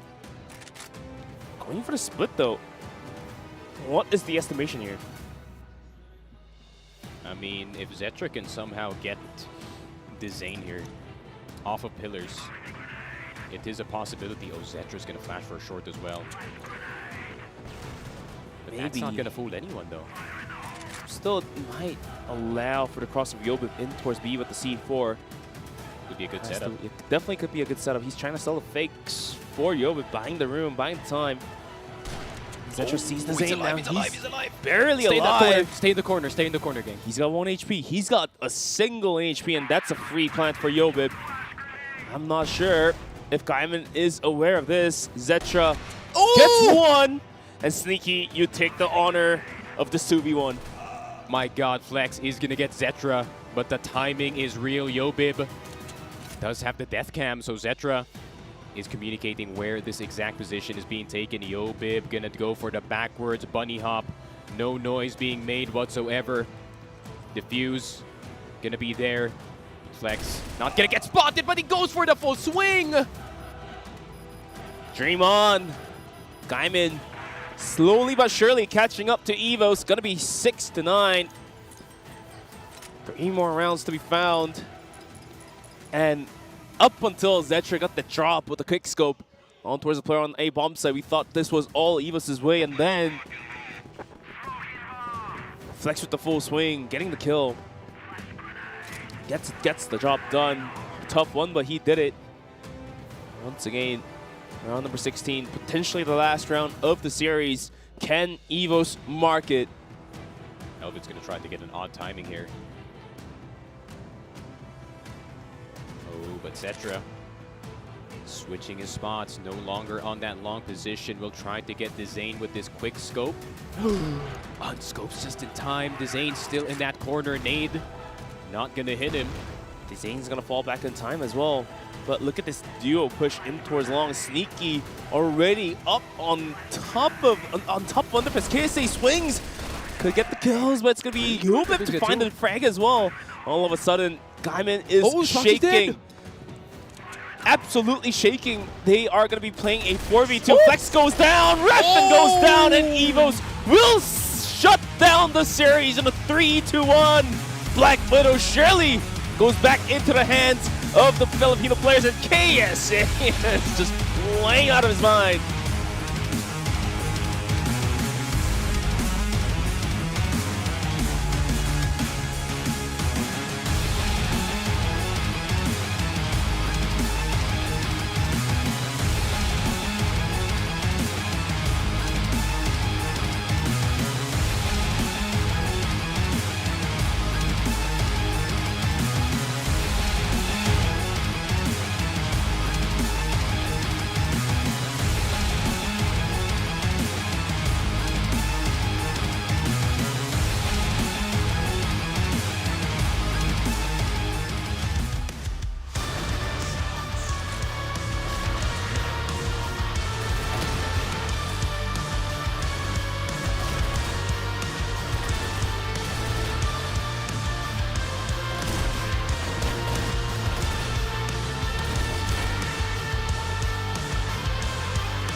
And with that, EVOS ARC take the victory in this best of 5, 3-1, and they take down Black Widow 10-6 with an excellent performance from a lot of the different members, not just in the game, but also on the stage, giving them the shushing motion, just telling them to shut up. Maybe some trash talk was going on before the matches, but I'm sure we'll hear from them in a little bit. For sure. Started to fly during game 2 as well. I heard some screams on stage. I was like, oh. Oh no! You don't want. You definitely didn't want to translate that to me.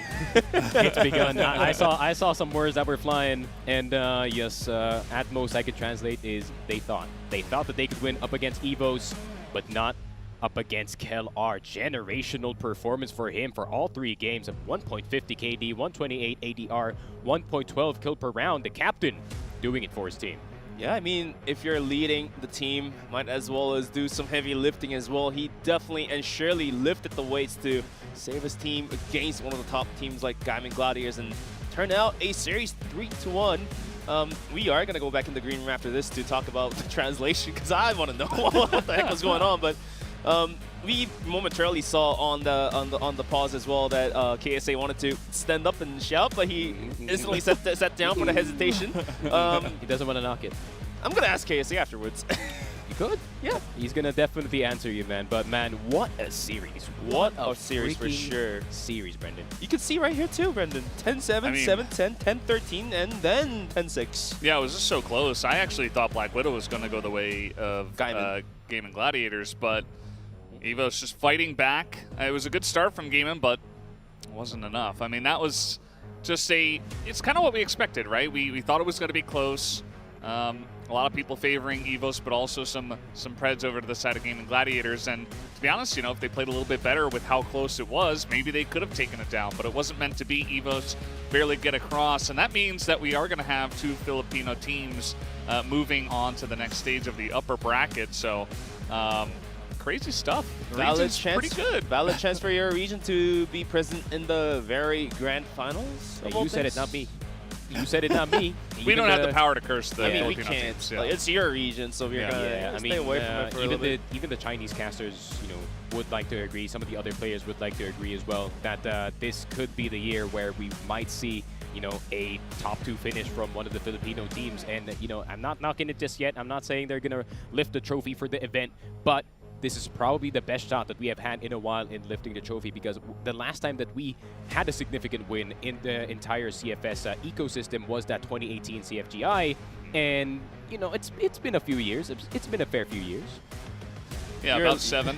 About 7. About 7. Maybe 6. Yeah. Maybe 6, 7, somewhere around there. You never know what's gonna happen, but definitely a prominent shot for Philippines to make a wave, to make a comeback. Vietnamese region was treated as number 2 for a while, but they have been falling apart coming to this year's grand finals. Twisted Minds was knocked out, and then also Team Falcons just not being able to make it alive out from the group stage. So EVOS ARC versus Gaimin Gladiators. The conclusion was Gaimin will be pushed back out towards the losers brackets, and EVOS ARC will proceed to the winners playoffs to play against one of the top Chinese teams. Now, yeah, I do want to mention that because EVOS ARC has defeated ROCK esports. They also took down Virtus Pro. Those are a couple of teams that we expected to be pretty good, right? We expected Gaimin Gladiators to be pretty good, but their next matchup is going to be one that is going to be up against an excellent team, either AG or XROCK. It's not going to be easy. I think it's going to be their first difficult test and their first Chinese team in this entire tournament. So EVOS ARC, they've had a lot of time to really build up and get really confident and start shouting across the stage and stuff like that. But I am curious about how that matchup is going to go to see if they can also challenge Chinese teams, because we know that Stallions can do it. We've already seen it a couple of times, so got to wait and see if EVOS ARC has that ability as well. Yeah. Absolutely. Absolutely. I feel like this is definitely the year where AG is still the final boss. If I'm not mistaken, you know, XROCK definitely does have a chance to go up against the AG squad. Granted, it is going to be a bit erratic, but judging from what I saw in the CFS Grand Finals back in China, you know, it is going to be a very difficult task, considering, you know, you have the best player in every role basically on AG. So it is going to be very, very tough. So I hope to see some curveballs coming in from XROCK. Maybe, you know, a cheeky, you know, Black Widow, faster pace kind of game, similar to what we saw from Gaimin actually at the start of this series. So hopefully we see something like that. I don't want to see a full sweep. Yeah, I mean, if we get a full sweep, it's going to be disappointing, although that has been what we've been seeing so far in the regional finals, and All Gamers is the final boss, so they kind of just, they make it pretty quick most of the time, but hopefully things are a little bit different here at the grand finals just to make the best of 5s interesting. That being said, definitely the big favorites to win this entire tournament, so everybody who does go up against them, even if they lose, it's not that big of a deal, especially because it is double elimination. Before, of course, to get to the grand finals, if you do get to the grand finals. If you get to the grand finals against AG and you lose there, that's pretty unfortunate. But, you know, that's, you feel that way about losing to any team. So we'll have to wait and see if AG even make it there. You know, last year we talked about ZQ and how he wasn't there, and AG only got 6th, but now ZQ is back, and they are certainly at full power. So expecting them to win the next matchup, and then expecting them to, if that does happen, they will go up against EVOS ARC. So not going to be easy, but exciting nonetheless here in the upper bracket. I mean, rightfully, EVOS ARC has had the hard fights, had to climb uphill battles, and surprisingly enough to me and you guys, they survived even against Gaimin Gladiators, and now having to face against either All Gamers or XROCK, give or take, they're both top Chinese teams, and it's not going to be easy fighting off against one another. Another uphill battle presented in front of us, which is going to happen in 2 days' time. Of course, the predictions from talents and the AI are going to be favoring one of the Chinese teams, but hey, whoever writes the story is going to be the players, and you know, EVOS ARC could just write one Odyssey out of this one. Yeah, for sure. I feel like this is going to be a very, very good litmus test for EVOS, especially, right? Granted that, you know, it has been quite the good run coming in from them, but just like how we did say, you know, they have yet to face any Chinese team in the tournament, and they might face the Chinese team in the tournament, of course. So could be kind of a test on how good this team really is compared to the upper echelon of CROSSFIRE talent. But, you know, so far we are seeing some very good shots, very good macro coming in from them. You know, they can play within the chaos, and their mid-rounding has been very, very good thanks to KLR, who's also fragging out of his mind. So they're going to have to bring this kind of form into that next series, but play a lot better. Generational performance from Keller. Like Sneaky has mentioned, this guy has been lifting the weight for the team as the captain, has to lead an IGL at the same time frag out 3 tasks all in one. Yeah, I mean, I was watching this guy, and it was very obvious that he was on something today. Just an incredible streak going his way, and hope he continues with this level of play. We'll have to see. As let's jump into the highlights in the interview right now.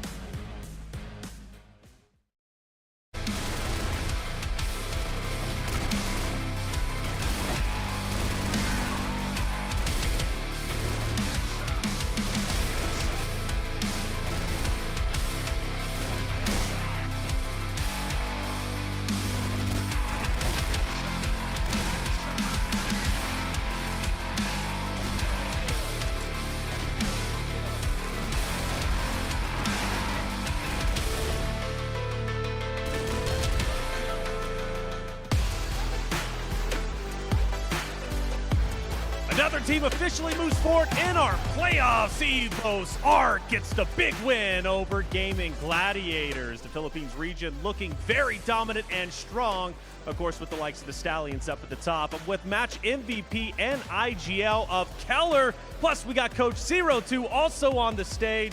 Boys, welcome. Great to see you. Wonderful series.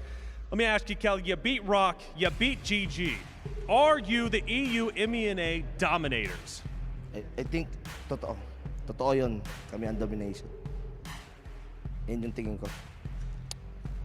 Okay, so I think it's true that we are the daddy of the West. Is that West? That's the Western region. Yeah. And they beat us so badly, like in the past couple of international tournaments. Now we are their daddy.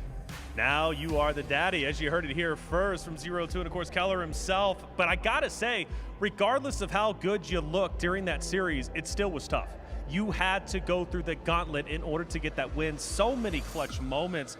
What made that series, or I guess I should say, what was the toughest portions of that series for you and your roster? I think is the map 1 because yun, doon kami nahirapan, di kami agad nakapag-adapt. Nahirapan kami sobra. Pero yun, binalingan namin sa mga sumusunod na map. I think it's the map 1 because we were surprised of how they play. They played fast, and we got shocked and awed, but we got it under control. But it was too late because we didn't have enough timeout in the end in the OT. Did you go OT? Yeah, in the OT. So yeah, but I'm happy that we got it under control in the next 3 maps. And Keller, how did you remain composed during those clutch moments? Because Gaimin Gladiators are pulling off rounds that they should not have gotten. Paano ka raw naging parang matatag sa mga clutch situation mo kanina kasi ikaw yung mga nagka-clutch kanina eh. Tapos yung mga clutch moments. Sa tingin ko kasi nadalihan kami sobra basahin yung kalaban. Wala naman masyadong pinakita maganda yung kalaban. Kaya nadalihan kami sobra. Kaya ganun na lang siguro kadali basahin sa clutch situation. Walang nagbabago eh, kahit anong mangyari. So, he felt confident because it was easy for him to read as an IGL, the opponent. But what made him very confident is like he knows that the opponent became afraid in the end, so that made it easy for him to read the GG. Okay, I got you. Well, speaking of IGL, it's a great talking point, transition point rather, because Kelly, you are the IGL. However, Salvatore over on the Filipino casting side did mention, he wanted me to ask, even though you're at IGL, you're also one of the more dominant slayers this series. Was that something you set out to do, or was it something that just happened? Kahit daw IGL ka, ba't kumakarni ka? So ano ba yan? Talaga ba na-plano mo yan? Na-practice mo yan? O talagang tsumamba ka lang ngayon? Tingin ko tsamba lang kasi, alam mo na, yung mga killer ko, yung mga kampi ko, pabuhat sa IGL. Mga pabuhat. Alright, so you will love this. I think it was just all about luck, but my teammates, they want me to call and they want me to kill. So I'll do everything for them. So yeah, but it was luck. You think it was luck? Yeah, you think it's luck, but yeah, it is what it is. Sometimes you need a little bit of luck, and speaking of luck, or maybe even more so skill, coming up next, you're gonna have to face either XROCK or AG. Two dominant rosters. How are you feeling about that? And more importantly, who would you rather play against if you had a choice? Sino ba gusto mo kalaban? AG or XROCK? Kung sino man nanalo sa kanila, handa kami kahit sino sa kanila. Paghahandaan namin sila. So whoever wins, we're gonna be ready for them.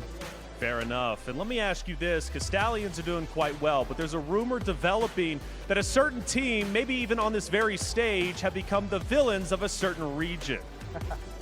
So tayo daw ba ang kontrabida dun sa region natin? Oo, totoo yun.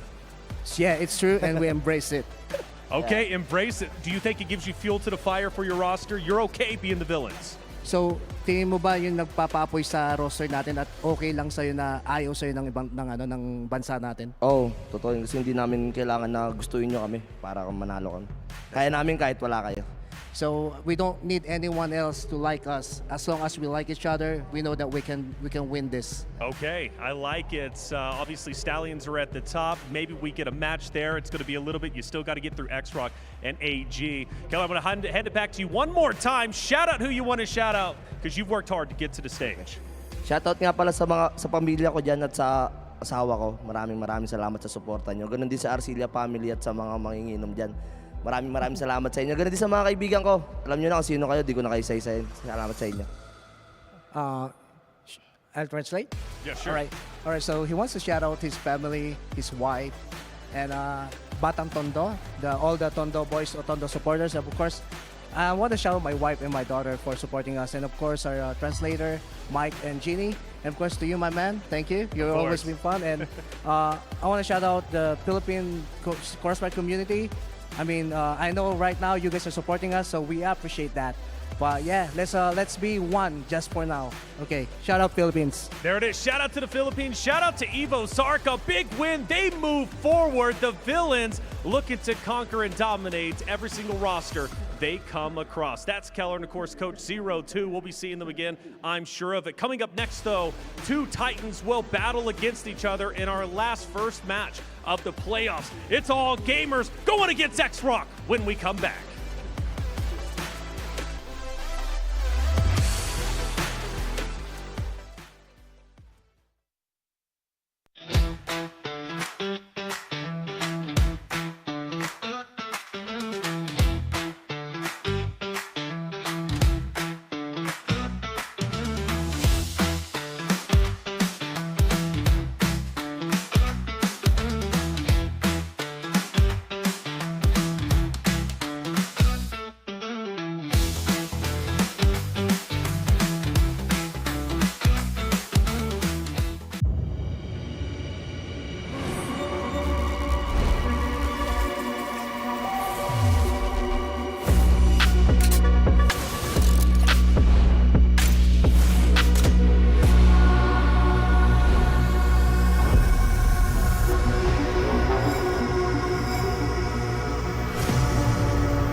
在英语听力考试中，世界逐渐变得安静。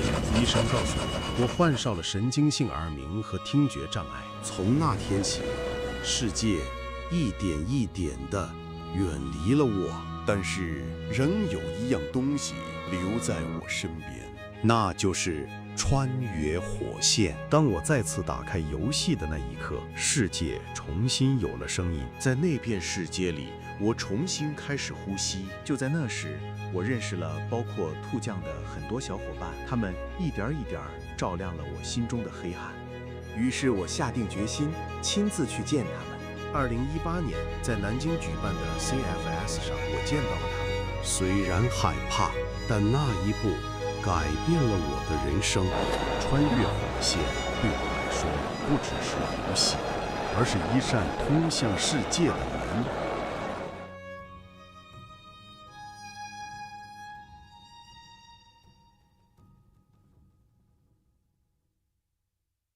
那是穿越火线 CF 在中国网吧里掀起热潮的时代，我也几乎每天都在网吧里玩 CF。有一天，一个男生主动跟我搭话，从那之后，我们每天都会一起在网吧里玩 CF。就这样，我们的缘分从 CF 开始，一直延续下去。我们相恋，分享了许多美好的回忆，最终走进了婚姻的殿堂。但这并不是结束。我们去了吉林省度蜜月，还参加了百城联赛，甚至拿下了冠军。CF 对我来说是创造了无数回忆的珍贵存在。现在，我们带着那些美好的记忆，和2个儿子一起过着幸福的生活。对我们一家来说 ，CF 就是我们的青春本身。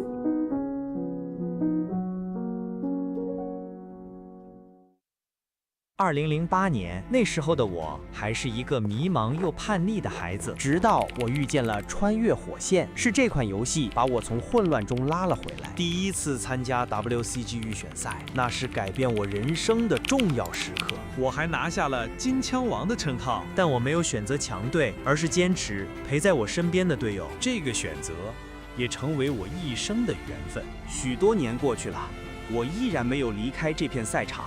为了生活，我白天在超市工作，晚上则叫年轻选手们追逐他们的梦想。如今，我带出来的孩子已经站上了职业舞台，在踢馆赛中以教练的身份登场时，那一刻，属于我17年的努力都亮了起来。虽然我们最终遗憾落败，但那天我轻拍他们的肩膀，安慰他们，没关系，我们的路还会继续。我是火线人。未来的17年，我也会继续走下去。谢谢你，穿越火线。今后，我的旅程也会继续向前。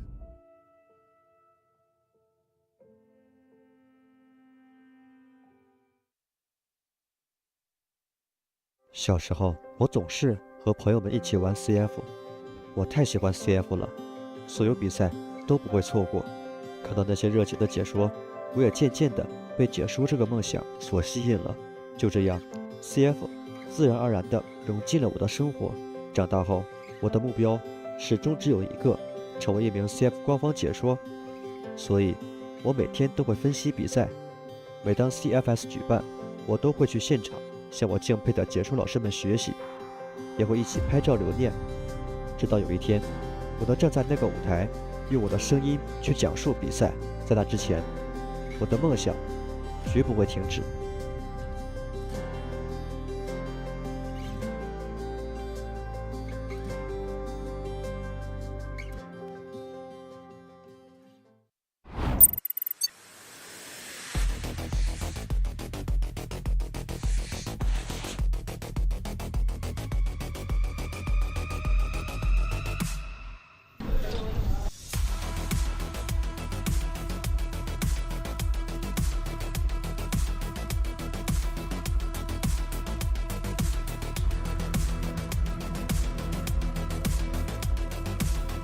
It's day 4 of the CFS 2025 Grand Finals, and those who are only bold enough to dare to dominate will succeed.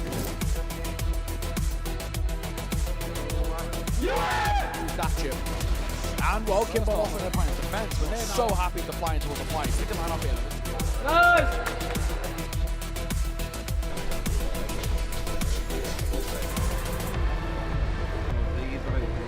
Down the stairs, he gets himself some good damage and he finish off his early work onto Kimbum, and that might be.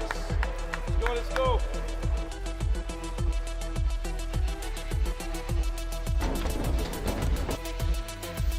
Should have been next to impossible. Second mouse is dead here. He's dead to drop carrot trying to take 5. 10-2, and that is that. Stallions, the first game in the playoffs is an easy. Evolution power. This is it. first. Look who it is who has put first, but looking for the last one towards MG, but it's...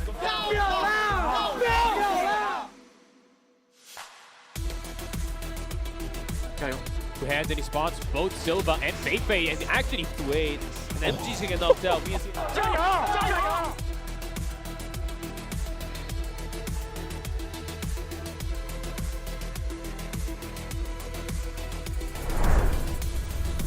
Already.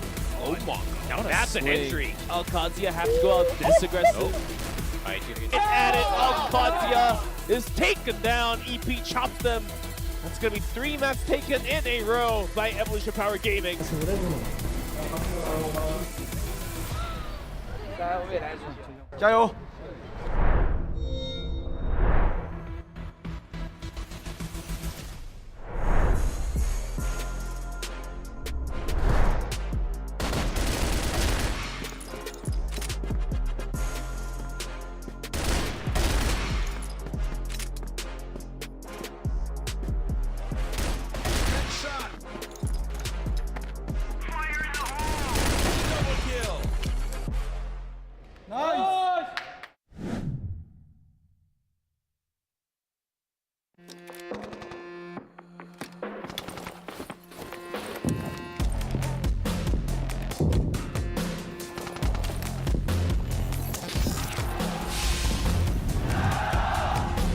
The match kicks off. Let's follow the global risks perspective to see how the match starts. Watch out for that grenade. Quick reflexes, he dodges just in time. The Blacklists are pressing hard on A side. They're spamming through the boxes to get the C4 planted.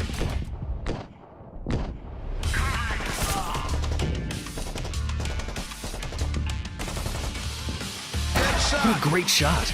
After losing one, the Blacklists rush B side and secures the plant. The global risk got to rotate fast for the retake.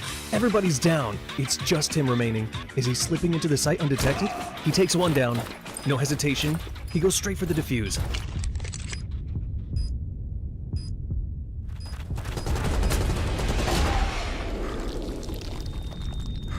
It's a critical moment. Only a single point of health remains. 2 enemies alive. The clock is running out.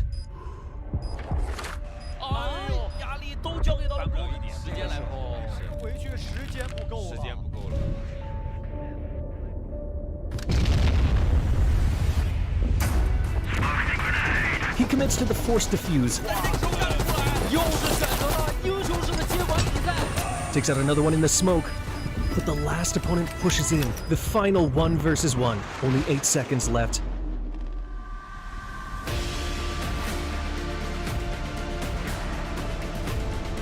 Is he going for the ace? Can he close it out?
Now, the last quarterfinal is upon us, and it brings a domestic rivalry to the international stage. One of the top contenders in the scene, prepared, polished, and entering their first match of the tournament with championship expectation already on their shoulders. All Gamers!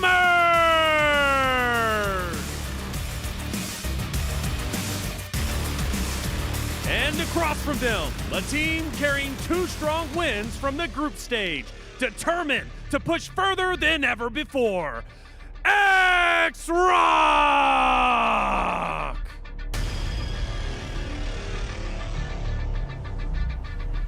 What started in their region now continues here with higher stakes. Quarterfinal match 4 begins now.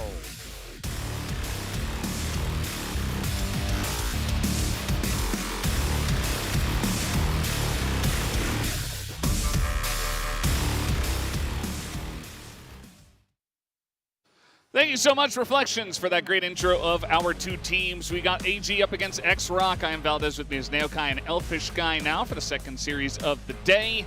And yeah, this is going to be a big one. It's China versus China. It's AG versus XROCK. AG has a huge winning record against this team. But before we go any further, let's take a moment to extend our gratitude to our wonderful organizer, Smilegate Entertainment, and their fantastic game, CROSSFIRE. Also, big thanks to our generous sponsors. We extend our sincere thanks to our official partner, Gigabyte Oris, for supporting the CFS 2025 Grand Finals. Oris has provided top-tier professional hardware for the tournament, standing side by side with every competitor.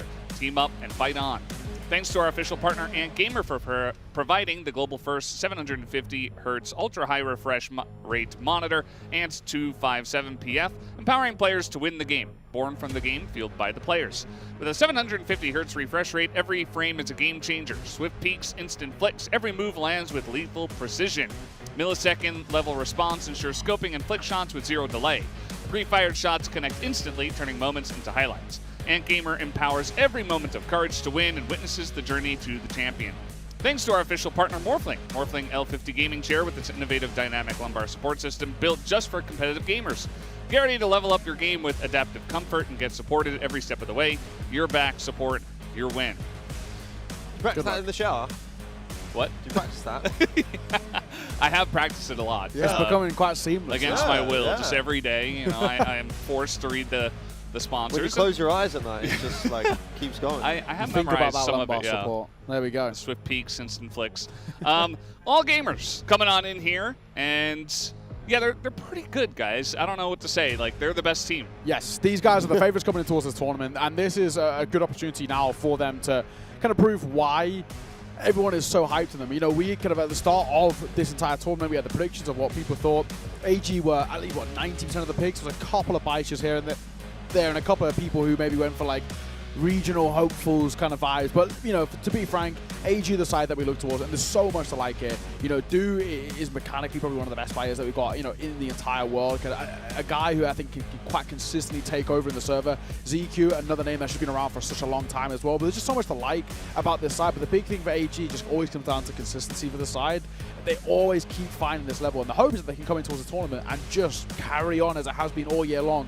EWC, win under their belt was fantastic. Regional finals as well, a pretty seamless wins all the way throughout. They just look quite clean in doing so, and they've now really managed to bridge this gap above the sides that are close to them. Your EPs and your Baishas, they've quite consistently now said, we are actually just better, not only domestically now, but also internationally too. Yeah, I mean, they've got such a great winning record internationally, don't they? I mean, 2021 champions, second in 2022. They made their grand final as well in 2023. Missed out last year in 2024. That was probably the biggest surprise for us. Last year in particular, just generally a pretty poor year as far as all gamers are concerned. Just that top 2 placing in a summer championship. But we'll see how they go again today. And of course, playing up against XROCK, which is another Chinese roster. This is the first China versus China matchup that we're going to get in this iteration of CrossFire Stars 2025. It'd be an interesting one because so far throughout the playoffs, we've actually seen every single group stage team get themselves a dub. XROCK is the group stage team in this matchup. Are they going to be able to get themselves the upset? I think it would be a massive upset if they did against all gamers, but certainly something to be said for the fact that they have had a bit of an opportunity to kind of ease their way into this tournament. And we'll see if that bodes well for them going into this match against AG. Yeah, well, I will say ease is maybe even a bit of a loose term. They were in the group of death, right? You know, it was like the question of, do we get Falcons back to their form? We all sort of thought that was going to happen, and that was the case. But that Liquid win, I think in particular, is actually really quite impressive. We were quite impressed with Liquid against Falcons. I think they just had a really decent idea, good game plan. Individuals looked quite sharp as well, and that was one of those ones where if Liquid had come away with a win, we would not have been surprised at all. So the fact that XROCK were able to do it is pretty damn huge for them. Head-to-head scores throughout this year, XROCK have only won once, and in doing so as well, it was also in a game which wasn't of the highest of stakes, and it was still a 3-mapper, but every other time it has gone the way of AG, and they've done it without dropping a map since. I think what's more damning is the fact that they haven't dropped a map in the most regular season of CFPL. They beat them 1-0 in the group stage, and then 3-0, and then 3-0 in the knockout stage. So realistically speaking, you're not looking at a great track record there for XROCK. Yeah, there's a precedent to say, hey, they might be able to take a map here or there, but I think realistically speaking, if we once we get to that predictions graphic, you really should see a unanimous AG prediction. It's just a question of, you know, whether or not maybe XROCK's going to be able to take a map tonight. Anyone predicting more than just even a singular map, I think, is probably on some kind of cope. So we'll see what that ends up looking like. But yeah, definitely a very favorable matchup historically for AG, although things obviously do change when we get onto an international stage like this one. And again, bearing in mind, XROCK have had the opportunity to sort of work their way into this tournament a little bit more so obviously than AG have so far. But there is a reason why we have such faith in AG, and it's not just the organization, but the team as well. Like, the experience on that roster is just phenomenal, really, across the board. So it's very hard to back against them, to be honest. They are #1 in the power rankings for a reason, and we're going to take a look at the key players here. It is ZQ up against Sunny. Sunny having an excellent start to this tournament, both best of threes that he played. He was doing a lot of carrying. He was entrying. He was, even from the GR side, he was playing aggressively, getting some insane sprays down. But ZQ is like the final puzzle piece for the side of AG. He really completes the squad, and with him, they are super successful. We saw that graphic earlier today, and without them, I mean, you know, not quite as good. I mean, they're still good, but without ZQ, it does feel like they're missing a piece. So now that he's back, it's really everybody's kind of on the hype train, and everybody has gone for AG. Wow. We do see 1-3-2, which is Binyayang. Everybody else is 3-1, except a couple of guys going for 3-0, including you, Naokai. Am I the only one that's 3-0? Oh, no. No, Fam as well. Yeah. Okay. I could see a 3-0. Like, I don't think that's an unreasonable prediction at all. Obviously, you know, you see the last two most recent results between these two teams being 3-0 the way of AG. The only reason I've kind of gone for the 3-1 is that there was enough close maps in those 3-0s to make me think, yeah, if one round goes the wrong way, that could actually be the difference between a 3-1 or a 3-0. So yeah, a couple of 10-8s in both of those 3-0s. It leads me to believe that this will be a competitive 3-0 if it is a 3-0, but I'm thinking, you know, maybe XROCK, with that little bit of momentum coming through from the group stage, we'll be able to snag at least a map here. Yeah, exactly. And here's talking about the maps as well. We were just saying that Eagle Eye was pretty close. They've had quite a few 10-8s when they played in the past, but the sub-base and the Black Widow, they were pretty one-sided. And the big actually question for me is coming into one, do XROCK actually try and change the veto? You've had 2 cracks at the best of 5, you've been 3-0 both times, same exact veto as well. Do you actually now say, right, lesson learned, we've given it a second try and it's still not worked out, it's still actually been as kind of one-sided in a sense. Do we now try and throw a couple of spanners in the works? Or do we, maybe not even, you know, same permaban, for example, but one of those later floating maps, bring it earlier in the pool, maybe kind of let a Black Widow and a sub-base go later down the line and actually take into the fact that, like a new compound, right, or something along those lines, where to try and put some pressure on. I really do wonder how that veto process will go, but I think for AG, regardless of where it goes, they can be pretty confident, right? They don't really have a lot of weaknesses in terms of map pools for them. It's really, when it comes down to AG, is actually, do we get the individual stepping up? I would say if I'm XROCK here, it's better than the enemy you know than the enemy you don't. I think the fact that you've got 10-8 a couple of times on Eagle Eye, you're probably going to angle towards that one once again. And I think you'd look at that map and say, we were so close. There was only really 1 or 2 little minor things that have really made a difference there. So I don't know that they're necessarily going to look to change that ban and pick up all that much. I would expect we're going to see a very similar veto coming out today. So we talked about their success over at EWC. That is with ZQ back in the roster. They returned to championship form. Can that momentum carry into CFS Grand Finals? I would say yes. A lot of us would say yes. I think that this guy is one of the best talents of CROSSFIRE of all time in ZQ. And On the other side, Chao's return continues to matter. His return reshaped XROCK into China's #2 seed for the Grand Finals. His leadership and past Grand Finals experience are steering XROCK forward. And Chao was also great. You know, we mentioned Sunny, but Chao was also putting up big numbers. I was going to mention as well, you know, when we were talking about Sunny, you know, for this XROCK side to find real form in towards this series and to really be able to kind of basically pull off an upset, they actually do need a few superstars to step up. Chao statistically has actually been one of the highest rated players for XROCK in this tournament so far. He's looked really good. He's looked quite confident. I just think as well, it's really good signs when you get an IGO who can kind of call around yourself, right, and rely upon him to actually be able to deliver mechanically as well. So this side have a lot of different kind of areas of where they can find firepower, but they need them, right? And not only do they need them, they actually need them at kind of like 120%, right? This is what is required to take down AG. Even if AG aren't at full force yet, I think they probably kind of will scale up in towards this best of 5 a little bit. I wouldn't be surprised if cutting in towards map number 1, it's a little slow, you know, as they're kind of warming up in towards this environment and stage and whatnot. I still look towards this and saying we need to be out the gates flying for XROCK if they even want a chance of really putting pressure on here. And even then, it might not be enough. Yeah, it's definitely going to be difficult for them. I think it's difficult for anyone, but you know, they have a lot of experience against AG, and hopefully with the great run they've had so far, not dropping a map, and honestly looking very strong, I feel like they've really earned that respect as a #2 seed, whereas, you know, a lot of people would be looking at Evolution Power Gaming and saying maybe they're the second best team actually, even though XROCK is the second seed. I do think that XROCK, getting out of that group of death with how they were able to perform, really deserve a lot of respect, and hopefully they can make this interesting up against AG. We're going to head over to the band pick. You guys have fun on the cast. Well, thank you, Valdez. Let's get the show on the road. It's like we said, we've had very similar vetoes, so I do wonder how this one will look. XROCK get the first ban, so that's pretty interesting. First ban, of course, for them. We've actually seen so far in our previous series, Jordan, it's actually the team who are the kind of like playoff already team who've actually had the first ban, first picks. Well, it's not going to be too surprising as a ban. Port coming through for XROCK. That was their ban in the previous couple of BO5s. New Mexico, again, following the same trajectory here. So if we're to continue with the same veto process, which it seems that we are, we'll be looking for an Eagle Eye pick here from XROCK as their first map, and Sub-base Black Widow, those two to follow. Black Widow will be the pick by AG, and then Sub-base for XROCK, and then there we go. More than likely Ankara for map 4, new compound left as the decider. Let's see this if is we where get I that. wanted that new compound to come in a little earlier for XROCK. Yeah. Maybe even map 3, right? But put it this way, you've only lost 10-8 on the last 2 matchups you've played on Eagle Eye. Surely you look at that and think that's Eagle a Eye map that we can stays win. for sure. I'm talking about That's here, a change right? up, by the way. That is a change up. Ankara coming early. But again, I don't mind it because I would personally say that they're the best Ankara team in the world. I mean, it's always a team that, there's always the map that they punish a lot of international teams on. I think domestically, a lot of the Chinese sides have kind of figured out how they play Ankara because they just play so relentlessly quick. But I just wonder about XROCK now for this pick, right? Do you bring something in a little earlier just to kind of change it up a little bit? But they're going to go for that Black Widow. And, you know, historically, it's not been super good.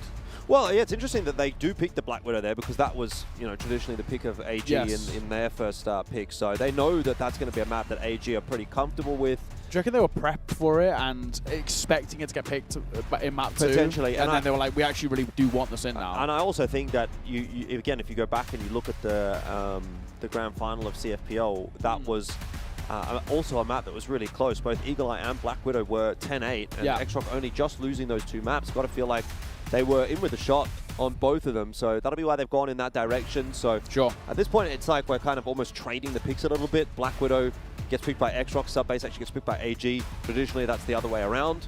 And of course, we still end up with new compound as the decider there. So the real, I guess, change-up kind of comes from Ankara being the first pick map from AG as opposed to the Black Widow. That throws the rest of the pool into a bit of disarray. But in essence, really, the order has kind of maintained. The only thing is we've pulled Ankara forward a couple of maps.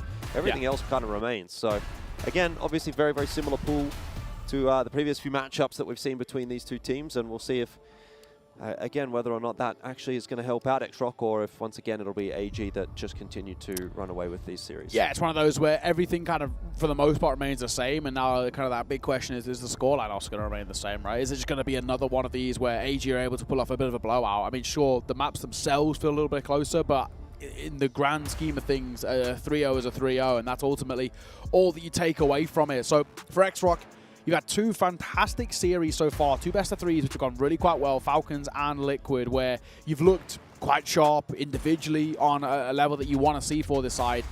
Now it is the true test of actually the depth of this side, right? Can we compete with not only the best from your region and guys that are essentially considered your heroes, especially some of the legends of this side, but actually in the grand scheme of things, can you compete with the best team in the world, right? You know, if you're XROCK and you really want to make a real run at this, this is the time and the place. If you can actually just stay a little bit, longer in this upper bracket, sure, all expectations that AG probably would end up meeting you later down the line anyway, right?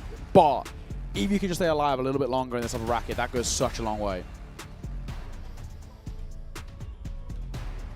Yeah, always happy to hold on to that extra life if you can.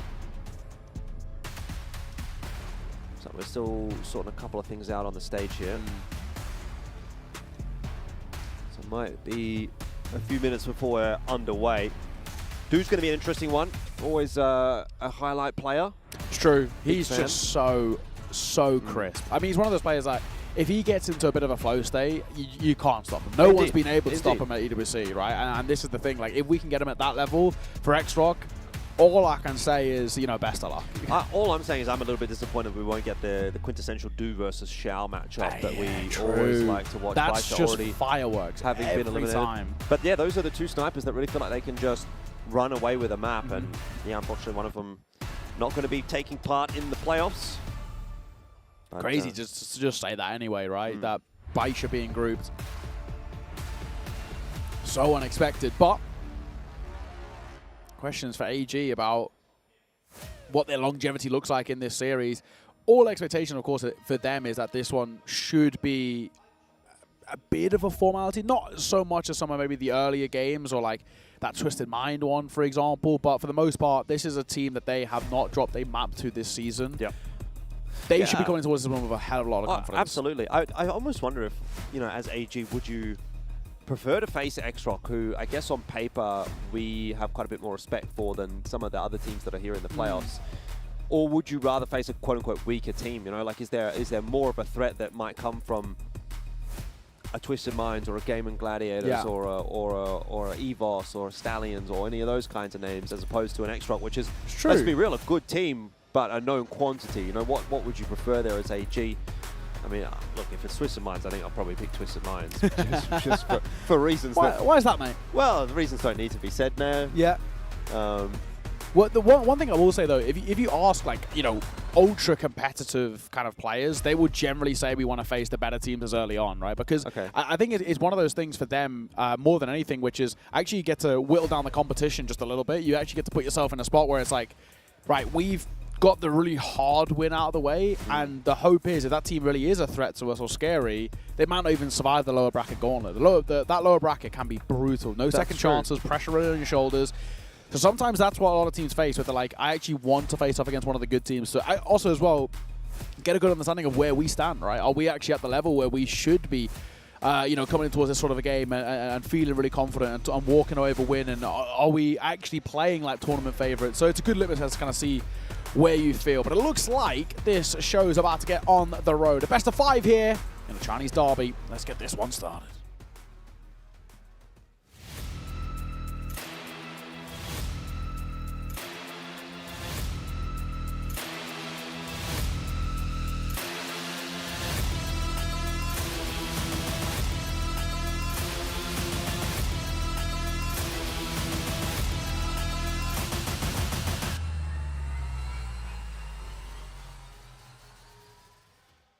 Good litmus test, this one. We'll see how strong AG really are coming into CFS 2025. A lot of us had them pegged as our eventual champion. That could be an embarrassing prediction in about a few hours' time if things go wrong. But already out the gates, AG looking to dominate the map. You can see how far Zhui and 1222 have already pushed their way down a lot of map control off the bat for AG. Dre's also a name that is definitely worth keeping an eye on for. We've seen in the past when AG look really quite solid. He's such an integral part. He can really start to put up serious multi-frags. Him and Du, a little bit of a dynamic duo at times, right? They like playing off each other. We'll see. ZQ, statistically the best player for this side in the recent domestic season. He's playing close towards Hotel. He's going to get tested in a second as well. It's EQ versus a bit of presence. But in all fairness, for now, they're actually going for that lower angle. 3B. Oh, maybe not. 1-2-2. That is labored from him.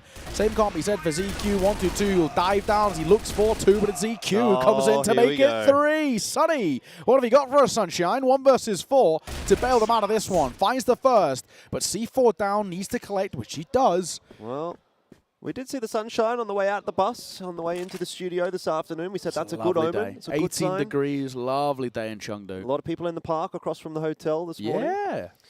So the sunshine is unfortunately not going to be shining for XROCK, as all gamers will take a pretty decisive first round. And I love that feeling of, you know, you watch the group stages, you watch some of these opening playoffs matches, and then you come into an AG game, you're like, this is CROSSFIRE. It's a different game. It's just a different game. The way that they fight together, the way that they take their fights, just the pace at which they play with. You know, it's immediately obvious that this is a team that is on a different level, and that's why we hold them in such high regard.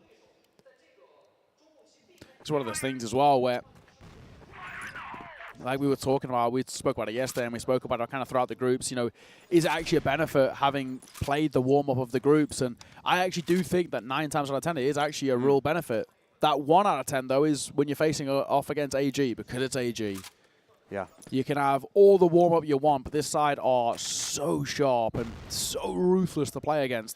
Yeah, but in saying that, I think it's actually particularly beneficial for the Chinese teams because they do have a bit of a different rule set over in CFPL with the VIP weapons, and that's obviously not in effect here in CFS. And AG is one of those teams that has kind of been here every year, and these players have got so much experience with this format that, you know, they maybe don't need that kind of a warm-up, whereas XROCK, a lot of these players making their CFS debut, so probably is a little beneficial for them to get that under their belt. Shui not going to have too many problems there up against Chow, and Du hits a real nice shot before he gets brought down, but I mean, so far this has been a really dominant display by AG. They are kind of just going for a bit of a walk in the park like all of the other Chengduians from this morning. Yeah. In fact, there wasn't a whole lot of walking happening in the park, actually. There was a lot of picnics. A lot of picnics. Yeah, they were vibing. Picnic blankets, picnic tables, people have brought like full furniture and the Yep. whole 9 yards. It looked really nice. Really quite serene, I must say. Yeah. That's kind of what it's been like for AG in this map so far as well. And bearing in mind, this is XROCK's map pick too. I mean, even that grenade there from AG at the start of that round. Beautiful. Shout out to the Observer team for catching that one. I think it indicates really that AG have kind of done their homework here against XROCK, because that's not a position that we see a lot of teams playing, that XROCK boost there. But AG seem like they're pretty aware of it. In the pistol, in the first round, they dominated it off the gates, right? Yeah. They, you know, you can just tell it's just small, subtle things where it's like they're so prepped. And obviously, these two will scrim against each other so much. Yeah, maybe not in the lead up to CFS when they know they're going to play against each other, but generally speaking, I'm sure they do. It's first opening that XROCK have been able to have here into round number 3. Let's see if they can convert on that. So they were the team, I think, that had the highest 4v5 or 5v4 conversion rate. It was like 86% or something like that. And I always like to say, you know, anywhere between 70 and 80% is probably what you would be aiming for as a team to convert these 5-on-4s. So that was a really good number, but it does look like that might be taking a bit of a hit here as they lose a couple of quick picks back in response. So the advantage that XROCK had is diminished. Dwayne. Oh, he spotted ahead. He doesn't, though. It looked like he did, but he won't find it. ZY will get one of his own. Puts it back into 2 versus 3. Numbers favored. C4 all the way back in spawn. What do you do from this spot, really, if you're XROCK? Because you're just isolated. It's 2 1v1s. And credit to them, sticking together here, ZQ 1-2-2, just playing for the trades. Yeah, I think AG have kind of recognized that they've lost a bit of map control, so they need to try and work some of their own. They have now spotted out AD. 1-2-2-2. That's a little interesting from him. ZQ's going to get spotted here in the pit as well, but he'll be happy to take that duel and win it. That doesn't really go in the direction that XROCK wanted it to. 25 seconds. Yeah, he's going to have to get a bit of a wriggle on. Be aware that ZQ's going to try and pester him as he works his way in through mid here, but he has at least gotten past him. So it'll be the A side that's under pressure, but with 18 seconds left on the clock, he doesn't really have the time to mess around. He's actually kind of just have to go for the plant, and that might give AG the opportunity to close that space. Ooh. Oh, hang on. Pistol dropping down, AD. What a round. What a clutch as well. Essentially a raw 1 versus 3 there for him. Yeah, there's a bit more like it for XROCK. That's what they need. XROCK need the X factor, and they get it in that round. Yeah, early days. Might honestly even kind of want to have this timeout back after having seen that round go the way of XROCK, but can't take it back. No take backsies. No, yeah, that's it. That's what they be saying. So, I mean, there's still a bit that I think XROCK can have a chat about here, obviously needing to change up their initial setups in some way. All gamers are getting a lot done in the early rounds, finding a lot of the opening picks. I think AG are pretty happy that they've actually been gifted a bit of a freebie with the timeout. Good opportunity for them to talk. But in saying that, you know, like you look at these 3 rounds, you say which is the better team in all 3 of those rounds. I think it's AG. XROCK have got one of them because of an individual moment, and that's going to happen. But on all 3 of those rounds, it looks like AG gets themselves in a good winning position. And at the end of the day, that's just what you need to do on a consistent basis, and eventually that'll lead you to a victory. That's true. Early days, I don't think AG needs to change much up at all. Yeah, I think we're in a spot where for XROCK, they probably really realized kind of the situation of, you know, we're not doing enough to actually make ourselves super competitive in these rounds. Yes, we've got that one, but I like to ask the question, when you break a bit of a deadlock, or when you finally get around to the board, or any of the rest, the question I always ask, is it replicable? No. Is the easy answer that you cannot rely upon 1v3s. You cannot rely upon big clutches. Yes, you can talk about 1v1s, 1v2s, maybe like post-spawn situations, but that's not one of those. That's one of those where he has had to, with the clock really on his back. Yes, yeah, he should not have been able to win that round. Make some magic work. So, is it replicable? No. Let's see what we can do. That's a missed shot. ZY's going to be hitting those. Nade actually bounces the wrong way. So an opening kill, and ZY is now under a lot of pressure. Sunny in behind, but he'll fall to the hands of 122. Pistol dive around the corners. 122 gets his second. Yeah. He's working hard for this round, isn't he? Finding the trades. Zhui into Hotel will win the duel onto Chow. That will be disruptive for XROCK. Again, even when XROCK find the opening pick, they don't really find themselves in a massively favorable position. Back to the 2-on-2. Thinking about transitioning their way over to A, and 1-2-2-2 is aware of that possibility. If he swings this corner, he's going to find himself in a spot of bother unless he just wins the 1v2 just like that. Wow. That's unreasonable. Give him an inch, he'll take it a mile, right? 4K round from him. That's like the big thing. Yeah, you kind of mentioned a bit earlier, he's doing a lot in the round. Well, how about that? Yeah, 112 ADR, 7-2 right now. Not bad at all. Yep. And again, coming back to where for XROCK, you know, you've just won a big moment. Is it replicable? No. But also, the big thing you got to worry about is that AG can pull them off themselves. Well, he'll start off this round being the first 2-4 to the hands of Sunny. He's been the big man in the groups. For this XROCK side, he's going to continue trying to move forward. He should be dead to right, and he is. And Shui's actually given the luxury of getting out. That shouldn't happen. Yeah, I can't believe Shui gets out of there with barely taking any damage at all. Dude just posted on this line now as well, waiting for the push up the stairs. AD will spot him out first. The A-side's still going to be taken. XROCK are definitely getting some inroads. AG not afraid of these fights at all, though. Happy to sort of look in the direction of an aggressive fight on almost every single occasion. Gran join the pack as Charles holding up the rear. C4 to go down momentarily. They're been a little bit cautious, maybe even overly cautious to a degree, but again, you just can't give AG any chances. Chow up close. Why have they not planted? Yeah, we're really burning the clock for no reason, and now we're dropping bodies. The best thing about a plant is that it puts pressure on towards your opponent. They're not putting pressure on them, and now they're under it. I mean, ZY was given all that time to get into the tower, and as they tried to get a plant initially, he's been able to pick it. Yeah, now it's gone from a 4v3 to lovely. A 3v1, and you give ZY the time to get into that tower position, and he's going to do exactly what he's done. That's a mishap from XROCK. And now a 3v1, again, AD will have to try to negotiate, but very tough ask this time. AG Again, going to give him some opportunities. A couple of 1v1s being given over. He's now been tagged down there by Zhui. ZY looking for some shots in as well. No connections. The TRG again gets it done.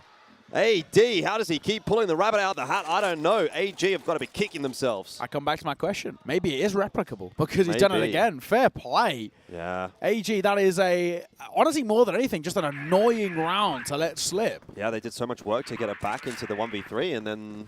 Again, even though they've won it, similar to the other round that they won for XROCK, I don't love the way that they've won it, right? I agree. It's like, even, irregardless of kind of the clutch itself and the kind of the 1v3 that was on the site specifically, it's just the small things like, why are we not getting that C4 down? Why are we not putting the pressure on them? Why are we actually not forcing a move out of AG? And then also, why are we fighting on our own to give up the numbers advantage? Like, all these sort of things...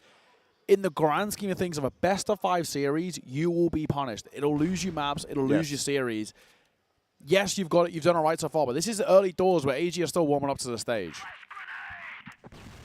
100%, but I think as AG as well, you can't, afford to be giving these little opportunities away to XROCK because you've seen how close this map has been in the past. 1 or 2 clutches could be the difference between that and a map victory actually for XROCK.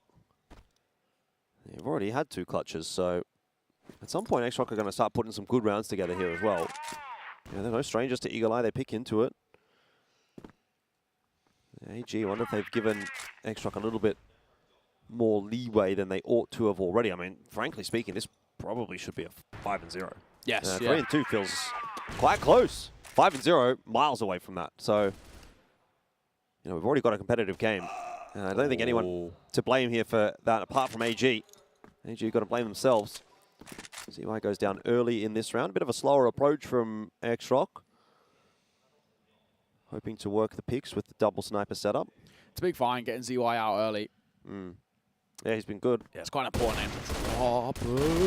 Janky, Dre. Down he goes. 1-2-2. How's the trade looking? Not good enough. Will find 2. It's left down to 2. Over towards AG. This should be unrecoverable in a 5 versus 2 situation.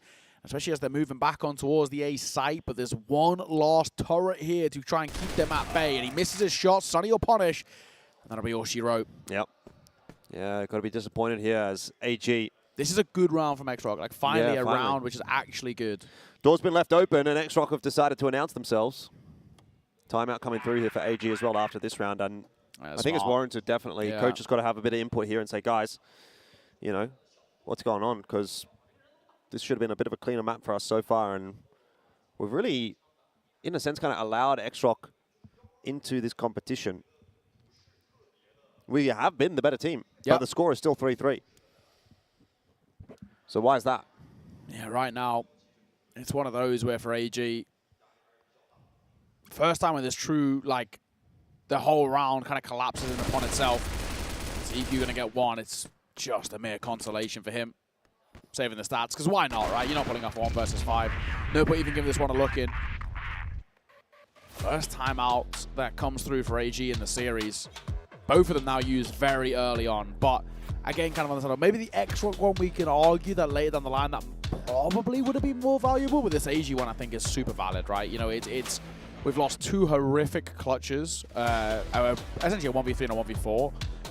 And then that round, we've been absolutely decimated. We've lost the lead. We should be sitting in a spot, if you're AG, and saying we should be 5-1 up here. Yeah. Like, that one we can say fair play. They were the better side of the round. But every other round, we've been the better side. 100%. And the fact that we are tied here right now, something is, as you can tell, going wrong. And we've got to fix this early. Especially if we can scalp them on their map pick to start the series, you give yourself such a leg up. Yeah.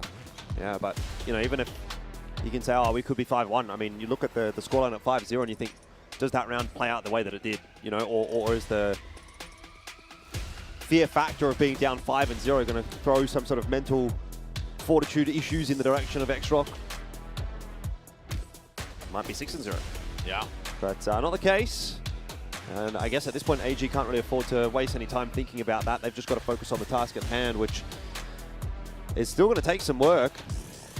We can give him a little bit of leeway as well for some of these faux pas in the early part of this series, with it being first time on the stage, first game in a little while as well, of course, all these things. But now as we head in towards kind of the 7th round of play, we are getting to that point of saying, right, these mistakes have got to go sort of now.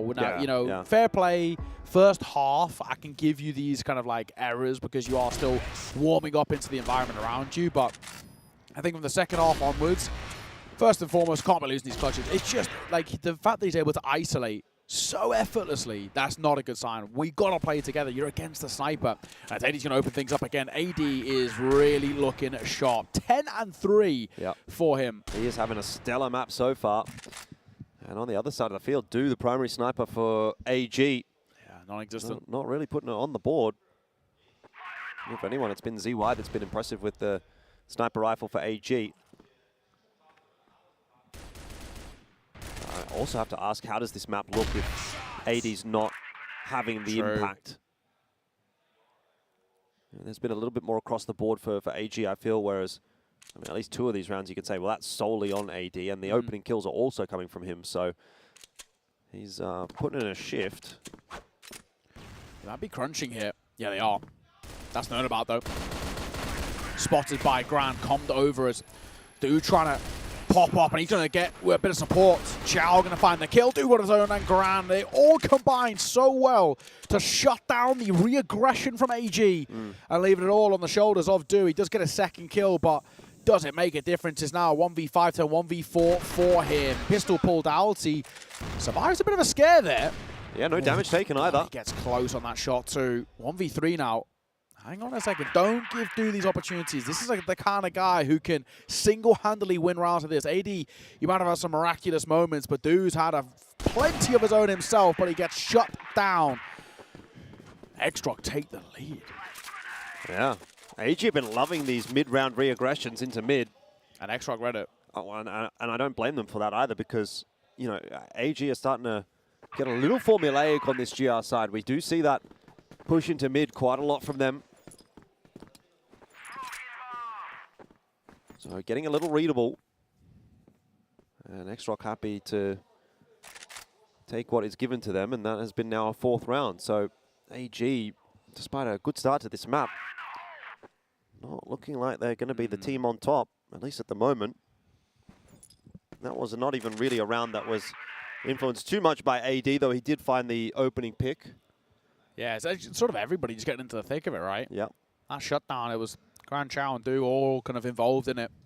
Speaking of Chow, make a move even from the front. He's actually been quite impressive in the group so far for XROCK. AD definitely has moments as well, but this is a real stellar start for him. If he can keep this form up throughout the series, he's really going to be a threat. You know, we always look towards Du. Second highest rated player over towards AG, especially domestically within kind of the regional finals.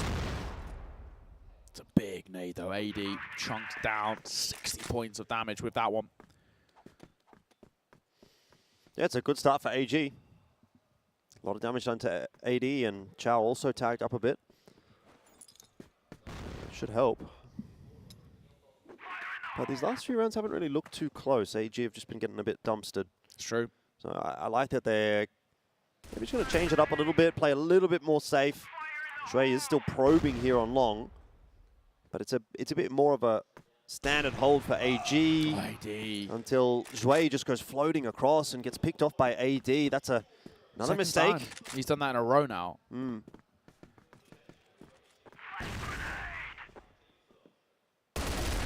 It's going to prompt an aggressive move from 1-2-2-2 in middle. We got to pick one up, and now Du starts to come alive.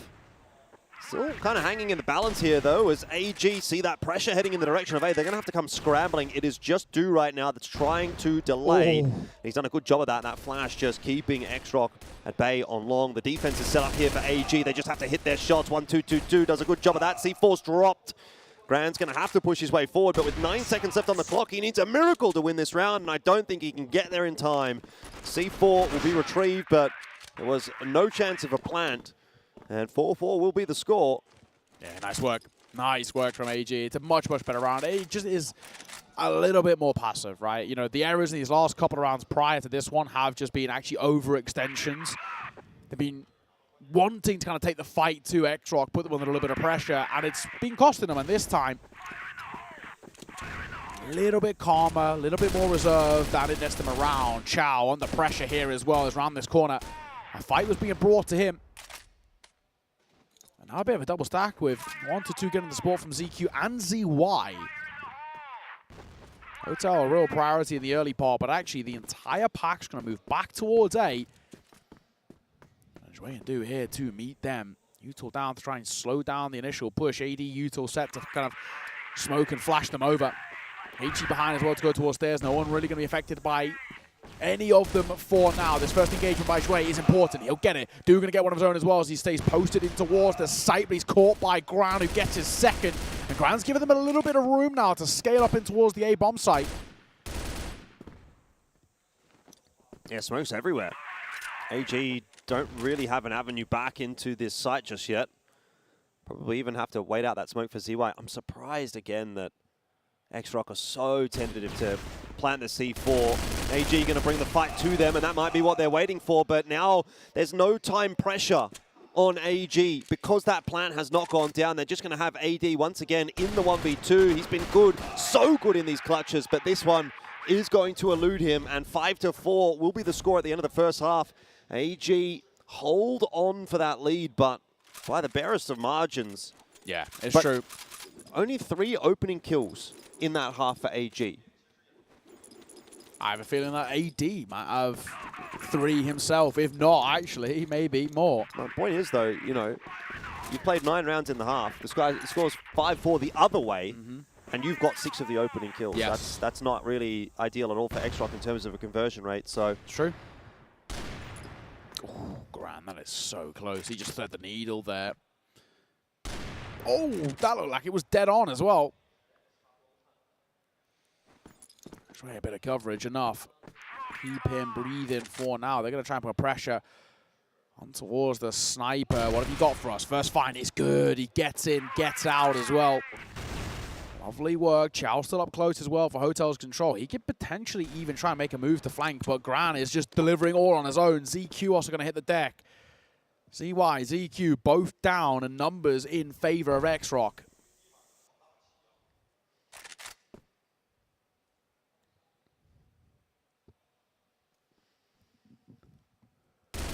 at the end of the road, we'll see what 1-2-2-2 can work here in mid.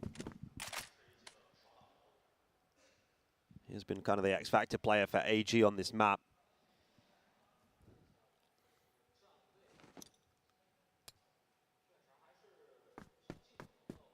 XROCK have a pretty solid defense for the A side. If the call is to go A here for AG, they're going to be in a bit of trouble. Multiple members there to defend. Do is hoping for a pick. He's been given a couple of chances, but they're tough shots to hit, and he hasn't been able to land any. So 4-on-3 will remain. Meanwhile, 1-2-2-2 has kind of crept a little bit closer in middle, and now he'll be able to claim himself a kill. Pulls it back to even numbers. So AG methodically chipping away at this round.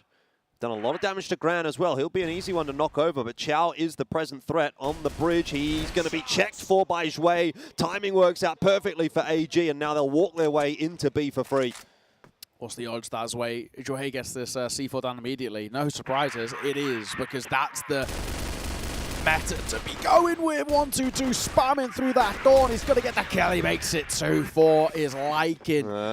Two real nice things about it. You know, for AG, obviously the recovery in the round itself is pretty fantastic. But again, it's like C4 goes down immediately. We get the site priority, put the time pressure on towards them, and also on top of that as well, numbers taken, and they'd set themselves up in such a deep post bomb where they could kind of catch all extremities coming in towards the site. It's great that 1-2 gets a double there, but even if he only got 1-for-1, it wouldn't have been the end of the world. Well, a more aggressive round going to be brought here from XROCK, and it seems AG are reading into that pretty quickly. Look at the space that they're taking in Hotel. Yeah, they've lost a player, but they've nearly taken out AD, and they're looking for some map control as compensation. I mean, in regards to that bomb plant discussion, and just in general, the way that the two teams have kind of played it, it feels like AG are a very confident team. You know, they make their decisions on a snap decision basis, right? Yeah, like it's like a lot more purpose behind like every action. It's kind of like, oh, we see what you're doing, we're going to do this. Yes. Whereas for XROCK, it's like, okay, we've got the site, now we're going to slow it down and try and figure out what it is that we're going to do. What are you guys up to? And that gives AG the opportunity to kind of work a little bit and find those picks and whatnot. Whereas AG, they're always moving with purpose. And here's another one as they try to make their entry into the B site known. It's a big stack from XROCK, and it's working out so far. Clean hold from them. XROCK won't be denied for too long. You know, for AG in particular, with that execute, I don't think the execute itself was inherently bad by any means. They just walk into the stack, as you mentioned. There's just too many bodies to fight at the same time. It's a bit of a gamble call from XROCK, and it's a gamble that pays off. 6-5, back and forth. Our previous series of the day was very kind of back and forth, a little bit drawn out, a bit of a marathon in that one, and this one might have the same sort of vein behind it. Do can open things up on to do, funnily enough. As XROCK, another opening kill. They've been really quite consistent with them. Yeah, it's becoming a bit of a recurring problem for AG.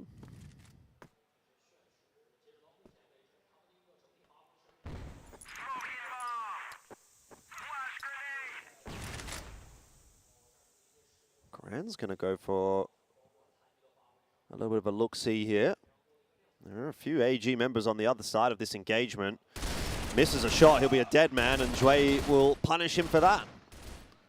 So, a bit of an overzealous position, I would argue, for XROCK when you've got the 5-on-4 advantage. 1-2-2-2 here, by the way, is going to be tasked with a bit defense. He's helped out by ZQ. And XROCK, they fumbled the bag again, Nao. They've had so many of these opening picks, and they just seem to find a way to let AG back into the round. I just think as well, at times it feels like when XROCK do get an advantage, I actually feel like they overthink the situation that they're in quite a lot. Yeah, 100%. Which is where AG, I think at times for AG, what makes them quite scary is a lot of it does feel quite subconscious. It's like intuitive. Yeah, we've taken this space, therefore I have to do this. And they don't really have to commit, it just happens. Yep. For XROCK, this is costing them. Even if it is like, you know, half a second to think about it, that's enough time for AG to react and respond and do what they need to do. So fantastic work from them. 75 2-round buffer zone as well, as they're 3 rounds away from stealing away XROCK's map pick, and that would be just a dream start to this series. Pretty stable performances across the board as well from the AG members. True. Nobody really lagging behind. Yeah, complete team-wide, which is pretty sick to see. Zhao. Rude awakening for him as he goes hunting for info alone. Bold move. Bold move, Mr. Chow, and maybe one that he won't be making again. That's the issue with taking sort of mid to late hotel control. Like if you don't take it immediately out of spawn, that retake of it can be really quite dangerous. And he just completely underappreciates the fact that AG could have got there. Yeah, especially if he's going to do it on his own. True. Sunny should be flashed off that line. ZY and Jue still looking to clear things out. Gran's hit a good shot, and Jue not too eager to peek that. He's got the C4 in hand here, so Jue can't really afford to go down, but nice. Gran just pushes the issue on his own, and that's going to bring 1-2-2-2 and ZQ into play. Good response. And just when you think it might be something swinging back in the direction of XROCK, AG find a way to recover. As usual. They got to group up. They got to group up here. Oh, and they don't. So there we go, now back into a 2 versus 2. This is the issue. For AG, you can be isolated here, and they're actually not going to do anything to change this. 1-2-2's on his own, trying to take a bit of control. If AD just checks to his left, he gets a free kill here. No ability to trade. This feels very janky. Wow. And there we go, they lose it. That's, I don't know, some quite criminal mistakes and errors being made there by a side of AG standard. You're in a 3 versus 2, and you give them 3 1v1s. Like, you're asking to lose it. Yeah. Just getting a little bit complacent, maybe. Thought they had the round wrapped up, but not the case. 7-6, and I guess we're kind of seeing why this map tends to be a close one. It's because AG, while they're a good team, they're not really crossing the T's and dotting the I's on the map in a lot of the rounds, which you think that they should win. ZY almost threads the needle. He'll be traded down by 1-2-2-2, by the way. The C4 is in an awkward spot. AD still has coverage on it, but he's under pressure now as well and dealt with. AG just come out in this round with pure aggression, and that's really fired them up. Yeah, a lot of gyos there. They were really feeling good off the back of that. And now for AG, again, you know, you're so close to that finish line. And it's a perfect way to respond after a pretty janky round that you take one with a lot of onus behind it. 2 rounds ahead, 2 rounds away from the map. Not over yet. XROCK, yeah, it's not over, but most definitely pressure starting to build on those shoulders. Do went for a little bit of a look in. He'll fall off as he can more than happily give ZQ this control for now. AD, that wall in particular on the first half, he was a menace from. Yeah, but he's definitely slowed down. Yeah. He was like 10-3 or 10-2 at one point. Now he's 13-8, so certainly finding it a little bit more difficult on the GR side to have any impact with that sniper rifle. What's the plan here for Do? Just having a little bit of a spot through the pixel gap. It's not seen much. 3 players on A. AG, in a sense, kind of walking into the stack here. I think they're a little bit concerned because they've just not seen any, even like Util, not seen any of it. So we're going to go down to try and cut off the rotates. AG, it looks like they're very committed to this A site. AD will land the opener. It's not going to slow AG down at all. ZY looking for entries, and he's going to somehow get 2 of them. I don't even know how that third is allowed, but there you go. A triple for ZY on the entry, and that is XROCK just capitulating on the A site. All on Chow. They know where he is. C4 still needs to go down, sure, but they're going to pump the brakes a little bit for now. They know that Chow can make a swing out from there and potentially deny that C4 going down, so they're waiting. I'm not sure that they know exactly where he is. I mean, I agree. I think they should, but you've got Do that's kind of still just watching behind on A long, so that would indicate to me that they've lost him. They're not sure where he's going to come from here. He's going to be spotted in a second. Ooh, does creep nice and close behind that box. Now he's surely been seen by Do, and that come through onto ZY, who is a bit tentative for the peak right here, despite the fact that Chow is low. Eventually, that frag will come through. Nervy moments for AG, but they get to 9. Yeah, that is for damn sure. Wouldn't exactly call that the kind of the cleanest of rounds. There was a moment there that could easily have fallen apart, especially when that sneak actually gets a bit of room behind it. He gets quite close, gets on towards the site, and he starts spamming through that wall. I was thinking that ZY was a dead man walking, but not to be. 9-6. 3 map points for AG on their opponent's map pick to start this series and to start their run here at the Grand Finals on a positive note. The favorites in many people's eyes and looking to go back-to-back in major tournaments this year. And well, a win here over XROCK would be fantastic. Yeah, 4 kills, 407 damage in that previous. And Do, that's an easy one. In a sense as well, you know, you talk about the back-to-back with the EWC result, but I also think it's partly about making amends for last year. You know, AG still trying to prove themselves again after a pretty poor 2024. In particular, a really disappointing CFS Grand Finals in 2024. Where they ended up in 6th place, so, you know, didn't even really make it into the semi-finals there. It's a bit of a poorer result than AG would be used to, but working hard on improving on that this year, and so far, so good against XROCK. They find the opening pick in this round, and AG have been good at converting their openings. That's certainly something we can say.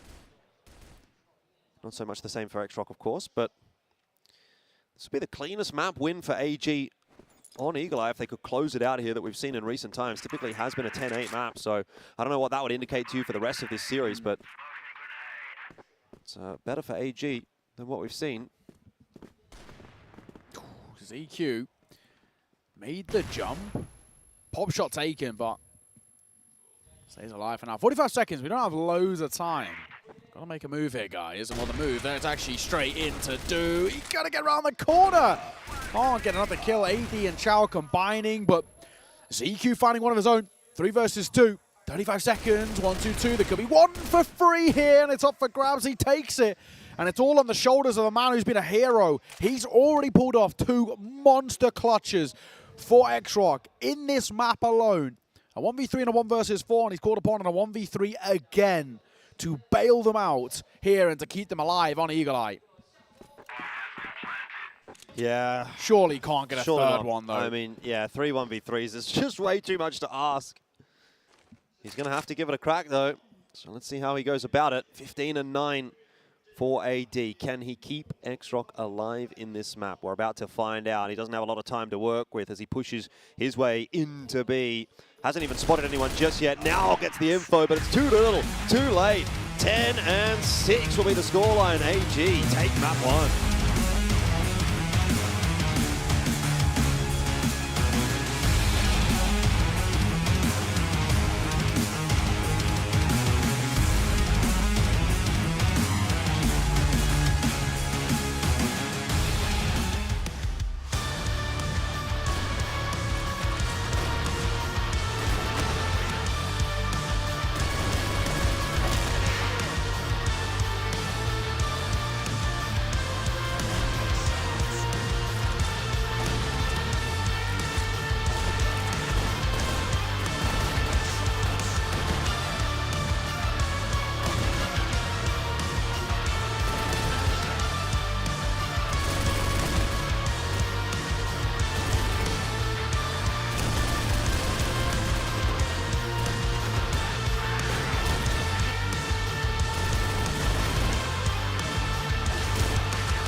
What a map coming through from AG. And it's, you know, across the board, there's a lot to be taken away, even just looking at the stats, right? First and foremost, it's a pretty confident win in the scoreline without actually, arguably, your star player stepping up. Dude wasn't exactly lights out by any means, and they still were able to make it work. But the rest of the side, it really even showing across the board. No real weak points for the most part, and the same can't be said for XROCK. I mean, in particular, Jordan, their #1 player from the groups, Sunny, next to non-existent, 6-15. I think the big thing there is you've got 3 players in the 60s as far as ADR is concerned for XROCK, whereas for AG you had 4 players at about the 90-plus mark, and you know 90-plus is quite solid. 98 obviously for ZY. I think set MVP. You know, you really could have chosen any one of those guys for AG, as you're kind of highlighting, and you know I'm reiterating it's been a real across-the-board performance from AG to start things off there on Eagle Eye. And you know, you've got to look at this and say that that's a bit concerning, obviously, for XROCK. It's their map pick. It is one of the maps that they have been able to kind of push AG on in the past in CFPL in the sort of most recent season. It's been, I'd say, the map that has felt like it's been the most upsettable. Yes. They haven't upset any single map. They've actually lost every single map to AG this season, and that's a continuation of it. And in fact, a 10-6 now, as opposed to the 10-8s that we've seen previously, would indicate that AG are even on the improve. So it will make it even tougher to make an argument for XROCK going forward in this series, especially considering we're now going into Ankara, which is AG's map pick, and as you've so rightly said earlier on today, they are one of the best teams, if not the best team in the world on that map, and they typically do dismantle their opponents on it when they play it here in these kinds of CFS events. So I'd say last 12 months, they have been untouchable on it. They've been so unbelievably good. They've been so good domestically on it too. It's a map in which traditionally I thought for AG, they were so good because they were punishing international sides on it, and that was one of those things where it's like, you know, difference in game plan, difference in kind of style and tempo of how you approach CROSSFIRE, and AG was still able to make it look really, really good for them.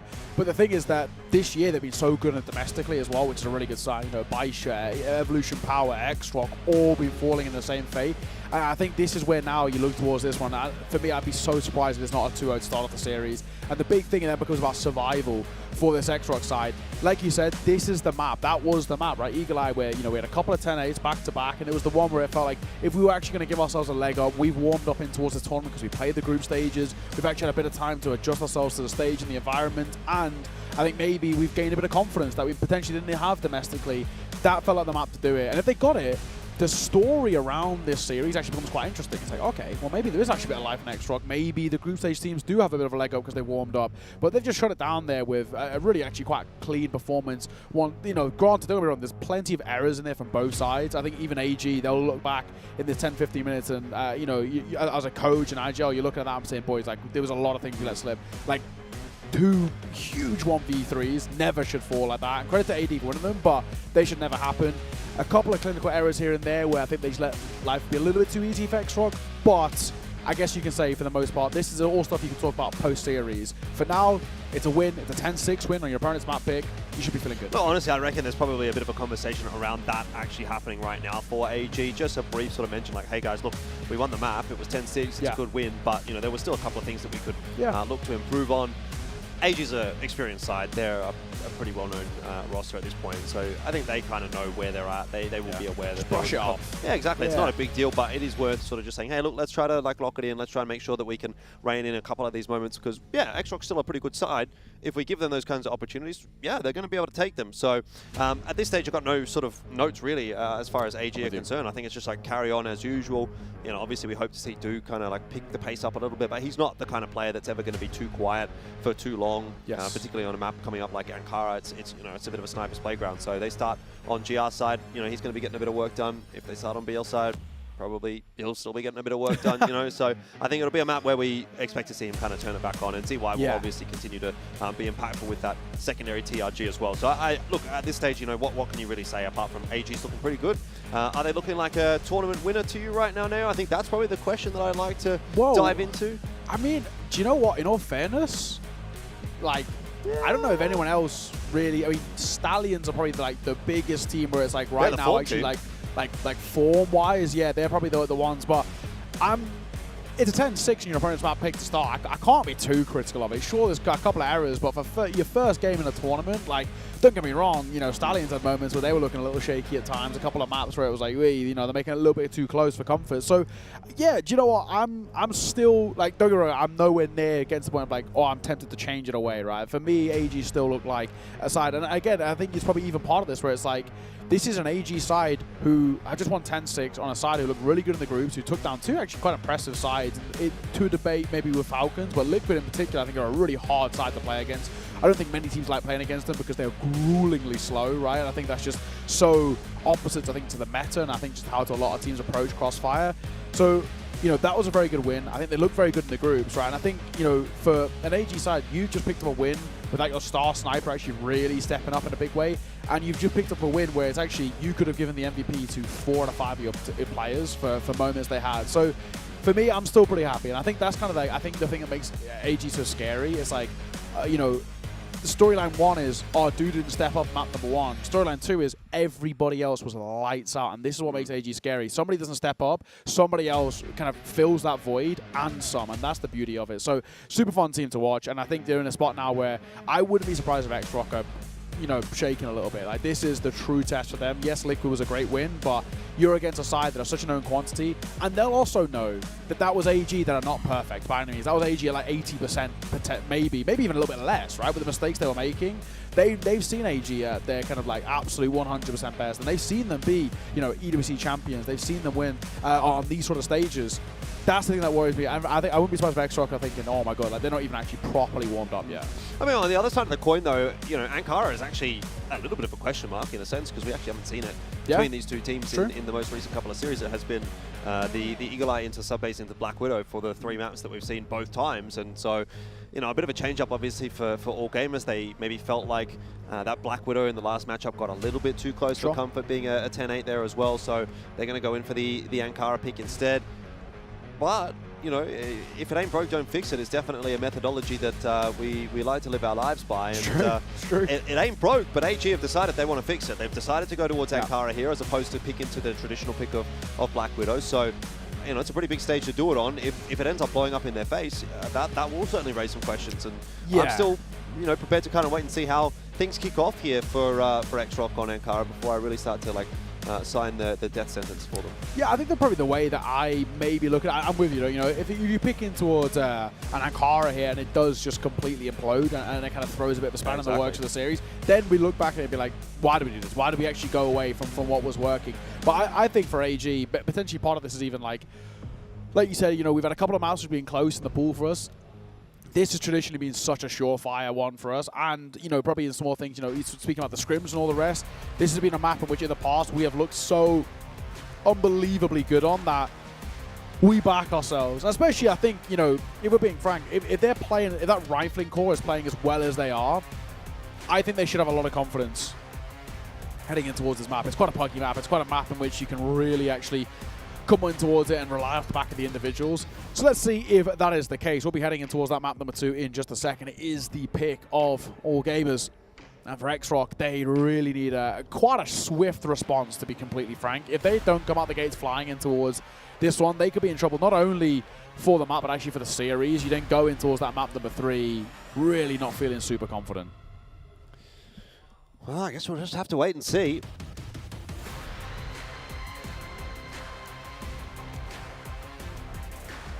The last minute preparations and conversations here for AG.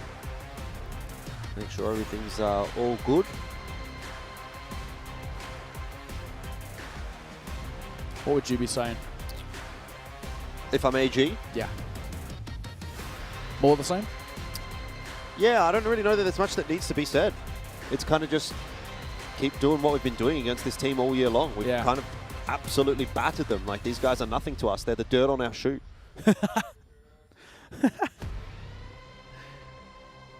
What needs to be said, really? Yeah, I actually, in a way, you know, if you're a coach in this situation for them, you actually might just kind of really lean into sort of the vibes-based coaching style, as we like to call it.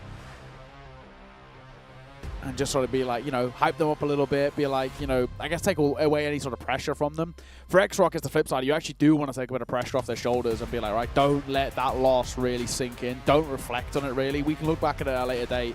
Yeah. But for now, it is about, right, let's get ourselves ready for this second map. We have to respond immediately.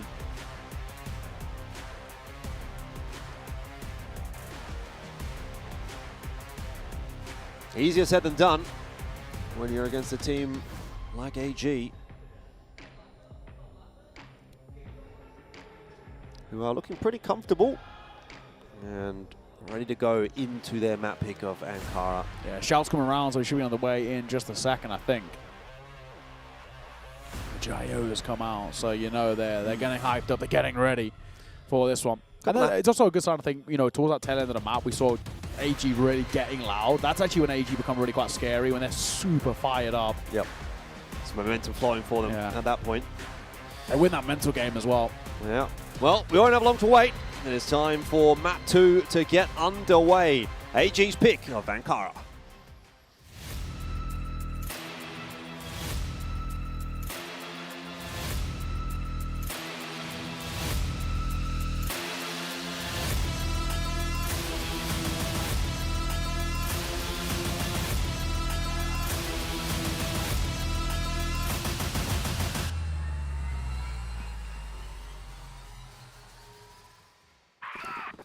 And we are back underway with another map of CROSSFIRE. It is AG versus XROCK in the quarterfinals of CFS 2025. It's not the highest pressure of games, not an elimination match, but opening game in the playoffs for both of these two teams going pretty well so far for AG. The other team is going to be starting off on this GR side, and I said we'll keep an eye on Do. He gets onto that GR side, so let's see what he's up to at the moment. Just sort of setting himself up in the beacon. So probably not likely to have too much of an impact early on in this round, although transition is coming through from XROCK in that direction, and it'll be CY to draw first blood in the round. Yeah, he was so patient, just waiting for that to come to him. Nice work. So confident in their individual ability, AG, which is why they're so fun to watch. There was a little looking towards tunnels, doesn't see anything. He's going to say posted on the pixels. Not a lot of room for error, in all fairness. But I kind of back him, to be honest. Another smoke down front A main as well, so it's now kind of forcing XROCK into a rotation to get information elsewhere. They can't leave it too late to try and dive in towards that A side. Do's falling off that angle, so, well, Do will take the space. Yep. Do and Do? Yeah, maybe Do might be a little bit better. We'll come back to that. We'll start deliberating that at a later date. Do is diving in towards the side, but it's AD for a kill. Oh. Doovis is a sitter. That's not good. And it's all falling apart in Shui now in a 1 versus 3, but there's a lot of damage being dealt here. Yeah, not over. Cut him out. We'll see what Dre can do. He's not expecting him on the corner, but does get a nice flick in. AD around the back has not made his move. Sunny copping a little bit of damage here. The chip work has been good from Zhui, and he's taking some nice space, but he needs to move quickly. He's got a player behind him, and he's not aware of it just yet. His time is being wasted by Sunny, and that will set AD up for an easy kill. Yeah, just an uncharacteristic lack of mechanical firepower there for AG is what loses him that round. They get a lot of damage done, but they don't actually convert on the kills that they needed in the moments that they did. And so first round will go the way of XROCK. A few whiffs there from AG. Yeah, especially Do's one in particular. He really should be winning that kill. that fight should be going his way every kind of day of the week. Poppers coming through. They're going for an aggressive dive here, and it's Chow for the first Zhui. He's up close, but this is not exactly an easy fight. Not a lot of people are sticking around here, especially after you've lost initial contact. They're going to hard clear him, but he gets one. Looks for a second. Damage down towards Chow. He's got support. Sunny as well is going to take a fight of his own, but as Du hits the deck, that's not good. Du continues to struggle a little bit, and they've fallen away back towards mid. But they can just take all A control here. Well, AG are pretty quick back in, so actually, yeah, they've taken some space, but they're going to have to fight for the site itself. 1-2-2-2 has to trade Zhui down, which is not ideal.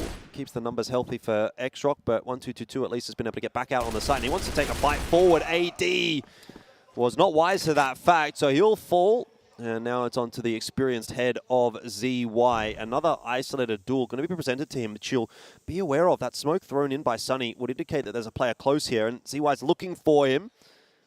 Ooh. I don't know if Sunny spotted him. It seems like might have. So second round will go the way of XROCK as well. And that's a little bit of a curveball that AG were hoping wouldn't be headed in their direction.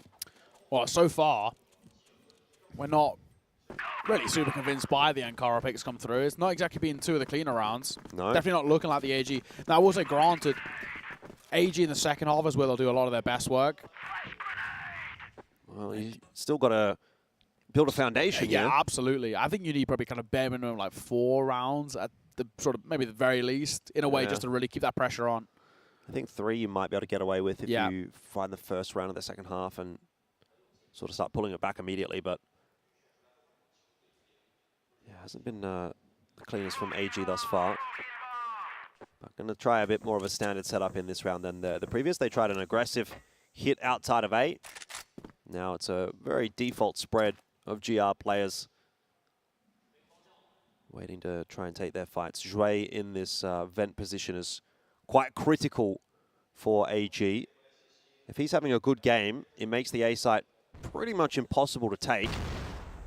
If he's having a bad game, it can become a little bit of a liability. I've said it a couple times in the past that he loves to solo hold this vent position aggressively.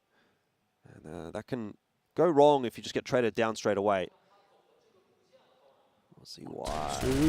Oh my god, I mean, that's so risky by Grant. Zhui needs to be really careful as well here. He's going to swing on that corner. That was sort of guaranteed that only one would be as good as it gets for him. ZQ. It's a pretty... It's been spotted. It's a pretty aggressive angle as well. You can't really fall away. And now he definitely can't. He's dead to rights every day of the week. 1-2-2 needed something there. And he can't quite get it. Oh my god, it's all falling apart for AG again. It's actually really nice patience from XROCK. We'll talk about that in a second. ZY going to try and make something happen here. It's not going to happen. So there's the jump spot from Sunny. And he spots out ZQ, who was on an off angle, throws a grenade in his direction, which forces him to transition back across the box, at which point his teammate had already thrown a grenade for that box. So either way, he's kind of tanking a bit of damage, and then he tries jumping up on the box. You've got already a player that's prepared for that peak. So it seemed like XROCK had a really good idea of, what ZQ was going to try and get up to in that hold. Yeah, sort of every option covered for in a way.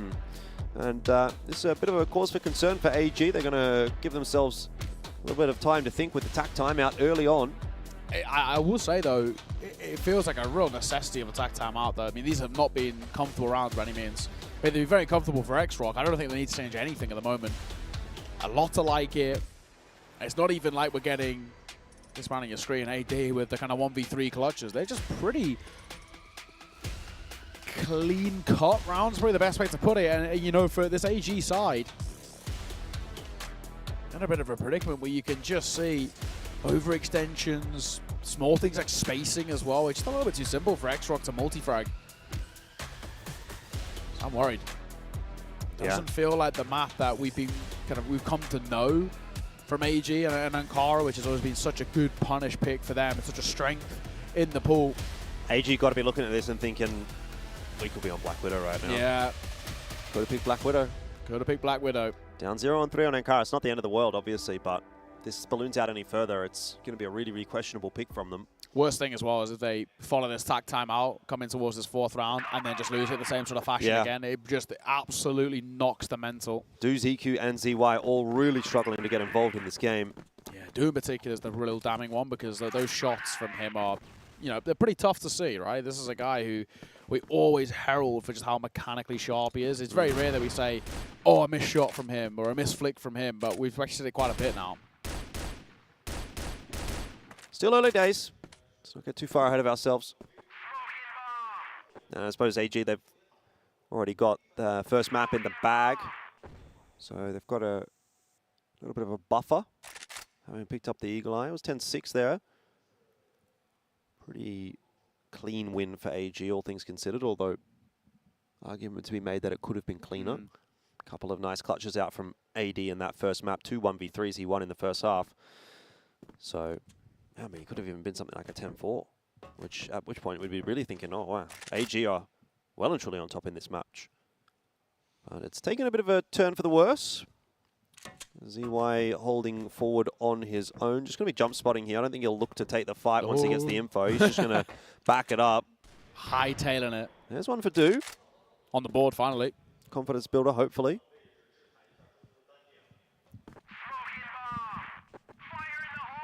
Got one now. Time to build on the repertoire just a little bit.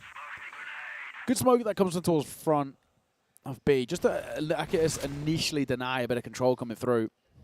And of course, they're going to be scared of Do because Do was playing in towards mid. Although he's somewhere here. Do finds a kill. And he actually managed to get around the corner, only briefly. Does drop a nade, but it does next to no damage. A missed shot on the swing by ZY. He looks for a second attempt at it. They've managed to wrap in towards spawn. But the thing is, where'd you go from now? Well, you just have to hit one of these sides and try to play it out 3-on-2. Very isolated A defender of ZQ. The wrap is going into mid from Shui. If ZQ drops here without a kill, all of a sudden XROCK have the sight and they have the numbers, but ZQ will not make the mistake. On the off angle, he just catches them off guard and ends up putting it into a 3v1. Here's another, though, that AG have to negotiate, which they had a bit of trouble with in the last map. Jue's just going to get ahead of the play, and so we'll put that first one on the board for AG. A better look as Do opts to get a bit more aggressive in that round, and he finds himself a couple of openers. So it might not even be that bad of an idea. I think potentially when your individual has had a little bit of a slow start to the series, if you're a coach, you kind of just say, right, actually free roam a little bit. Just do your thing. We'll sort of support you in whatever you want to do, but we want to allow you to kind of get in towards the fight. Even then, right, Dude's diving down towards the side to take a peek at long of A. I don't hate it. And it's one of those where he had support. You know, if he had fallen, there was 2 rifles right next to him. So maybe that might be the way. They know that he's such an X factor for this side. He's such a win factor too, right? So let's do all we can to facilitate him getting the frags on the board. Doe will join the group in towards mid as he looks like a tunnels play. This is setting up for a split B. There's 3 players here to meet them, so it's not exactly going to be an easy fight. And one of them is Do. Yeah, he took the initial pop shot on A and he immediately rotated to B. He's posted on the line as well. Yeah. So he is ready and waiting. That's quite a wide hold from him, though. So expecting a fast pop around the corner here, I guess, from XROCK. Not a jiggle, and he'll be correct. He knows. As Doe just goes straight into the crosshair. Now there's 2 snipers set up on this site ready to go. ZY and Do. It's not exactly the healthiest looking defense with them both stuck behind the boxes, but if they both hit a shot, then that just changes the game dramatically. Do is watching for that cross into the sniper's window, but missing that shot is going to mean Do and ZY are both down. Chow with a 3K on the entry. And that is the danger sometimes of having the double sniper setup. By the way, Shui's just hit himself a double as well, so round is not over yet. Ooh. Yeah, he was just so low was the only thing.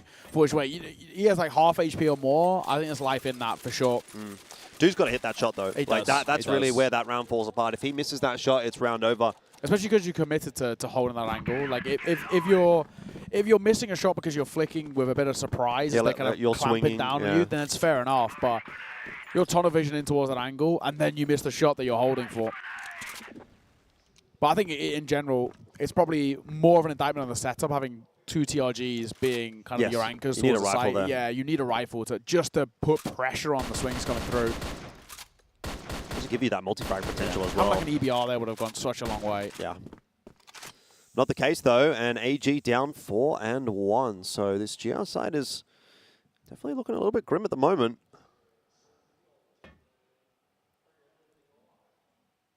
Changing the setups a little bit. This time it's 1-2-2-2 that was playing in the position ZY was earlier on in the half. Had that double stack in vents for a moment. Zhui just happy to sit here alone, although his buddy is going to rejoin him. This is a good setup if you both hit your initial shot. It's true. But if not, it can get cleared out. If they both lose the fight. Well, it's possible. I've seen it before, for sure. That's true. As that smoke starts to fade as well, you then just can't keep attention drawn towards the vents like that. Yeah, Zhui's got multiple angles to worry about. This is a full rotate over to A. I'm not sure what's that been caused by, because this is going to be an A hit, and Zhui is solo holding. He needs to get, I mean, at least one. Ideally more. Oh, no. The fact that he gets none is really bad news, because now this is going to have to be a full 4-on-4 retake, unless ZQ tries to push the issue himself, but he might just give up his life if he does, so wisely slows it down. The fight through the smoke is not going to result in any deaths, but look at how low 1-2-2-2 is. This was not a well-played round by AG. They called that rotation off of A when they probably shouldn't have. Yeah, they go for a gamble, right? And it's a gamble that doesn't pay off. And look at the post spawn as well. AD, Gran getting in on the action, kills a piece for them. Do tag down, and HE might even see him off, in all fairness. It doesn't go deep enough, but it's Do for 2. What a way to close it.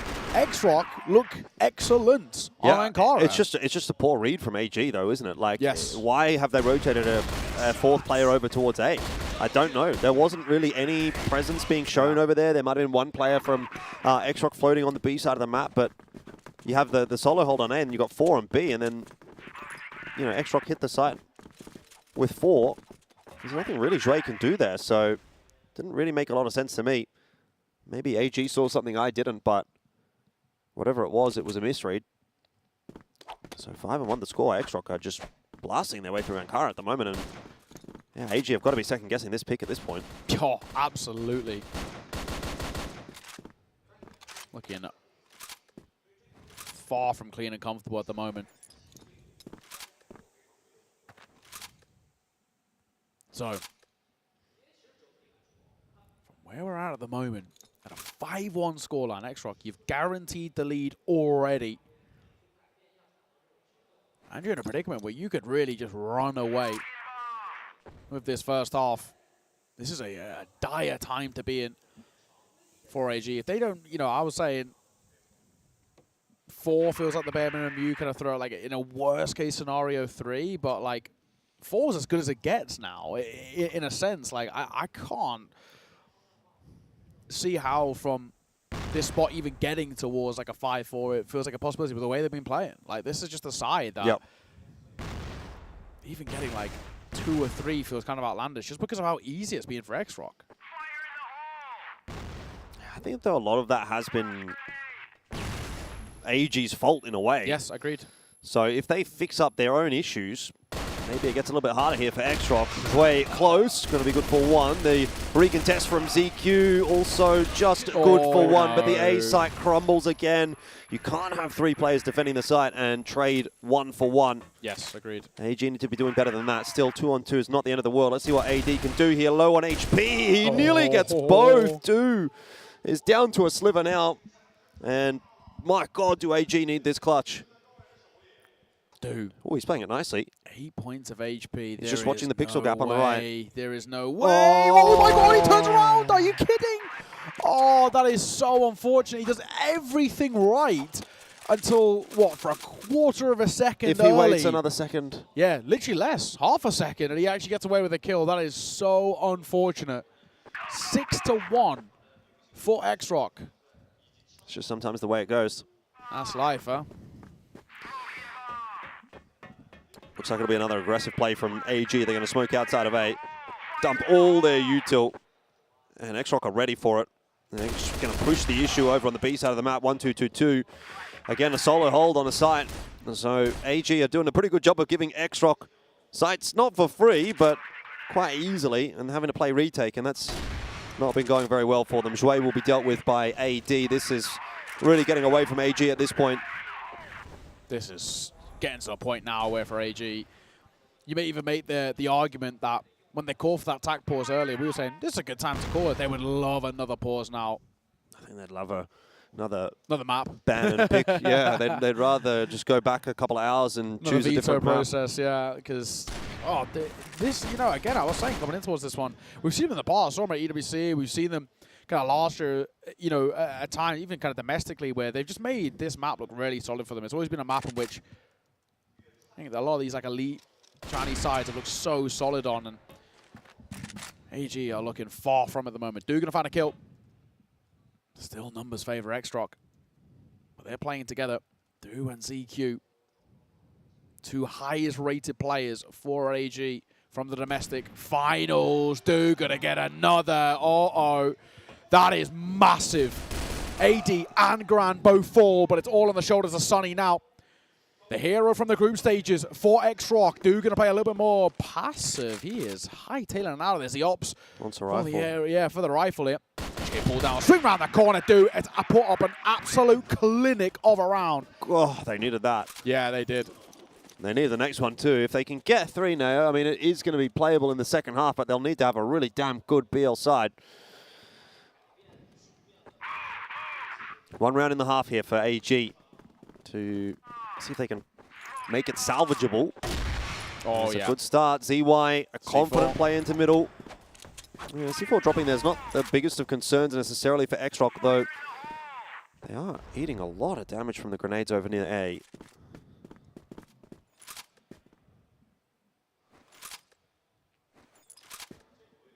Action will slow down again. AG probably happy with that. Behind the smoke, just waiting to see whether there's any mid-aggression. It won't happen. AG have actually very rarely gone for these mid-plays anyway. Not something they have to be too cautious of. It's only really around that corner when they've tried to swing in towards B, where it's become maybe somewhat of a problem. But a 2-3 split, 3 towards B. C4 still not even recovered from the corpse of AD. But it is a big frag to find. AD, of course, has been such a consistent problem throughout this series. Get this 3rd round, and it's still not great, but it's workable. There's life there. Yep. And AG do their best work on that second half when they're the ones in control of the pace. AG definitely the type of team that can make this recovery happen. So I wouldn't count them out yet, particularly if they can get that 3rd round. I mean, if it's a 7-2, that's a tough ask. But it is looking like it could very well be a 6-3 with that opening pick having gone their way.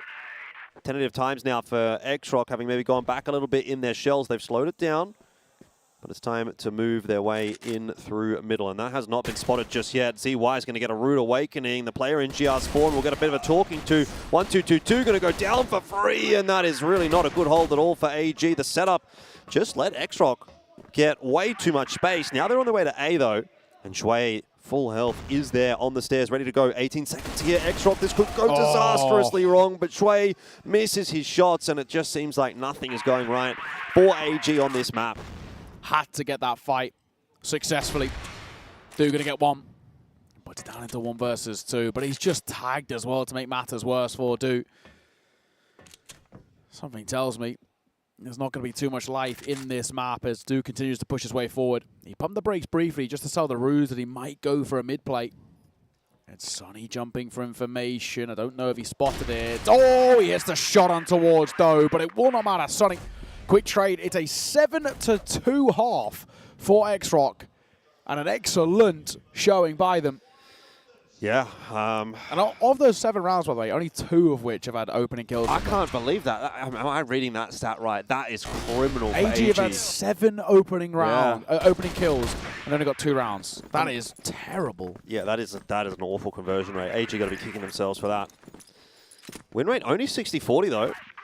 So it's way closer than I thought it would be. AI is kind of backing AG to still, in some world, make this comeback happen. We'll see. Gonna have to start this half well. They're moving pretty quickly through the map. Shui's cleared out mid. That's gonna give some options, but Pretty standard stuff, really. Just kick it off here in the second half. Nothing really of note to mention just yet. AG going to set themselves up here for an A take. I think more than anything else, this is just a bit of a probe, to try and draw out a bit of counter util. They're not really overcommitting on anything. Is this maybe an indictment of kind of how potentially nervy AG are? It's been a less than adequate showing from them, and well, a bit of a weird predicament, that is for sure. Sunny first contact, it seems like, towards his B side, but he's actually, the contact's going to be a pixel peek and an A dropped. There goes the nade. A little bit of chip damage. Is Sunny going to dive down? Oh my god, he is. This is risky. This is really risky. There's a risk that pays off. 1.5, but it's 2 quick kills that come through. Quick trade going to be found as well, but numbers stay in favor of AG. Damage being dealt towards them, don't get me wrong, but it's now a 1 versus 3. It feels next to impossible. What's that? Hang on a second, though. AD has bailed them out before. 1v3 is a no. part of his nature, and AD's given them life in this round. That's 1v3 turned 1 versus 1, and surely not another one for AD. That's I've not seen AG play around that poorly in a long while. 1-2-2-2, dropping down off of the site after ZQ's already safe, and then Do going sort of floating around on his own. That must have been a massive miscommunication on the behalf of AG. ZQ, I think, probably screaming that he needed a bit of assistance, but assistance came through a little bit too late. Now he's in the 1v1. This is a mess. AD, surely not another 1v3. But it is up against the veteran of ZQ that he's going to have to do it, and ZQ is going to get a plan.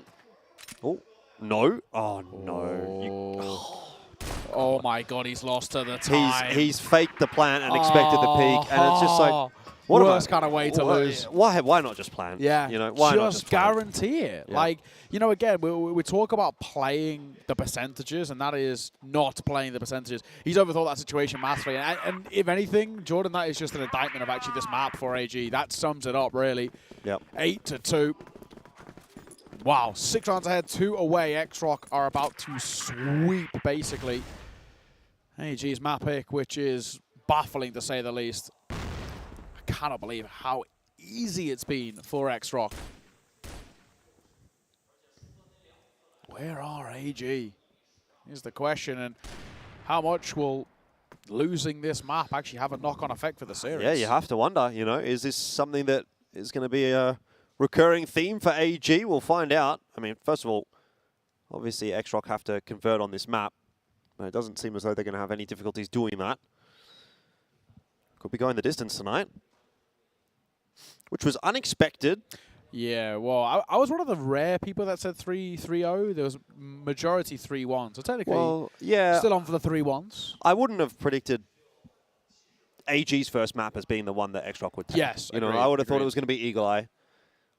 And that wasn't super close. So that kind of made me think, oh, all right, well, AG are kind of not in the clear, but they've kind of got the hard work behind them. Apparently the hard work is in front of them here as they're going to try and still recover this map. Who does get a nice pick onto AD. Of all people, right? It's a big one to find. Yeah, no clutch available this time.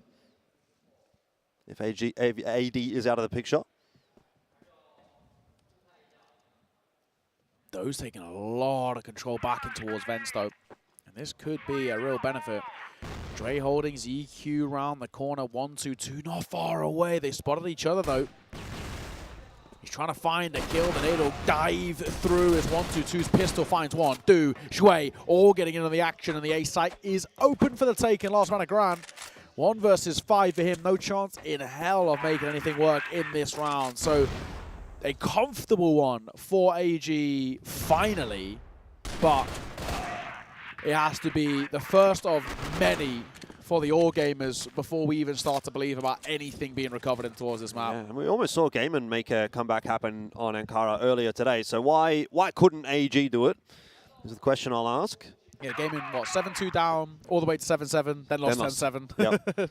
Maybe the reason why is ZY's got 28 ADR over 11 rounds. That could be a reason that they won't be able to do it. That could be one of them, yeah.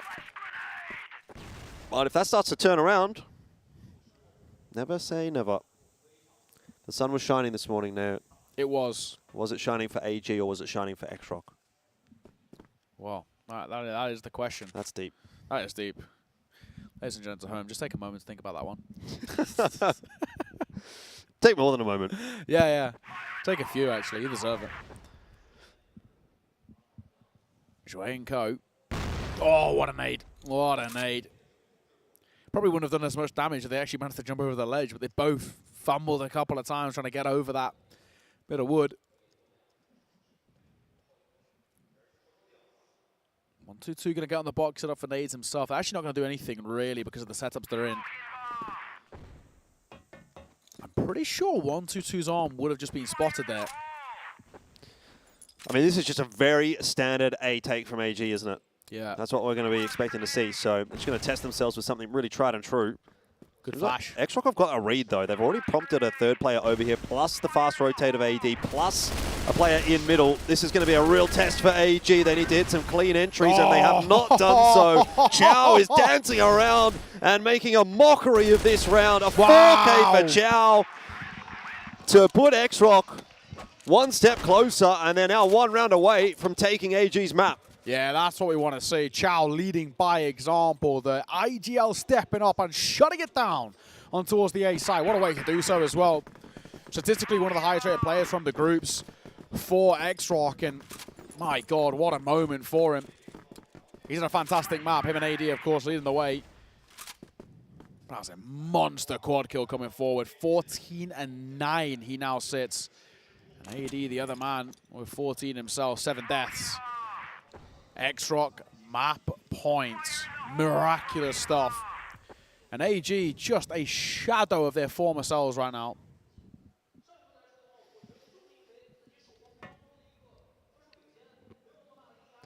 Yeah, I'm not seeing them make this one. Yeah, for sure. I think they're going to have to start thinking about the Black Widow, and they're going to have to rethink the veto as well. They've got to be thinking, why did we pick Ankara? You know, 2 series in a row we play Eagle Eye into Black Widow into sub base. We beat them 3-0. Then we just had, well, we're going to change it up. Yeah. We're the team that won 3-0 twice in a row. Let's change it up. Maybe not next time. Oh. AD. Online, by the way, again on this map. 16th kill for him. And Chow, there's his 15th. Those two. Dynamic duo, lights out, ZQ, ZY. Got to go huge. But Doe stepped up. And it's all on the shoulders of ZQ. Highest rated player for this side regionally. And we need to see why here. 1v4 turn 1 versus 3. And he's got next to no information to work with about where they're at. There's been a couple of 1v3s for XROCK, so it would be only fair if AG got 1 or 2 back of their own, but... everyone's going to do it as well. Yeah. We'll be given the plan. XROCK happy to allow that. The start, not so great. ZQ just stuck here, needs some insane aim doors. He's not going to get them. That defuse will be all too routine for XROCK as they are going to secure map number 2. And AG have been dealt a punishing blow to start things off here in the playoffs of CFS 2025.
Wow, not the map for all gamers. That was a dire showing from a side who previously have looked not too bad on that map. Well, XROCK had them figured out from the get-go. A really, really good showing coming through. AD and Chow both looking excellent all the way through. Another fantastic map from AD. He was incredible in towards the first, despite the loss. this time it's an incredible showing and a win to back it up as well. Chow leading by example, 15 kills to his name. So much to like. No surprises this guy gets the set MVP. 2KD, 123 ADR for 1.23 KR as well. I mean, beautiful work. Yeah, really has been, I think, the standout for this team over the first couple of maps. And if he can find a way to continue that, then, you know, there is a world where we could really make an argument that XROCK might be competitive with AG tonight. And we're singing a completely different tune to what we were saying at this point, going from map 1 to map 2. I mean, it looks like it's over, mate. You know, AG have just won map 1, 10-6. They've done even better than they were in the regular season. Now they're going on to their map pick. It should be all good. It should be sweet. They should be done easy. Straight up into the semi-finals, but not the case for AG this time. Going to be tested a little bit by XROCK, and you always kind of get the sense that things operate a little bit differently when we're at CFS, and you know, who knows, maybe tonight's the night for XROCK that they could finally find that upset that they've been hunting for against AG.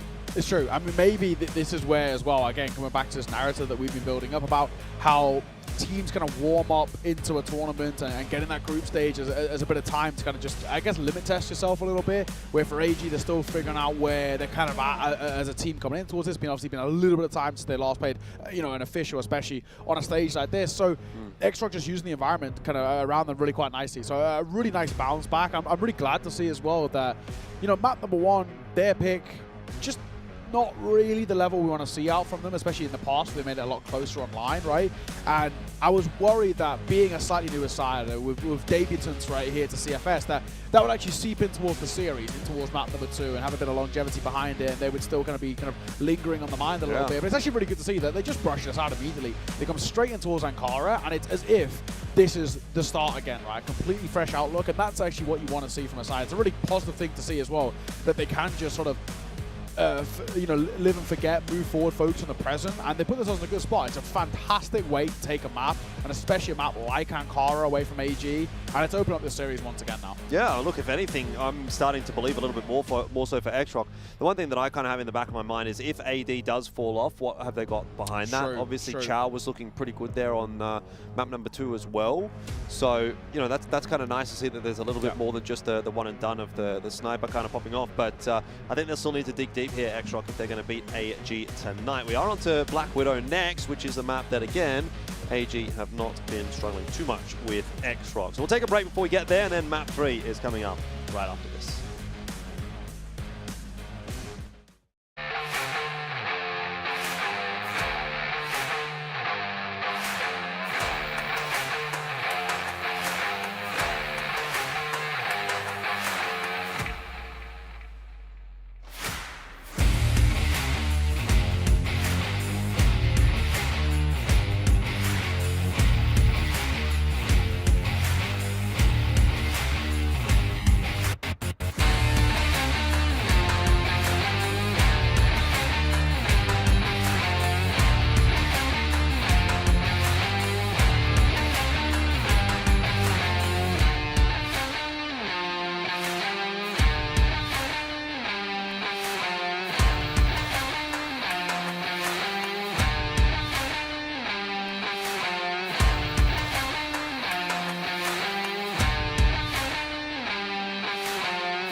Right, yeah, well, we find ourselves in a pretty interesting position here with a 1-1 scoreline. Not really at all what we were expecting after map 1, but XROCK, I suppose, were. They were very well prepared going into that map with Ankara. It really felt like AG just completely lost the plot, never really got the ball going at all, which is weird to say because actually I think it's not quite a true statement. I think they did get the ball going because they found 7 opening frags in that first half, and then they only won 2 rounds. So that's really on them at the end of the day.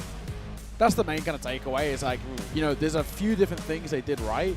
It's actually, if anything, it's the mid to late rounds, which was just pretty woeful. I mean, credit where it's due. For sure. Yeah, this XROCK side really were able to overcome a lot of situations where they were on a bit of a back foot or a deficit. And that's testament to just how good they are looking, right? I think this is a side that are so happy to kind of rely upon the cause of Chow and kind of the system that they got set in place, and AG just couldn't find ways to break it down. So, you know, moving forward into this series, it becomes kind of interesting now because I actually don't know what to expect really from AG. Map 1 was good.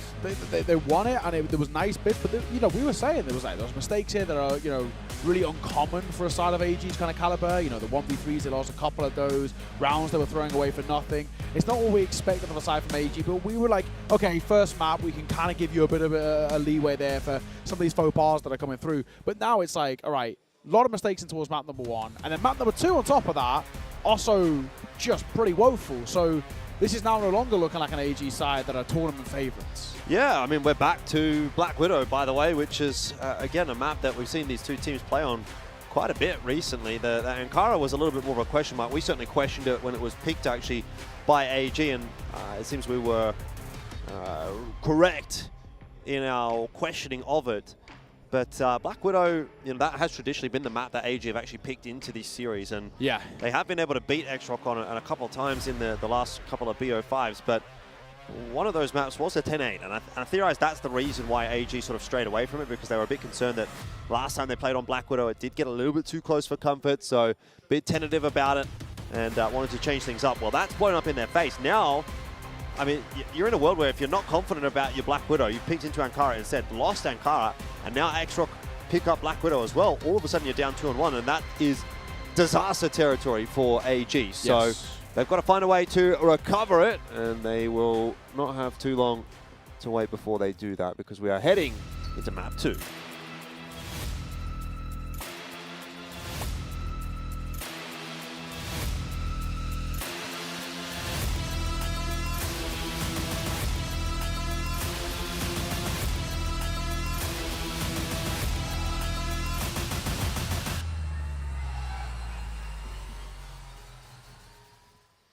Here we are for map number 3, as it were. Map what, sorry? Map 3. Ah. Oh, yeah, be confused then. Yeah. Oh, crap, immediately. I don't know. I'm really worried about AG, and it's not exactly the way you want to start in towards a map as well, right? Where it's like you immediately, first 5 seconds, lose a player. Yeah, Zhuai just trying to, I guess, be the enforcer, pushing his way down mid. Immediately picked up. Yeah, he's enforced an early grave. Yeah. Well, look at the replay here, because we didn't actually get to watch it. I mean, that is a bold choice in the first round. Very easy as well. AG just trying to set the tempo, aren't they? But it's not worked out. He took about 3 steps out of spawn, and he gets gifted a kill.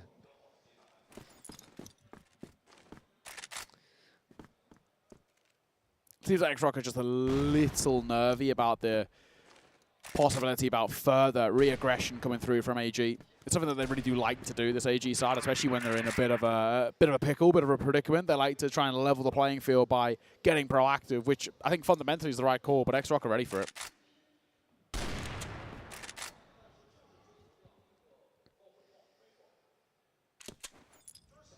XROCK up to a whole lot of nothing, really, actually, in this round so far. But as that time ticks away, they are going to have to get a bit of a wriggle on, and it's going to be towards short that they're going to do that. See if they can get up onto a bridge, and it's not been too bad so far. The 1-4-2 secured, actually, as AD now comes into play from long.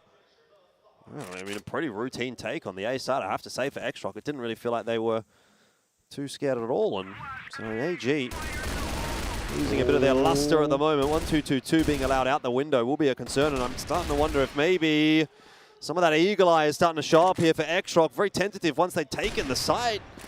But they've still found themselves in a 1v2, and that'll be cleaned up by AD, so well done in the end. But I will say they were so decisive into the site, and then they kind of just were like, well, what do we do now? Yeah.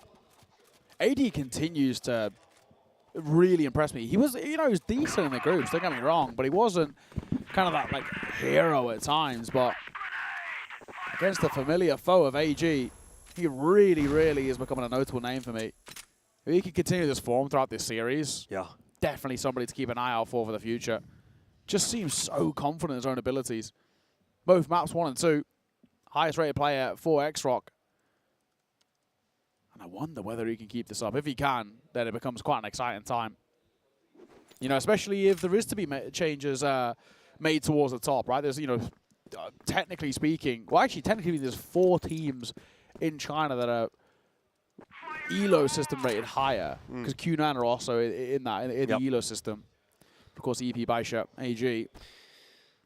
They were looking for a bit of a proactive sniper. Yeah. I think this would be a lineup as well, by the way, this AG, the way they're playing at the moment, that EP would kind of be licking their lips at. Oh, for sure. You know, as a team that they might have to face later on in this bracket, potentially even in a grand final, they'll be thinking, this is a beatable looking AG at the moment. Of course, you know, AG, never really a team that you can underestimate, even if they've had a bit of a slower start to the tournament, although a couple of instances back in 2024 that would indicate there is some susceptibility there for AG. They're not indomitable. Summer Championships, they did win back in 2024, but then did very poorly. Oh, sorry, they did not win the Summer Championships. They made the grand final of Summer Championships. It was Wolf Empire that won the Summer Championships, but did very poorly in the CFS Grand Finals last year. AG, and they're going to try and recover that, but at the moment they're really being hassled by XROCK. 1-2-2-2 needs to be dug out of this stairs position. He is known. XROCK waiting patiently, and they get that kill, and now Gran, if he hits another shot here, could be the round signed, sealed, and delivered. 28 seconds left on the clock, though. XROCK, again, like to slow things down, but they cannot afford to slow it down too much longer. 20 seconds. Need to be wary of this window position. They need to find themselves a plant. There's going to be the bomb plant secured by Sunny. Gran flashed off the line, but Sunny steps up, and he's ready and waiting for Zhui. And he's got a couple more bullets with ZY's name on them. ZQ, but by the way, starting to work his way forward, but time ticking in the favor of XROCK, and you've got the sniper poised in either direction. ZY does get out the window. Whoa, spots out the head of Doe, and Gran confidently peeks. If he misses that shot, it's trouble, but XROCK get themselves another. Whoa, that was close. That was very close indeed. And an early timeout here. AG aren't scared of them. We know that for sure, but it's XROCK for a 2-0 start. And yeah, it does really feel like this AG side are just a little bit perplexed by what's being thrown at them. Credit to XROCK.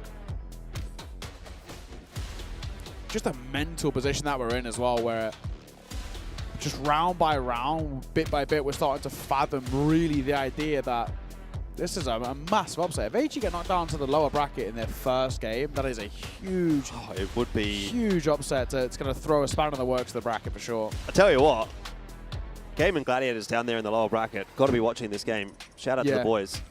I mean, it's not going to be fun facing either XROCK or gamers, but the prospect of all gamers down there in that lower bracket match is not a good one at all for Gaimin.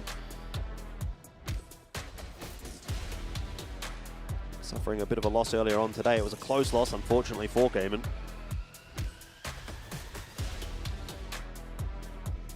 Yeah, for XROCK, I don't really think there's too much they need to talk about as well here.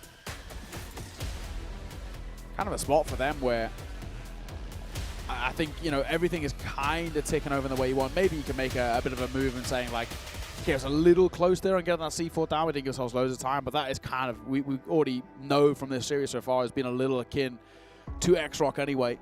So, already in a spot where XROCK looking and feeling pretty damn confident, and just mechanically, I think that it's so good for them that they can go toe-to-toe with AG, and they're not showing them respect and, in that sense, and getting scared about the name value on the side.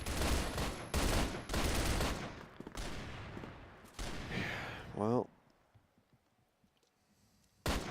not the greatest of starts to the map here for AG, but again, I'll say the same thing that I did on Ankara, which is it's still early days, and we'll see if that timeout's going to have any impact for them. But I have to say I'm a little bit concerned the fact that, you know, we're on Black Widow, we're following a couple of maps where AD has really popped off with that sniper rifle, and now we've kind of got Gran as well, who's sniping quite nicely. So this double TRG setup, which has very much become the meta on both GR and BL side for the most part. The weapon's just so damn strong. But particularly on a map like Black Widow, where you've got such long sight lines that you're really happy to have two guys that are popping off with the sniper rifles. It's a recipe for success for XROCK at the moment. Yeah, it really is. I think in particular, if you can just keep facilitating AD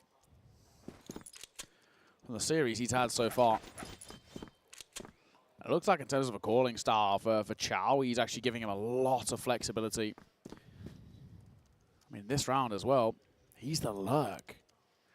AD, the late round player, as the pack make their way up towards long. That's bad timing from Do. What a time to unpeak. That is brutal.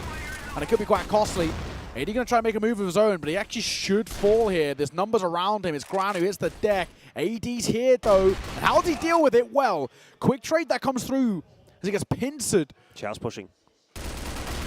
Not quite well enough as 1-2-2-2 will shut him down, and that leaves Sunny between a rock and a hard place. AG have got their first round.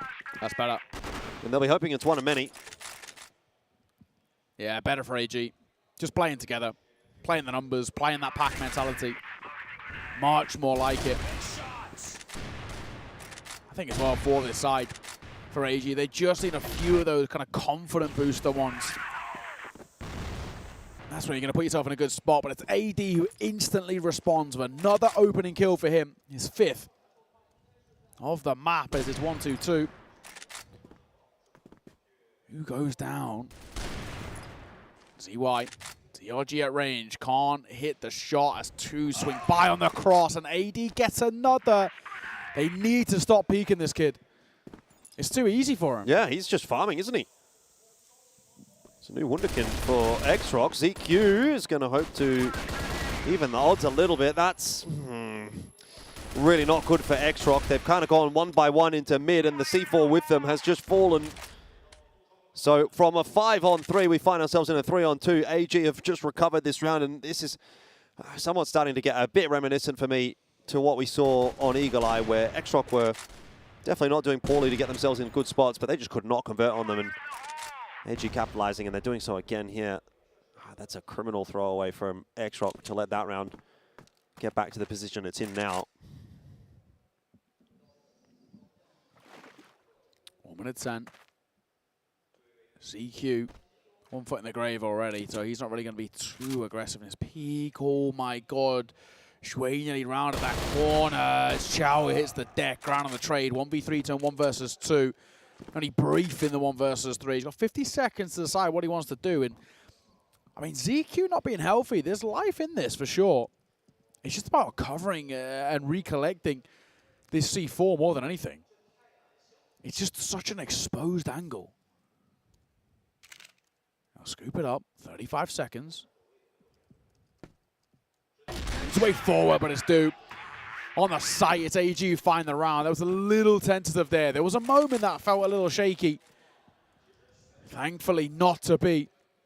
And AG will tie this one back up. So it starts well with AD getting 2 quick kills in the early part of that round, but it's AG who walk away with yet another one. Can't just be AD. Yeah, it's true. I mean, Gran's been pretty decent on this map, but it feels like you need kind of like at least 3 of these XROCK guys to be online. And right now it's kind of only 2. The riflers need to step up. Gran's actually gone back onto the rifle. AD as well. You'd think they might be trying something a little bit faster in this round if you're going to go back to a 5-rifle setup as opposed to having a couple of snipers here, but XROCK still kind of slowing it down. I mean, it's a strange decision to me to see AD at the very least having a rifle. I think you could maybe float Gran with the rifle, that's fine, but AD's just been unstoppable with the TRG, so I'm not sure why they've opted to put him back on the rifle here. Dre, under pressure, up close. No, what you want? Dre gonna get one though. Oh, dips his head up for a second and delivers. This is looking better now. Should be a free. Gran clears that corner and actually does get 1-2-2-2, but Do and ZQ combine well. And it's all on AD, who needs another 1 versus 3. We've seen this before, haven't we?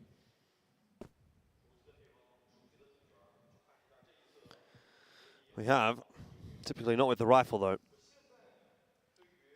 But both Do and ZY holding onto a TRG mean if either of those players miss a shot, they'll be dead. And if he gets past ZQ here, that is going to start to become a very relevant possibility. Missed shot. Missed shot. ZY giving away his position. Do's on the push-up long. AD probably a bit scared about crossing this angle, as you can see. But he waits patiently. He perfectly times it. ZY's just fallen off that line. He could get into the A site, but he's not aware of it. Might want to go hunting for another pick here before he tries a plant. Doesn't have a lot of time to burn, though. 30 seconds. He's got to move quick. Got to go here. He might fight ZY in towards window. Has he actually just slipped the net again? No, he's been spotted. Oh, okay, I thought there was a moment there he slipped it again, but if he's actually a little bit more headstrong, once he initially gets out through mid, if he just made his way out towards bridge, gone towards the site, there's a post plant to be set up there, but not to be. So AG, a third round, put on the board for them.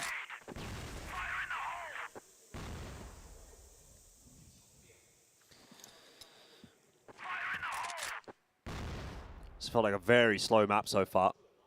Neither team really trying to throw any punches early on in the rounds.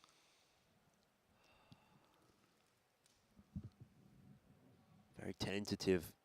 AG can allow XROCK out long. Do kind of hoping for the creep up on the close wall. It's a possibility, but it doesn't look like he's going to get it just yet. AD is looking for him. Both the snipers missing one another for the moment. Maybe Do's just been spotted out there. I think AD ducking IRL. It ends up being a 1-for-1 as Do goes down to Do, and then Do goes down to 1-2-2-2. But again, XROCK have got the numbers here, and they continue to scale nicely into the A site. 4-on-2.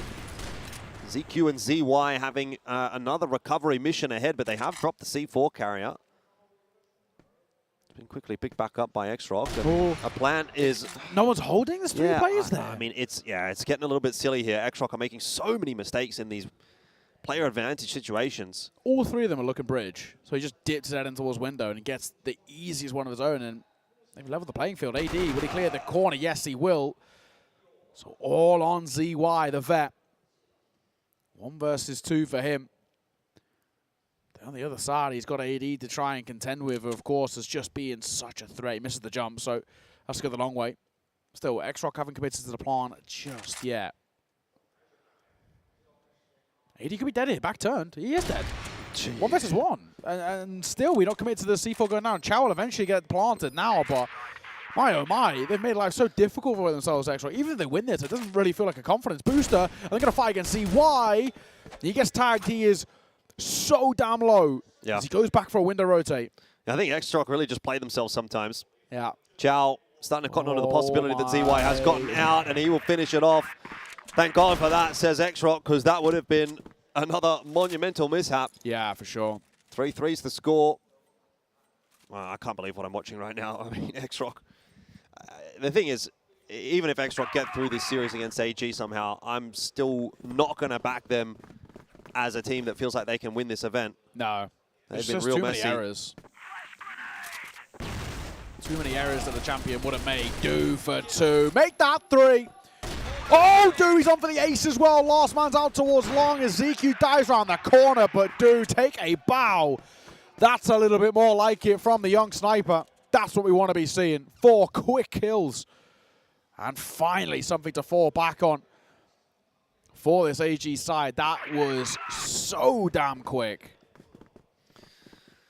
Those moments have been few and far between, though, for Do. Yeah, they have.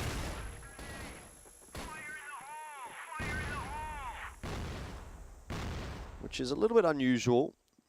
For a player of his caliber, we expect to see it a little bit more often. few pot shots in there from ZY. A bit of a tag onto Gran. AG with the opportunity to start pulling away in this half if they can put two together on the trot, but Chow going to make it difficult to argue that'll be the case. He's found the opening pick. XROCK have been pushed away from the box room, but they have an opening pick. So I think they'll take that exchange.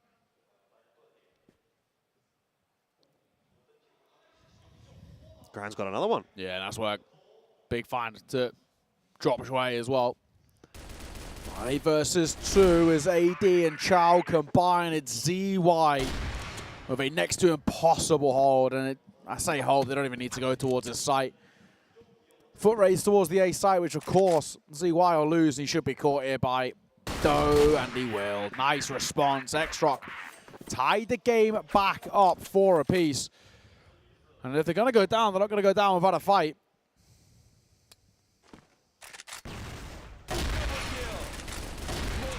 It's true.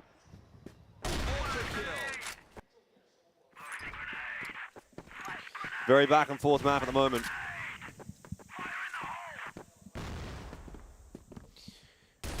Hard to make the argument one way or the other, frankly. Gran, missing the shot. ZY will not make the same mistake.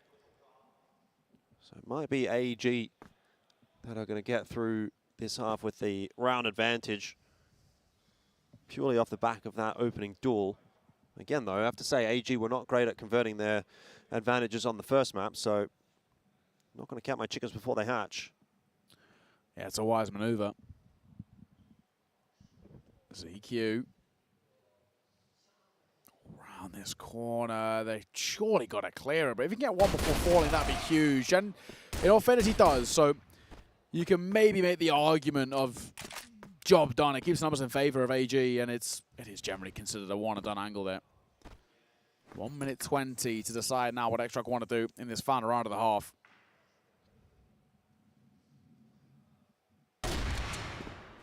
Another one for ZY. Typically very reliable. Wasn't so much on the last map, but has found his form again here. This round is just kind of falling apart for XROCK. Bit of pick and split from AG. Working out. Jouet under pressure, but gets back to the relative safety of Bridge. Changing up his angle. Chow looking to try and dig him out. Knows that he needs to take a risk here in the 2v4. Trying to isolate a duel, but Jouet happy to continue backing up and giving space. And leaves the job to ZY, who this time can't get it done. Shot. Second on offer here as well. Sonny, I'd advise against that peak at range. Dude's really picked up his form here. In this map at the very least, up to his 10th. Last round of Sonny, of course, the lights out player from the groups, but not really expecting a lights out round from him. Instantly dropped by 1-2-2. And at the half, it is a slim lead for the All Gamers. But it still doesn't feel super convincing. That's the only issue. You know, you look towards this AG side, and yes, they've got a lead, but for a side of the reigning champs, you expect it to be a bit more of a clinic. That's for sure. 50-50, pretty much. Yeah. Actually slightly favoring XROCK there.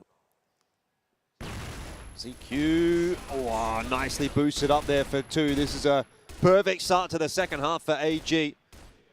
Kind of just need something to get a bit of that momentum rolling. Maybe that is it. Full stack on A long. AD's going to try and do something about it, but even if he gets to there, the swing would come through and the trade would be there. So it's a better setup for AG this time around, and 5v2, they should be converting this one to a 2-round lead, which has been about as good as they've had actually on these last couple of maps. Yeah. So it's kind of slowly going back in the right direction for AG. Yeah, it's like still not like convincing just yet, but it's the right steps. Gran should be dead to right side. Really clears this close left corner. He does. Misses the shot, but a pistol pulled out, and he'll drop ZY. Shouldn't be a problem for the round itself, but AG are pretty tentative here. Shrey gets that kill, though. They know where the last guy is. He was very recently towards the A side, but they're still going to commit towards that push anyway.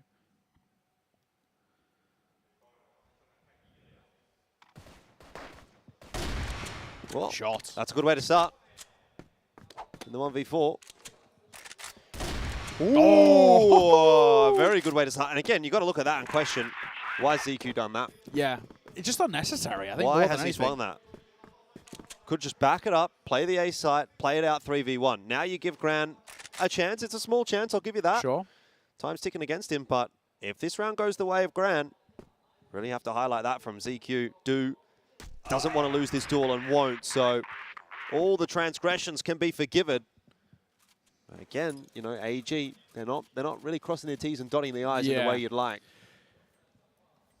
Like, from a zoomed-out macro sense, it's like, okay, rounds of the board, lead being extended, you can talk about that and be like, you know, in theory, it's enough. But it's just that, you know, if we're looking at longevity of the side and we're looking at, you know, the tournament prospects and their hopes, right? They're coming in towards this sort of tournament as many people's favorites, and also, in a sense, they probably also see themselves as the favorites. The level of CROSSFIRE they've been playing this year, not only internationally, but also domestically too, has been so unbelievably solid.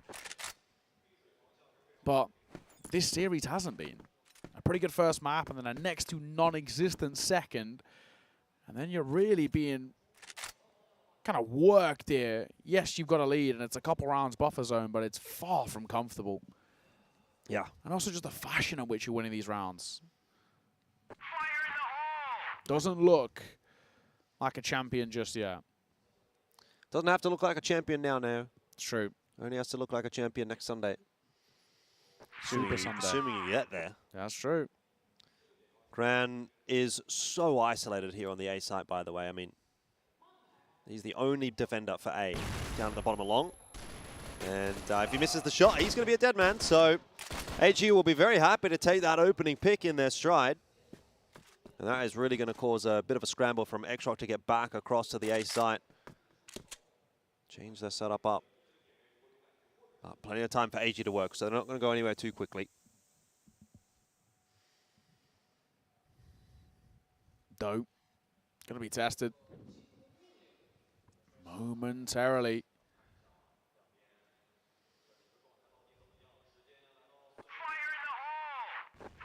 Looks like XROCK are going to call for a timeout, regardless of how this round goes. But it doesn't go well. Let's see why. And Do combined so well to all but seal the deal here. C4 goes down. There's just nothing AD can do. We know this guy has been a clutch criminal all the way throughout this series, but there is no chance in hell it's happening here. 1v5, let's go. There's a good start. Still getting the stats, we're giving that at the very least.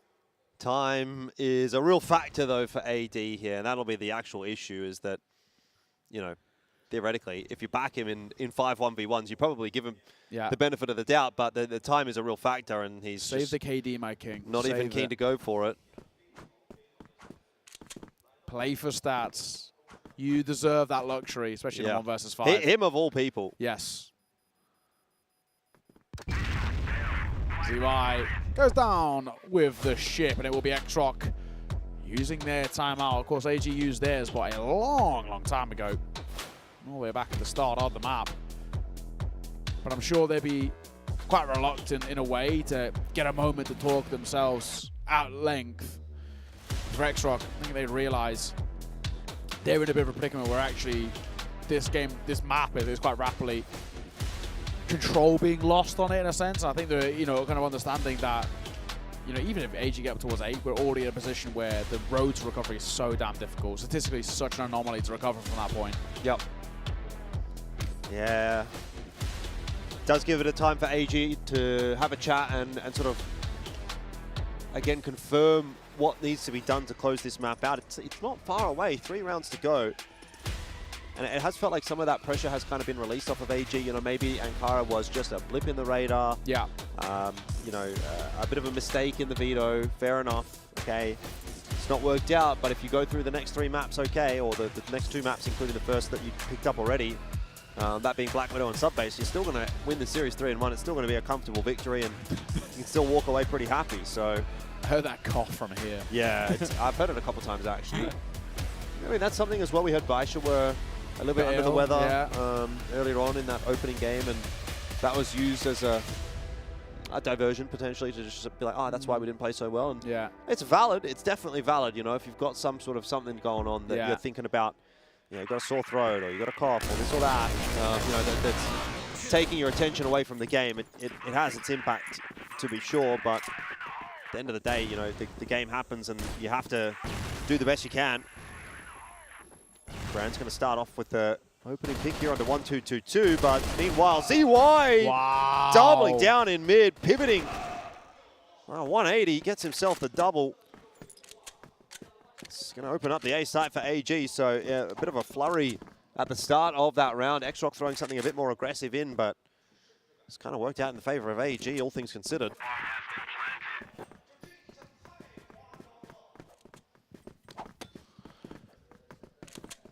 Already this retake taking a fair decent amount of time. They're going for a very long rotate, but it's Doe's going to find ZQ. So numbers now in a bit of a spot where actually there is life in it.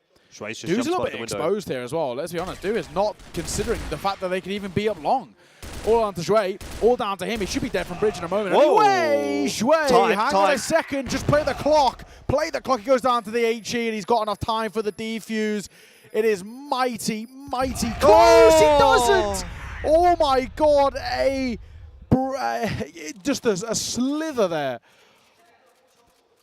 The finest of margins on that C4. That's a bit of a tilter for XROCK. That's a painful one to lose for XROCK, but I think you make a really valid point about the post plant set up there for AG with Do just, you know, watching the window, and then Dway jump spots the window, sees nothing, and then Do's like, well, guess I'll just stay in this spot. Ooh. Very awkward setup for AG there. Wasn't quite punished in the end by XROCK, and again, Do just sort of getting away with a little bit at the start of this round. Another opening kill for AG. That's laboured from Sunny, that though. Trying to race towards their 9th. ZY on the off angle will be dealt with. So we're back to 4-on-4. I'm still not loving what I'm seeing from AG. Yeah.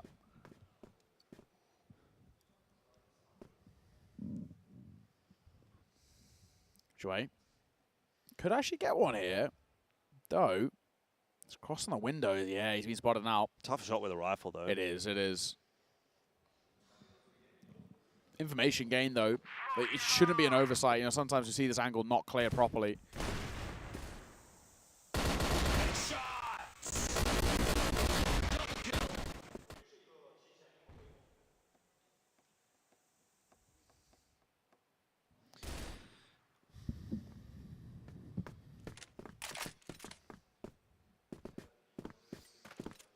Very patient round from AG, as has been the case throughout Black Widow thus far. They're going to get up close and personal with Chow, who has not spotted them yet. They need this kill, and they need it cleanly, and they don't get it. Not for free anyway. Chow will grab ZQ, so still a numbers advantage for XROCK. The pick happening elsewhere on the map. The rotation coming over to B right here. Zhui will need a multi-kill. He's going to look for it. Gran spots 1-2-2-2, but they don't know that Zhui is this close. So a world, maybe, for Zhui. He needs a headshot, and he's not given the opportunity. Another round for XROCK. Just a little close for comfort. I think, you know, for XROCK, it's great that you found a round, but again, the fact that it felt all but sealed and there was still a potential of a clutch coming through does worry me, but a long road to recovery for them still. Yeah. Up to 5 now. We have 3 rounds in the hole. Double flash in that corner. Try and keep the proactivity from XROCK in terms of a long control at bay. And actually, no fairness, it does work. It kind of forces them back towards the site.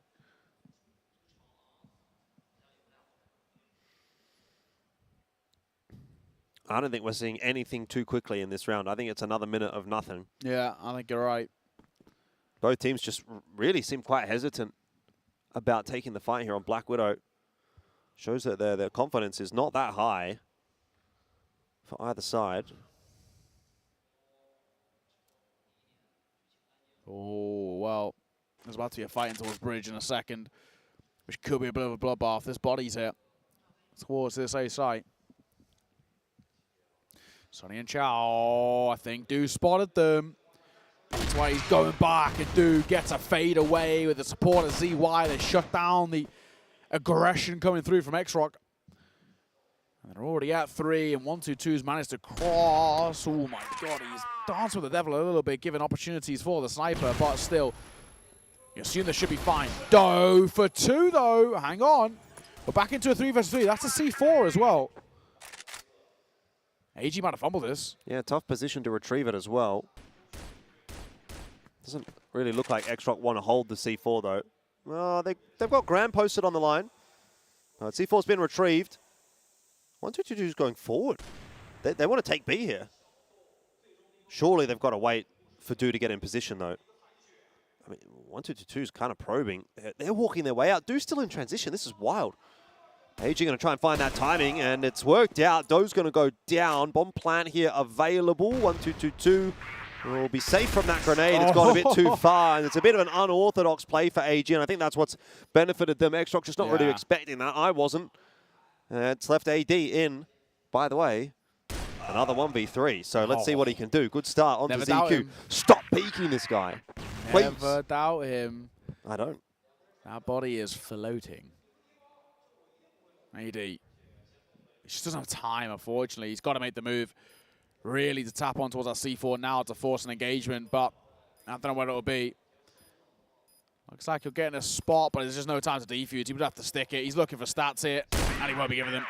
1222 will see it off as he goes down with a ship.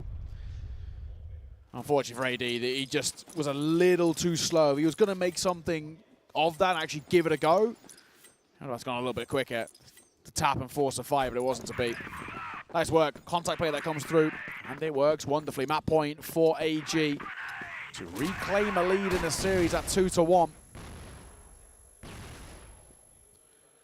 And honestly, I can't see a world in which the recovery comes through here for XROCK. They've gone a little aggressive here, though, XROCK. This is unorthodox. Now he's being dumped on towards the site. It's going to be pressure on towards Gran as he passes the first test. ZQ hits the deck. That's a nice start. Sonny's trying to set up a flank as well. And the C4 is not committed. Remember, C4 is still in spawn here. Yeah, I mean, it's fairly typical, actually, of AG to do that when they get onto map point. Throw something a bit more quick in there. That has been read nicely by XROCK. And so we're back to the 3-on-4, although, you know, XROCK have been quite poor in these numbers advantages, so not prepared to say that they're going to get this one done just yet. ZY, he's holding on to the C4, so doesn't want to get too overeager for a fight here. Chow's for something, and overstays his welcome. 1222 pulls it back to 3-on-3. Yeah, didn't want to do that. 3 versus 3 now. This becomes a predicament. Oh, no. That's got to be one that you convert. 2 versus 2, a minute on the clock. And again, what do we do from a spot like this, Grant? Trying to hold the spot, trying to drop it down, but he's dead to rights. And it's all on AD. Another clutch for him, but he hasn't actually been able to pull off a clutch just yet. In this map, that is. If ever there was a time, if ever there was a time, he might get the backline to do here. He might actually just slip the net, ships in the night as they walk past. The Do's dead, and he will fall. And now it's all down to ZY. 1v1 though, very winnable. His timing on this cross will be critical. It looks like AD's not quite paying attention to it, and so ZY's going to get a cross and he's going to get a plant. Nice open plan as well. ZY could go anywhere here. Worried about long. Very worried about long. Shouldn't be. He's coming from underneath, and AD will win another. I don't know how many clutches this guy has won this game, but he just seems like he is the guy. He is him right now for XROCK. Yeah. He continues to step up, continues to deliver. And it feels like we're in a spot where we should just back him when it comes towards these 1vx situations. The amount of times he has dug this side out of a deep hole. And he keeps them floating here. Still map point, but XROCK on going down. What a fight. Another map in which he's got 16 kills in. There must be more left in it. I'm not going to doubt him. Dre taking a fight behind that smoke. He shot at the tracers, but the idea is he knows that they've lost this Halo on control, and it's going to be difficult to retake this early in the round with the smokes down. So give up that idea. Go and join the rest of the pack and group up, and it looks like it might just be a pretty simple box room here. Still time to go elsewhere.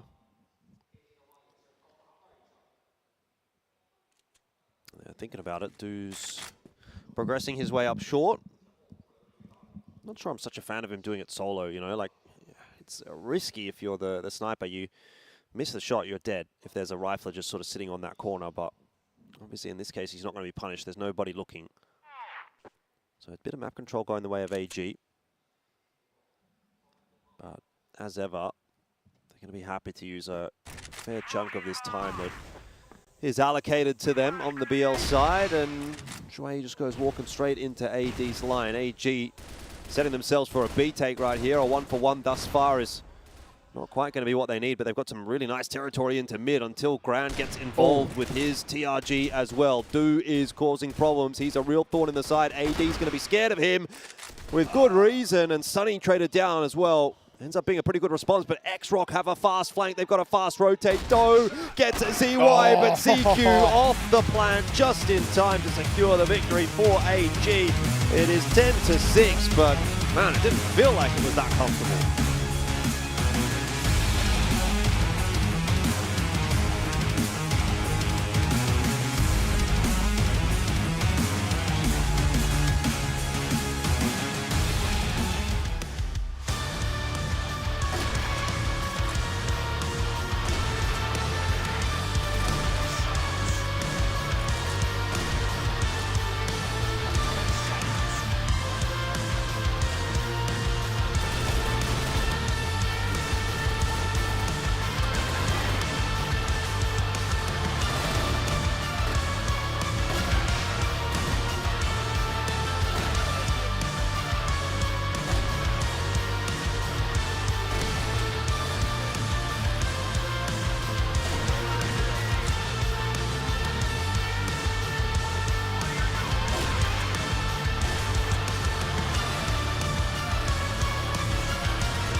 Nice response from all gamers, 10-6. And good to see as well, Du at the top of that scoreboard, back to a bit of his best as well. 19-9 for him, 113 ADR is fantastic. Flip side though, it's yet again another fantastic showing from AD, and win or lose, this guy is always prevalent in these maps. But the thing is now XROCK on the back foot, they're one map away from losing the series. Yeah, Sunny's had another stinker, by the way, 4-15, that's rough. I mean, he's got almost 60 ADR for 4 kills. Feels a little bit bad. You feel like normally you get a little bit more than that. But end of the day, Du being the standout, we said, you know, at some point he's going to show up, and he did show up. Obviously, this being a map that is really sniper heavy, you want to be seeing someone like Du getting the ball rolling, and we kind of started to see a little bit of that on Ankara.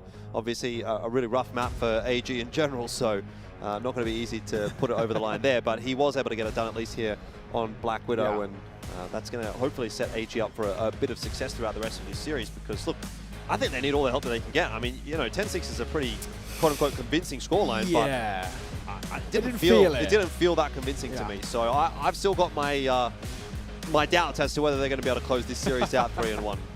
Yeah, we're in a bit of a predicament, I think, with this AG side, where it's like reigning champs, and there's a lot of kind of like hope around what this side can actually do, but I'm still not convinced. Don't get me wrong, I think XROCK are actually making them work, and they're making life quite difficult, but it still should be a lot cleaner, and we still should see a lot more out of them, and then we're not. So it becomes a bit of a predicament now when we look towards even like, you know, map number 4, where it's, I still feel like XROCK have a bit of X factor left still in them, right? You know, if we can actually even get Sunny joining the rest of the pack, right, it might even be a bit of a different story. Again, I still think maybe this prevalence on relying upon AD clutches is still a bit of a worry. They do use him a lot in the late rounds, which the idea around it is quite nice, but it shouldn't be a consistent factor. But for AG, I still think, you know, even if they were to win this 3-1, I don't think they're going to walk away from this and be like, oh, good win, guys. That was cool. What a way to start the tournament. They're probably going to think, like, yeah, we got kind of fortunate at times. I agree. I mean, I feel like at this point there's a lot really to be said for both sides. You know, we've had individuals stepping up on either side. We've had moments where both teams have really thrown away some seriously dramatic rounds, you know, 3v1s, 4v2s, these kinds of things. It's very hard to, like, come into this and really sort of analyze it in any way, because I don't think we're getting standard Crossfire in a lot of cases. You know, it feels like we're kind of just, we're throwing the kitchen sink at our opponent and seeing what hits. And sometimes we're playing quick, sometimes we're playing slow, sometimes we're playing default, sometimes we're playing as a pack. We're just kind of doing everything we can possibly do. We're doing these unorthodox plays. We've got players on off angles, everything. We've got literally everything happening in this match, and you know, none of it's really consistently working apart from AD in the clutch. And I mean, again, that's obviously going to be a really big talking point for us, where it feels like XROCK probably don't get as close as they have, or even remotely in the conversation, if not for what he's been able to do. Ironically, though, the one map that XROCK have won, it has felt like was the map where they didn't need the clutches, right? But the clutches are coming elsewhere. So yeah, it's a bit of column A, column B here for XROCK, where I think they'll be happy with the individual output from AD, but they'd be thinking, you know what, we kind of still aren't winning where we want to win, right? We're not winning cleanly, and I think a lot of that comes down to the way that they're choosing to play a lot of their late rounds. Their mid-rounds are good. They're making good mid-round reads, they're making good mid-round calls, they're getting into sites, and they're doing that pretty consistently, but for some reason, in a 4v2, they just freeze, like the brain just breaks, like it blows up, something, whatever, and they make these weird decisions, or don't even make decisions. That's the other thing, is that they get to a point where they're like, hey, we've got a 4v2, we've got the site, what should we do now? We'll hold and wait for AG to make their move, and I guess the theory is AG's going to make their move, we're going to be ready for it, we're going to kill them when they make the move, but 9 times out of 10, you know, you've got players that are getting caught off, you've got 3 players watching Bridge, for example. Get that plant down, get the time working in your favor, do something. It does just feel at times that they just make life a little bit too hard for themselves, or harder for themselves. It's like, in a sense, there's this worry about them sort of overthinking a lot of these situations, or overcomplicating a lot of these situations, and that's now becoming a bit of a consistent problem for this side, where I just think they're giving unnecessary opportunities over towards AG. So looking towards this fourth map, it needs to be a little bit, I think, you know, you actually do need to be a little bit more headstrong. And if anything, we actually probably have to look towards Chow here, right? You know, the IGL for this side, the guy who's, you know, pulling a lot of the strings, he actually has to be maybe a little bit more demanding. And rather than, I think at times it feels like they just play out the situation and hope it all kind of slots into place, especially when they've got numbers advantage, like, all right, we can trade effectively here. But again, it's a similar thing where I just feel like you need Chow to be like, somebody plant right now, get this C4 down, let's play this post plant, let's do this, let's set ourselves up for this way. But at times it's like, you know, it feels like they're just like, right, a bit laissez-faire about it, a little bit more, you know, lax in terms of how they approach it. And that, again, you just can't give AG opportunities. It's why you actually don't see a lot of the top teams, well, you don't really see any of the top teams do this. Like, AG have not really been doing this at all. Maybe once they've done it where they've, like, pumped the brakes in a mid-round or mid to late round where they've got a site just to see what XROCK are doing. But for the most part, you never see AG, right, we've got the side, we've got the numbers advantage, let's just do nothing, right? It's like, right, C4 down immediately. They're a quick team. Yeah, clock above the head, because, you know, it's one of those things when you're on the defense, the clock can be your best friend, because, you know that your opposition have to kind of get this C4 down or get the round kind of going within that kind of 2-minute 30. But on the flip side, when you're the guys who are setting the tempo, the second you get that C4 down, you've got that timer above their head on that retake. That's a level of pressure added already in terms of winning your fights. It's just something that I feel like XROCK don't take advantage of enough, right? They need to give themselves any sort of benefits they can. So it's going to be a really interesting fourth map. I think for the most part, I think we're now in a spot where it feels like AEG are warmed up and back to, not their best, but back to a level where it's like, even an AG at 80% should be fine from here on out. It is where I'm kind of leaning. I think for XROCK, it maybe feels like a bit of those kind of gimmicky X-Factor rounds of maybe already been used, and they've kind of run out of like the ideas in a sense of actually how do we catch them off guard. It just doesn't feel like AG were caught off guard. We saw a couple of those aggressive moves where they just like weren't phased. Also, typically speaking, the subbase has been a map which has actually been quite comfortable for AG in comparison to your likes of your Eagle Eyes and your Black Widows and whatnot. So, yeah, again, historically speaking, you'd go, Black Widow, we probably expect them to win that one. If a little close, they do get it over the line. once we get on the sub base, this is like, okay, this is AG's map. You've got to be closing it out here. And so we'll see whether or not that kind of rings true, because again, we were sort of saying the same thing about Ankara, obviously. It's true. That was just completely off base. But to be fair, there wasn't a whole lot of data to go off of when it did come to Ankara. So we'll see. Yeah, I mean, at this point, I think it's, again, like I said, pretty difficult to predict. Even the way that Black Widow played out, I think AG were kind of not playing their style. They were a little bit slower on that map, and so for me, it's kind of just a wait and see. You know, this is the first game of the tournament for AG, and so it's a case of trying to get a bit of data, trying to get a bit of information, how they're doing, what's their form looking like coming into CFS this year, and yeah, it's been okay, but it hasn't been fantastic. But if they can close out sub-base here, if they can do it cleanly, we'll go, okay, look, it was a 3-1. Yeah, for the most XROCK was part, decent. we're happy with it. Good clutches out from the boys, you know, fair enough, give them one map, but the fact that you've got the 3-1, like you say, decent enough. Yeah, maybe not happy, but like satisfied. It's like, okay, you know, you're still alive in the upper bracket, you're still technically unbeaten, right? So it's like, you know, you can't be too negative about it. You can talk about, I think, you know, from that perfectionist mindset of saying like, this is reigning champs and expected champs for this event, so we expect things to be a little cleaner. But again, you can come back to the thing of like, you know, first game here and against a side who know them very well, so they prepped very well for them and all the rest. But this sub-base, in theory, should be pretty one-sided. It should be pretty clean cut. You know, we look towards this one as being a map that is historically been a very good part of the pool for the All-Gamers. So we'll see whether that is the case. But we are just getting ready before we head on the way in towards this fourth and maybe even this final map here in the series. For XROCK, they need something kind of special. It does feel like they've lost a little bit of the a little bit of fire that was burning in them that gave them that map. Yeah, a bit of a conversation again around in the break there for XROCK. Hopefully enough to help them to lock back in. I mean, what do you say if you're AD? You've got to be like, guys, you know, this game's easy for me. Yeah. I just need somebody else to do something, and we might win this game. Because he's apparently able to 1v5 AG. But it's going to be a tough ask to see whether or not he can keep that up over 4 maps. And we're about to head into map number 4. Here is Subbase.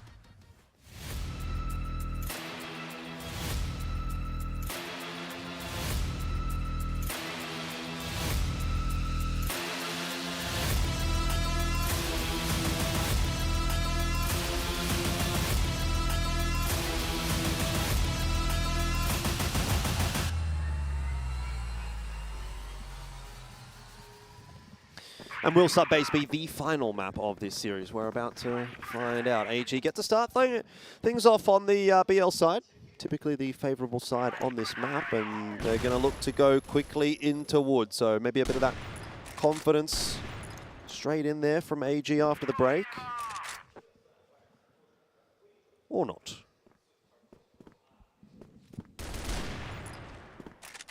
Pop shot. Nothing really being found behind it, just hoping for something. It looked like he was about to be tested by ZY, but he dips away. Oh my god. Yeah, he's going to give him that fight. Not worth testing him. Beautiful headshot from AD. He's just so crisp at the moment and continues to be so.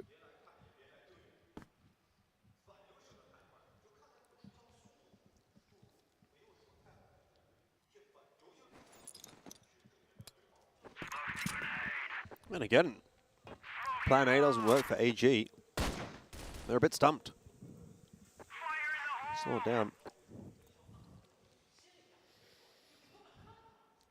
What are they going to get up to? AD aware. 1-2-2-2 has pushed his way into lockers.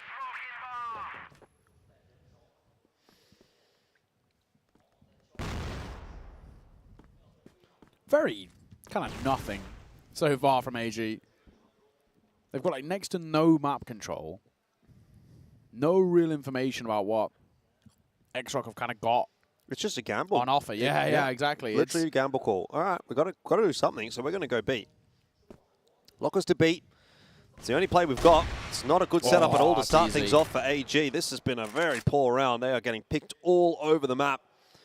And they've been stuck between a rock and a hard place. And yeah, I mean, what do you do here as do in the 1v5? Not a particularly confident start to the map. No, there was just like nothing on offer at all from AG there. Now they lose the opening engagement to AD, kind of just that headshot as he was kind of crossing the window. But again, it's just kind of one of those where it's like, right, so the initial idea, I mean, didn't look like there was much of an idea initially anyway, but when you lose a numbers advantage, they just kind of look panicked, flustered, however you want to put it. But really, kind of a nothing round there from AG, which is kind of rare. You don't normally see very many nothing rounds or nothing moments from them. So, I don't know, questionable, surprising to say the least. Not a side that, you know, often have rounds where it just feels like they've got next to no substance behind them. I don't know. It feels like AG have kind of maybe come into Black Widow and from what we're seeing so far, sub-base, with some kind of read, some kind of game plan that they're expecting aggression out from XROCK, right? Because they're setting up default a lot. They're being very patient. They're not fighting for map control early. So they're, in a way, kind of expecting XROCK to come to them. And at the moment, that's not been happening. It's not really happened on Black Widow, and it so far hasn't happened here on sub-base either. Which is all well and good, but it doesn't leave you with a lot of time to take that map control later on in the piece and actually hit the sites with any degree of confidence that you know what the setups are from XROCK if you're not getting that information early. So AG kind of flying blind again in round number 2. You're going to just make the call. I was going to say go A. Are they going to go A down the stairs? Definitely hovering in position. Maybe hoping to see if 1-2-2-2 can get anything that's going to pull a rotate. That's occurred, and so that's now going to be the go signal for AG. Gran is the really only defender on the A site here, and he's not even on the A site. He's not really defending it either. The bomb plant is going to be easy to achieve here for Zhui, so that's worked out for AG. But still, full retake, more or less, basically from the get-go. Whoa!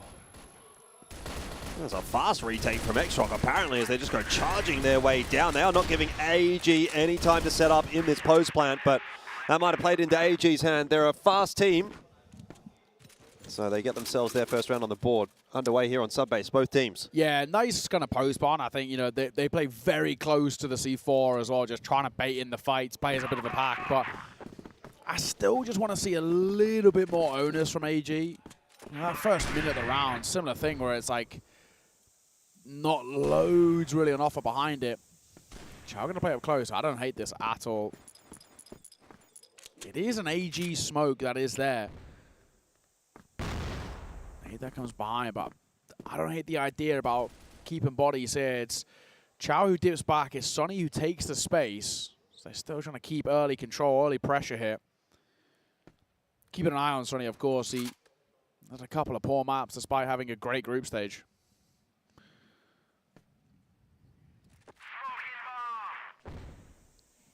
Same approach for AG. I mean, not the exact same in terms of positions, but the idea itself. Set up, play it slow, wait to see if XROCK is going to throw a spanner in the works here at all. That has certainly not occurred.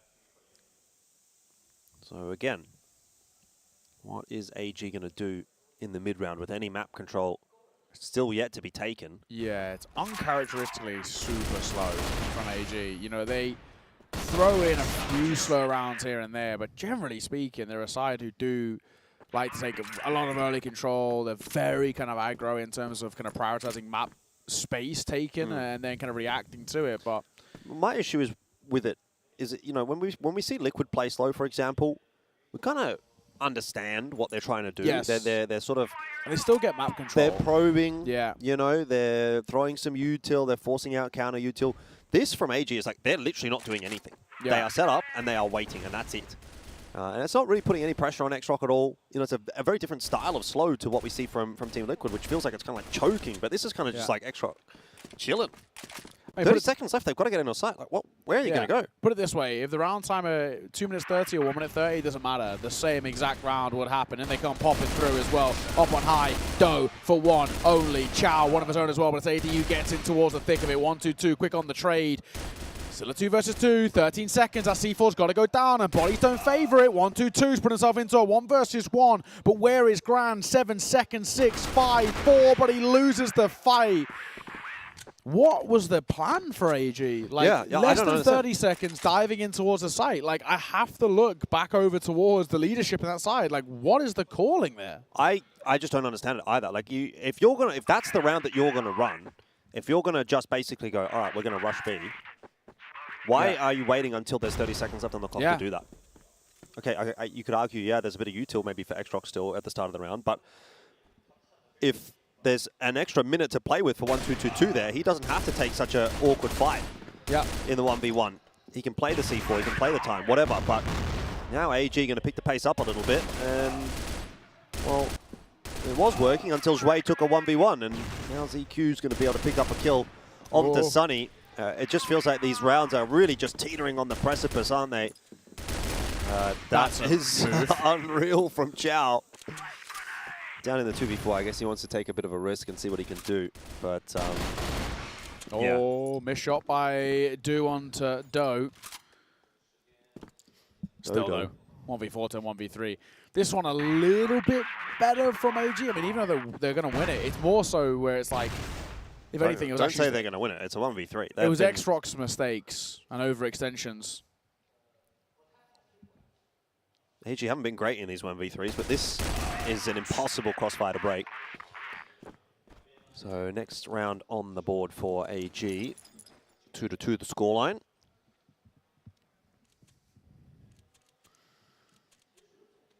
Yeah, it's good to get around on the board, but I'm still not super convinced. It does feel like it just comes down to a lot of XROCK's mistakes. Isn't it? Overextensions. 1-2-2. Might want to get out of dodge. I mean, he does do a little bit of damage with the nade. I mean, this is the round that AG have been kind of waiting for the whole map. But now that they're not set up for it is when XROCK actually go for it. Losing servers this early, you know, in the round, going to put you in a bit of a predicament where you're just kind of forced towards A. And look at the bodies there. There's 4 players. Chow can just keep trading util here, keep him at bay. And the second he falls, it becomes a bit of a foot race back towards the B side, but it's one in which actually XROCK will win regardless. So this is a pretty good setup already. Just having a guy in server rooms holding out on his own is massive. Yeah, but AG are not going to feel forced to do anything too quickly. Just take it nice and slow.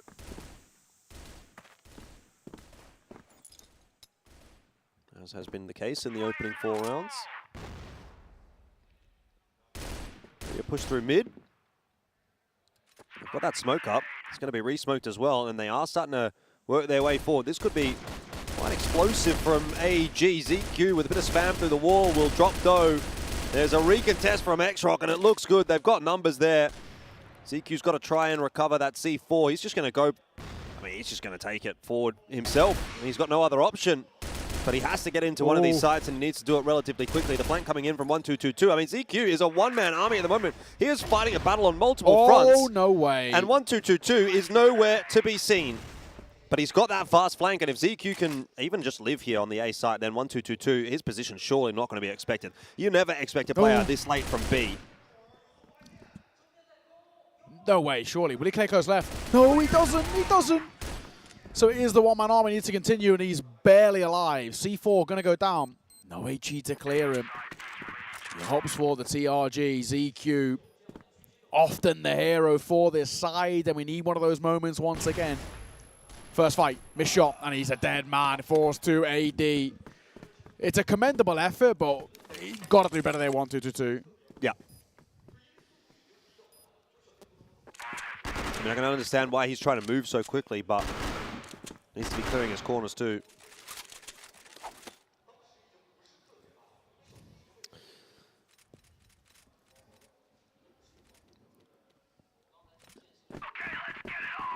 Another real hit and miss round though, like neither team walking away from that one feeling too confident about things.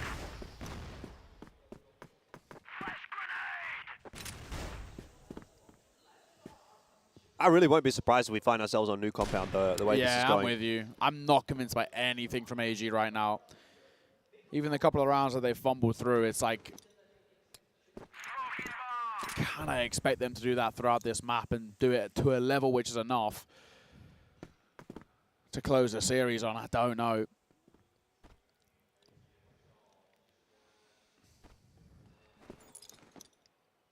AG, again, this sort of question mark of what is the game plan here? I mean, go up close. This body's here for him to find with the support of Sunny. They're going to get the opening triple. What are we doing, AG? I really can't fathom what the game plan is. Yeah, I'm not a fan of these wood takes at all for AG. It seems like they've tried it a couple of times and they've walked into the stack of XROCK on multiple occasions. They're not. The problem is they're not actually doing enough to force XROCK to change their setups at all. They're not trying to really put any pressure on, and that means that XROCK are happy to just sit in the middle of the map and react accordingly to what AG are throwing at them. I was about to say, we haven't seen really a proper like server room to locker take. Yeah, like take locker, you know, force a player to like come back across and retake locker, work for that map control on the XROCK side, or, you know, sort of probe somewhere on the map. Otherwise, XROCK happy to just sit 4 players in wood and say, well, if you come at us, we'll fight you. If you don't, we'll rotate to the side because we can control the middle of the map. This round, maybe a little bit more presence being shown from AG over toward lockers. That is keeping Doe busy.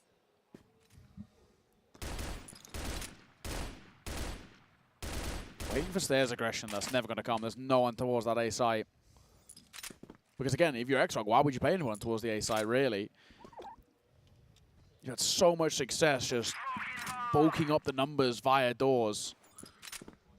Why not continue? Again, similar to that, if it ain't broke, don't fix it. AD holding for the crossing towards lockers, but again, not committed to just yet. He's smoked by ZQ. That'll at least draw a bit of attention, but despite maybe a little bit more map control taken by AG, I just don't really think XROCK feel like they're under that much pressure at the moment. B-split. Could be the angle here for AG. Just got ZY coming in on his own, but not doing anything to get AD off that line. They do manage to find the trade courtesy of ZY. Grand still here, peeking from jail. If he sort of pushed off, there's a lot of util going flying back and forth in all of that. AG going to rush the plant down, which is not something that XROCK would do. But that means the time is now playing in the favor of AG, and this works out a little better. This looks a bit more like a proper round from AG. And they just need to convert on it. ZQ's got a player underneath him. He's not aware of it. Gives away his position up here on rafters, but Grand can't do anything about it. AG have another, and I have to say that was their best looking round of the map so far, and it just felt like that was like a set play, you know what I mean? And it's like, well, why have we not seen that a little bit more? Yeah, it's a little, you know, it's one for AG. You hope that it's like a bit of an eye-opener. It's a bit of a one in saying, okay, finally there's something we can kind of fall back on a bit here. This worked. Let's continue this. Get ourselves into a position, you know, if you can take 5 at the half, that would actually be fantastic, considering how things started.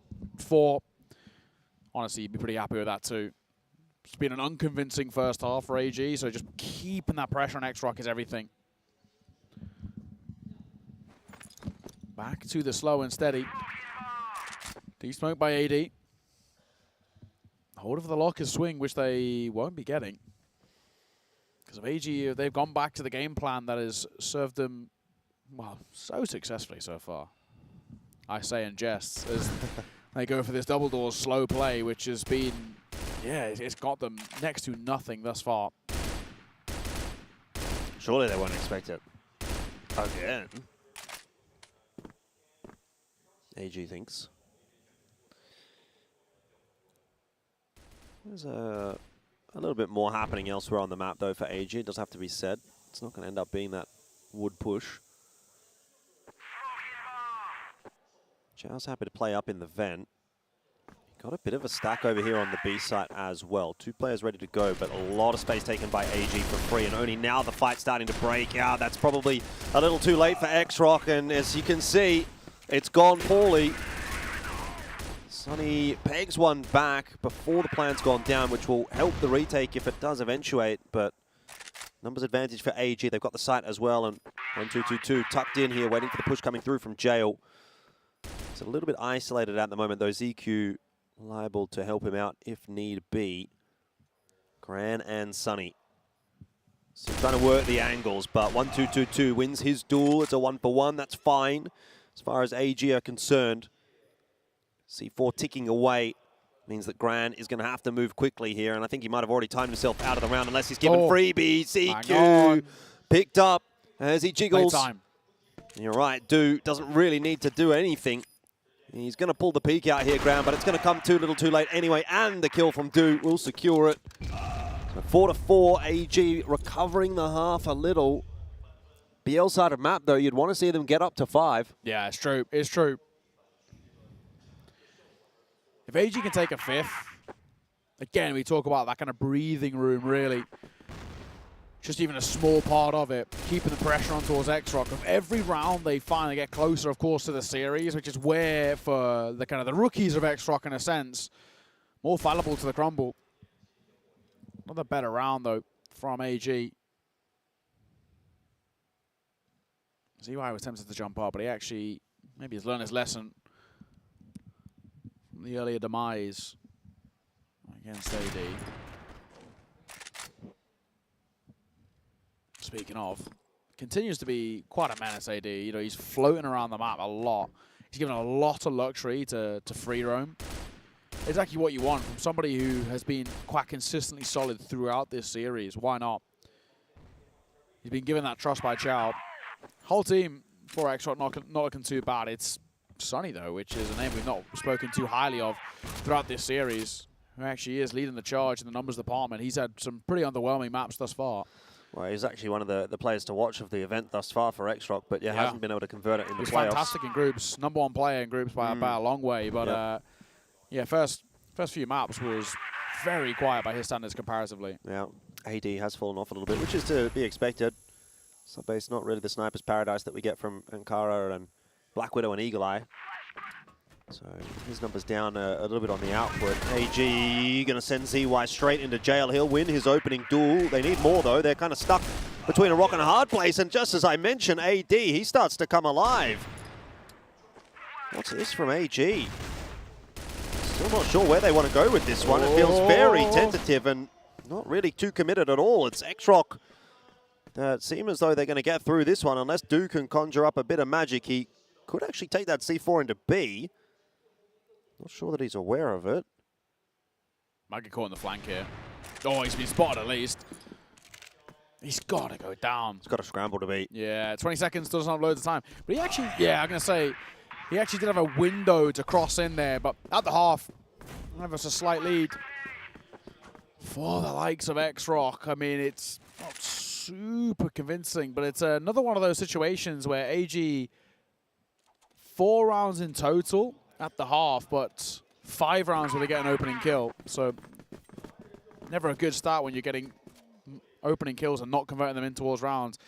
AA win prediction is still ever so slightly in favor of AG, as close as it gets, really. 51% to 49. I think it was 48-52 at the halfway point of the last map as well. So feels a bit ambitious saying like 50. I know the scoreline's so similar, but like AG are still kind of unconvincing at the moment.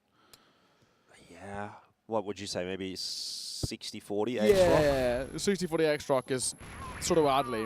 Just purely because of that round advantage? Not even the round advantage. I just think like they do look a little bit more conclusive. Like AG still feel kind of nervy. AG though moving over to the GR side. It's true. It's true. 2-player setup at A site. I'm surprised that XROCK get a player halfway down the stairs and then get him back up without a loss.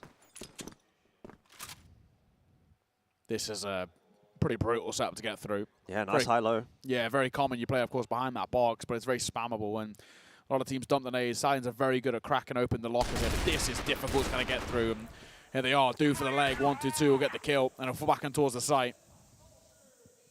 It's an aggressive opener for AG, and it's worked out. Get those players in position. Sunny's about to be spotted there by Zhui as well, so he's going to have to back it up. And AD's been able to lurk his way halfway out onto the A side. Zhui trying to come in and reinforce that. AG kind of scrambling, not too sure exactly where XROCK wanting to end up, but hoping that it might be the A side. That's where they're starting to with their forces. Again, XROCK in the mid round, making some good reads, but we'll see if they can convert it here in the late round. 1-2-2-2. Hasn't had much to do just yet. Do helps him out. And it's 1-2-2-2 for a double, which might just shut the round down. Sunny finished off. AG will start the proceedings in the second half with a round victory to equalize at 5-5. That's a big thing, I think, for AG as well. Brush off that first half, start things well here. And actually a relatively convincing one, all things considered. You know, you're putting yourself in a spot now where, again, you're sort of putting that pressure back on towards XROCK. XROCK are taking a lot more of that early map control, something that AG felt like they were quite nervous in doing, but a predicament now for XROCK. I don't know what the response looked like, but for AG, they're happy to shell up on the sides and play these kind of pair situations, sitting together for the trades. Got 3 in the direction of B, 2 towards A, both playing up towards this. The only risk with that as well for either Joey and ZQ, one flash for an HE that softens you up or even kind of drops you. A becomes so vulnerable, and there's no one really quite close for a rotate.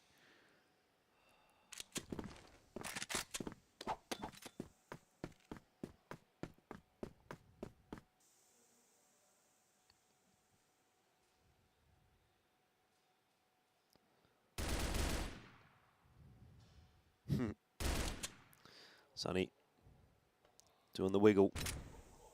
There's nobody in vent that he has to be worried about at the moment. XROCK are mirroring the playstyle on the BL side of what AG brought to the table. It's dramatically slowed down after Ankara. First 2 maps felt pretty quick. These second 2 have been slower approaches, and this one not really favoring XROCK. It's a 2-for-1 exchange to begin things. Do doesn't want to hang around that smoke too much more. Get out. In trouble, but deals with it with the pistol. He's just better. That's how. Yeah, valid. He's actually had a great map. Is he going to get cleared? Yes, he will, eventually. Uh-oh. Hang on. AD's cooking as he continues to do so. But speaking of, do for 1. All on the shoulders of AD. Clutch King, time and time again for this side, but a 1 versus 2 for him. At least he has the C4, and it will be planted over towards Missile. Nate will come over and land on top of his head. Hits him down to about 50. Now, Flash that'll follow it as well. 1-2-2 and Do. What's Do watching? Yeah, what are you, literally what are you looking for? I'm really confused. Just go. You know he's just planted the C4. He couldn't even be there if he wanted to, unless he's got a teleporter. I'm not sure that that's in this game. I mean, they just expect him to plant and immediately run upstairs, but even still, even like, then, why? Even then, he's got at least another 10 seconds to not worry about that. Yeah. Like, I don't know. Anyways. Yeah, it feels very unnecessary that early on. Yes, maybe you see and hear nothing for kind of 10, 15 seconds. Pretty valid then if you want to actually kind of turn attention to the potential of a flank, but is what it is. AG put up a 6th. Back-to-back rounds to kickstart the half is good. A slow crab walk in towards server rooms, and then realize, well, no one's actually here because a double stack aggro towards doors. It's a different setup from AG, a bit more aggressive. It could be actually overlooked a little bit as well. If they don't see any attention towards server rooms, they could try and group up back towards doors, which a lot of teams go for. Yep. Could be a bit of a bloodbath there. It's probably not a bad shout for AG to be throwing something like this in. That's not a bad setup at all, actually. I mean, ZQ tries to actually bait them in there by spamming his entire clip. We'll talk about that in a second, because there's still a little bit going on here, but Zhui waiting for that push to come through from the vents. Honey's actually dropped down, Do watching it. He bails out ZY there as well. He was about to dead to right, to a back turned. Yeah, and that's actually the second time that ZY's been kind of bailed out in a way. 1-2-2-2 going to catch AD in transition. I like the setup actually from AG in this round. You know, a bit of something different, deeper in the half. That spam would kind of bait XROCK in to try and take the fight because they expect the player to be on reload. And then you have a guy playing anti-flash, which was Shui, able to pick himself up the double. So good little 1-2 punch there from AG. Shot. See what Grant can do here in the 1v4. Again, don't really want to be seeing AG give 1v1s away. Just play together. Do not need to do anything audacious. Play for the trade. He's got a sniper. Nice little crossfire here. In towards jail. ZY who's holding a range. Oh, boys, I don't know. They're giving him fights, thankfully. Do will swing in. Grand's actually had a pretty commendable effort out of that with a 7-2-5. AG 2 ahead, 3 away, and at the timeout taken by XROCK. Oh, this is still a bit of a predicament where there's moments for XROCK. You can see kind of a slight gaps, but I feel like AG in a position now where they're really piling on the pressure towards the CFS debutants. Yeah, look. Time's running out for XROCK, really. It is, but it's been a good game from XROCK. It has. Definitely have to have earned respect here from AG if they didn't have it already. I mean, AG, they won EWC. It didn't even really feel difficult for them there. Bit of a formality, really. So it's a side that commands some respect. XROCK, I think, are making AG work for it. Yes. That's about as good as you could hope for a team like XROCK on the stage for the first time at CFS this year. Obviously not the first time in this event, but I mean the first CFS event for a lot of these players. Yes, yes. Chow was here a couple of years ago, back in Chengdu, I believe, on the XROCK lineup still 2 years ago. But every other player, if my memory serves me, is replaced. I'll have a quick look since I guess we've got a bit of time. You got 3 seconds. 3 seconds is all I need now. 1, 2, 3. What you got for me? Let's rock and roll. 13. AG are 3 rounds away. 2 ahead of XROCK, and again, really piling that pressure on. Not a lot left in this game for this AG side. For the AG side, for the XROCK side. Well, Sonny was there back in 2023 as well. I didn't remember, but it was Sonny and Chow, Jia, Yang, and Lee. Oh. So quite a number of replacements, obviously, with this current day XROCK. AG looking pretty similar though. 1-2-2-2 for even. Otherwise, the exact same roster. And by the way, that was the year that AG made the final and didn't quite get over the line against Baishot. Oh my God, ZQ, how has he won that fight? He spotted the barrel of Sonny earlier, which is why he drops a nade on top of him. And pistol up close. You don't see too often those fights in towards Vent, but ZQ comes out on top. An opening kill. 1 minute 20 for XROCK. Decisions to be made. Bomb on the back of AD. Actually, where to go with it. The bomb is alone in server rooms. Now we'll get the support of Grant.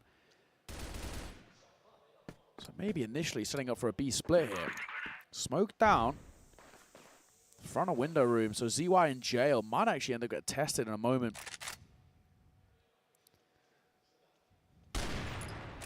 Takes a pop shot behind that smoke. 1-2-2 is up close. There's a bit of a gap on the smoke here. He's trying to shoot. Oh, 1-2-2 is given the luxury of getting out. That is very fortunate indeed. Oh, there's just fights happening all over the place, isn't there? But no kills just yet. I don't know if I like it necessarily, but AG tucked in their positions. Oh my God. Okay, AD with a grenade and then Dole with a double. All of a sudden, this round gets a little bit more interesting. Shui caught out in no man's land. Should not be getting away with that. That's a chance gone begging for XROCK that they may not get back. How? How is he actually? How is Shui stayed alive there?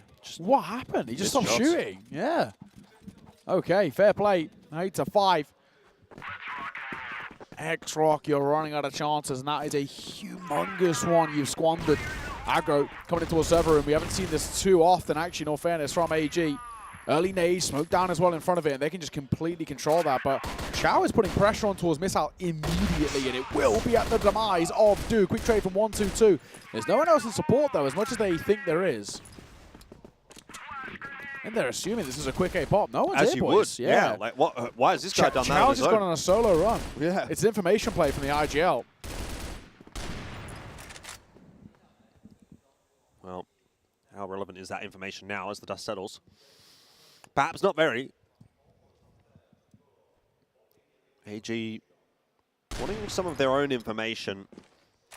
They do spot the top of stairs at Wood, and they don't really see much there, but there was a shot from Grand, so they'll still be a bit tentative.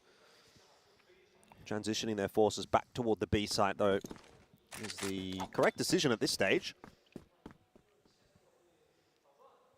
AG really unaware as to where XROCK are at the moment, and you can see that they're very interested in finding that information. Yeah, I actually like that, though. I do like getting an information play out here. This first fight, 1-2-2 and Do is pretty big. If you get one in, that'd be huge, but we can't. It's damage dealt, but it's not enough. So numbers now taken by XROCK. Now split towards B. Split's a kind of a loose term in the sense that they're really not going to have to fight here. There's no one actually on the site. They're going to be playing full retake in a second. Yeah, it looks like AG are happy to just play the retake. They're going the long way as well about it. Ballplant goes down. This is a tough ask for AG. Oh, nice shot. Smoke hadn't quite bloomed there for Gran. Overstays his welcome. ZY, if his timing is good through this smoke, he might grab himself a couple. And with all the shenanigans that are happening, ZY is able to activate.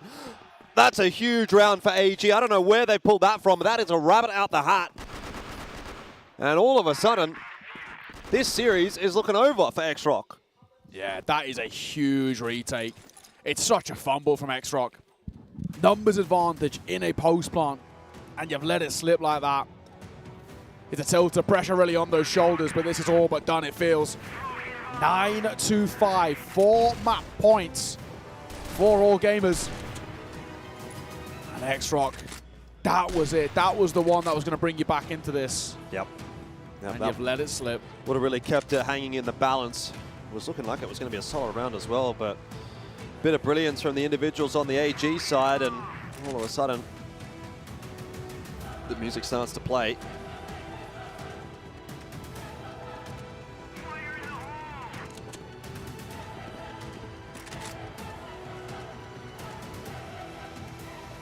C4 triple stacked as they make their way through server.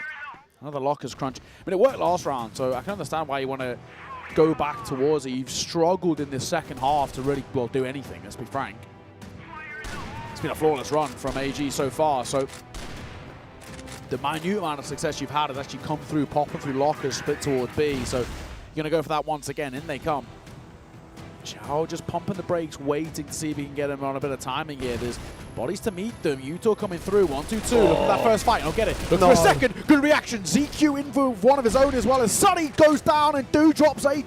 That is it. A flawless one to seal the deal. It's AG who take the series 3-1.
An excellent showing from All Gamers as they take down the best of 5, 3-1. Wasn't quite as clean as we saw it at the regional finals with the 3-0, but still only dropping the one map, and the maps that they won felt a little bit more dominant compared to that regional final.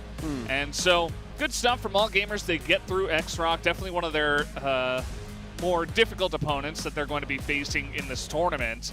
And so, hand it over to XROCK as well. I think that they played pretty well, but at the end of the day, All Gamers just the better team. Yeah, absolutely. I mean, again, despite the loss across all maps, I think, you know, set MVP here of ZQ, but one guy I think that's worth even kind of throwing out as like a name that's like a honorable mention when we talk about MVP. AD again, like he's like 93 ADR again on a loss. Like, this is 4 maps in a row where he is top of his team, lights out. I mean, this is a guy that I think has really earned a lot of respect from us, but actually from AG as well in a way. So real credit coming through, but that was a lot better. That second half in particular, flawless coming through, right, from the likes of AG. That's a lot more like it. The first half was a little shaky on towards sub-base, but they locked him. And they're the ones that I think are sitting back on the defense a little bit. They were able to soak up a lot of pressure. And I just think for XROCK, they just run out of ideas. It was the worry I had off the back of Black Widow. I was like, right, your gimmicks are up now, and now you're just playing a raw game here, right? And in this map, are you going to be able to do anything? And, well, the answer was there, no.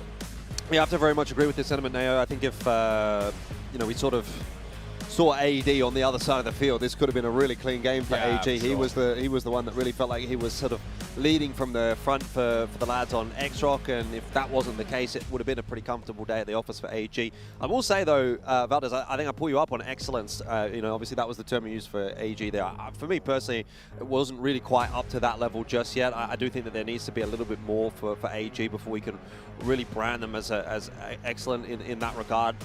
You know, I've seen them play better. I hope to see them play better in this event. I think they will need to play better as well if they're going to make it through into that grand final, if they're going to win the event. So, you know, there was definitely some moments. Definitely the second half of Subbase, you know, Neo's already mentioned, was really, really clean from them. But by and large, it felt like a bit spotty. It felt like they got through a lot of those maps just off the basis of, you know, some maybe poorer plays from XROCK rather than brilliance necessarily from AG. And, you know, let's not even necessarily get into the discussion around Ankara. That was a complete mishap, really, for AG. Not only in terms of the veto, obviously that's a big question mark going forward now. It's like, should they be picking into Ankara, or should we be maybe back towards something like a Black Widow or a Subbase instead?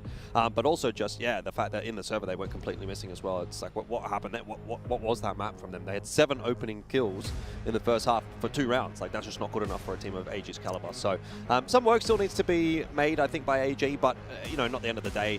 Not the end of the world, really, for them to find themselves with a 3-1 victory. As long as they get a win here, I think that they've done what's expected and they can continue forward here in the tournament. Totally fine. Just take it as a stepping stone to improve on. I mean, it's their first game on the stage, right? So it's not going to ever really be perfect. That's really what I was going to lean into. I think, you know, a lot of our Chinese teams, even a lot of our teams in general, have just been a little bit spotty when it comes to their first match. And it's understandable even for a team like AG, who does have a lot of stage experience, just to, you know, get a feel for stuff, especially that Ankara was very wonky. I don't think we're going to be seeing too much of that anymore in this tournament. Hopefully not. Because we know they're better than that, and I think they kind of just dropped the ball, and they got whipped back into shape and eventually got ahead of the enemy team. And again, I mean, XROCK should be one of the strongest opponents for them, right? So the fact that it's still a 3-1, you know, there might be some other teams like Stallions or maybe even EP, the other Chinese team, that might be able to challenge this team a little bit better than what we saw from XROCK, but I think that still remains to be seen. We have to wait until they actually do match up. As for this, I think AG, you know, they start off with a 3-1. It's a little bit shaky at times, pretty bad at times, but at least it doesn't last for too long, and at least they're able to get the win and move on to where we expect them to be. It is pretty interesting, though, to think about, you know, the next matchups where they will have to go up against EVOS ARC, right, in the next upper bracket match that they do have, and then potentially, if they beat them, up against, you know, maybe Stallions or EP over there on the other side in the upper bracket finals. So definitely a couple of really strong teams that they are going to have to face off against, and maybe they get tested even more.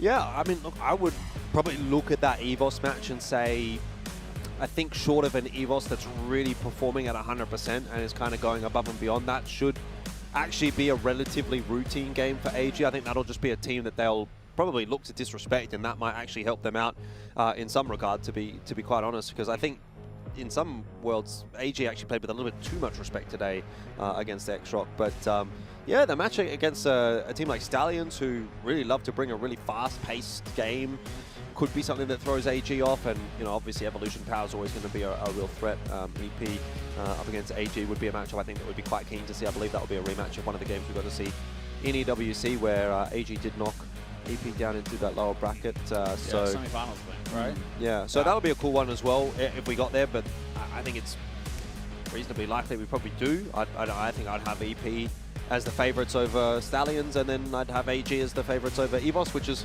a little bit sad. Obviously, been a big fan of the Philippines rosters in this event, but hey, the Chinese boys are here to play, and they typically are the top dogs, and so I think there's a reason we'll probably look to predict them. But hey, that's all coming up in the future, so we'll just have to wait and see, I suppose. Also, we've got the beauty of the lower bracket, right? So who knows really who makes it through that gauntlet, right? We've Twisted got a minds. lot.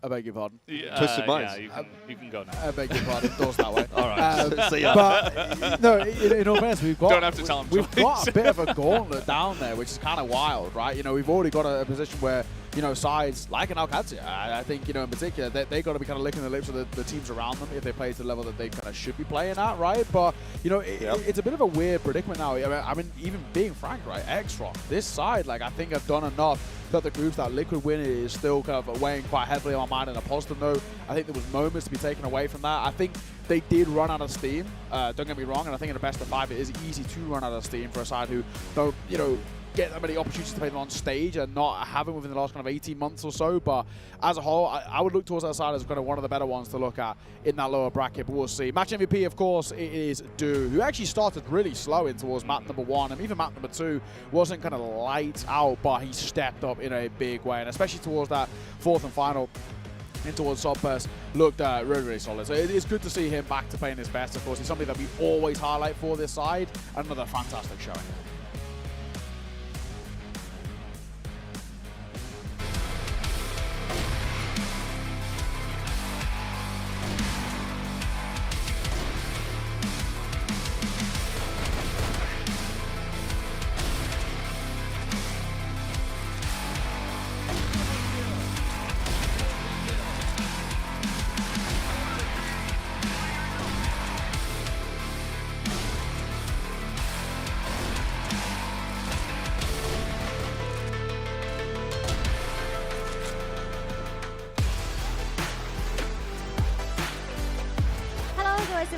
Hi, Cfesports. Welcome to the post-match interview. I'm host Nini. In this match, congratulations to AG securing the victory. And Dio is the MVP of this match. Say hi to Cfesports. Hi, I'm Dio from AG. And this is your first match at the CFS 2025. How do you feel about your performance? I think we didn't really play very well. It didn't meet our expectations because it was our first time of offline match, and it's very different from online game, and we had didn't good performance. Yeah, it didn't meet your expectation. So what would you say about the differences in XROCK's performance from today? I think they play more aggressively. They did a good job today.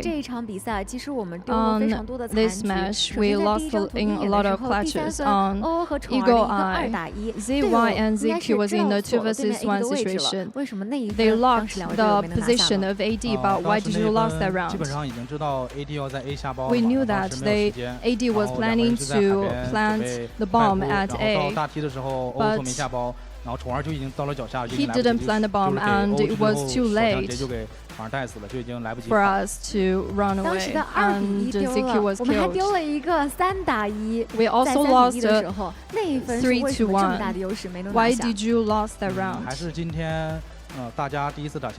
It was our bad communication, so we lost a lot of clutches. Yeah, it is a pity. On the second map of Ankara, with the score at 6-1, you won a 1 versus 4 clutch with a collateral kill. Can you reveal the situation?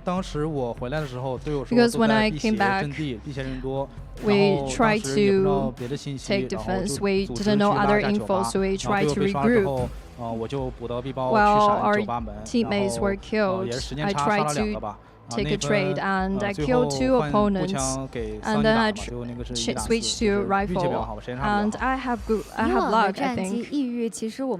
So previously on Carrot you have high winning rates, while as GR today you only managed to win 2 rounds firstly, and then ending the set at 10-3. Why?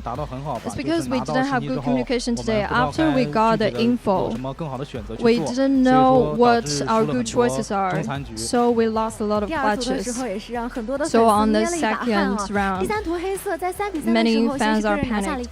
On Black Widow, you got a quadruple kill. What the teammates helped you. After reviewing, we know that we didn't have good utility.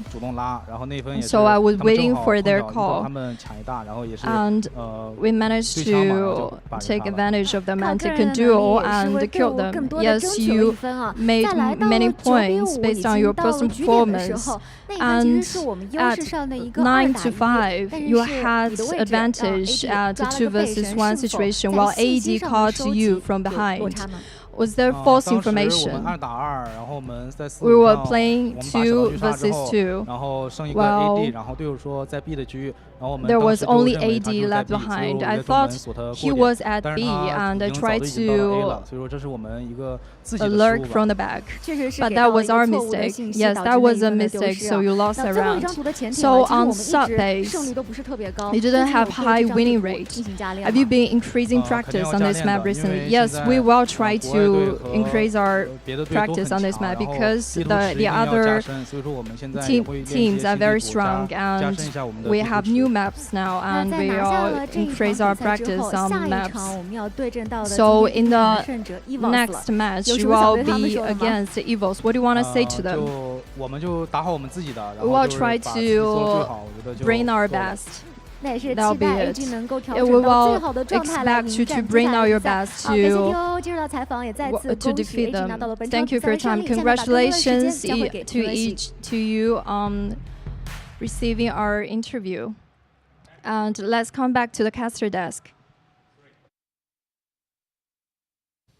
Thank you so much, Nini and Du, and of course our wonderful translator for getting that interview all done. A lot of thoughts and a lot of stuff that he said about, not necessarily playing that well, their first offline in a while. He felt like they didn't really communicate that well. They didn't start very well. So a lot of our suspicions kind of coming true, but I do have faith in pretty much every Chinese roster to really turn things up once the going really gets going, once we start going into those future best of fives. Except Baisha.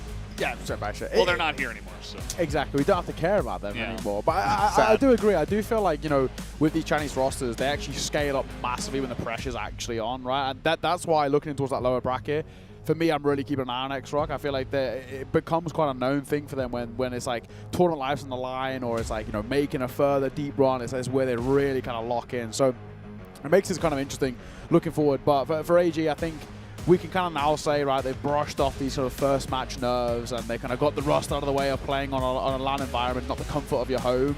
And now the question is, right, do we get them back to EWC level where they coasted basically most of the way throughout this? Of course, this is the bracket that we're taking on EVOS ARC in that next game. And to be perfectly frank, that one should be very, very comfortable. EVOS ARC have some nice things about them, but the fact that they're even, struggling against Gaimin in some regards, for me, is enough to say that all gamers should sweep that pretty comfortably. Yep. On the flip side, Stallions v EP, I think that one's got some legs behind it. For me, that one feels next to impossible to predict. I think Stallion's current form is better, but EP, I think, have a higher skill ceiling, so really, really difficult to predict.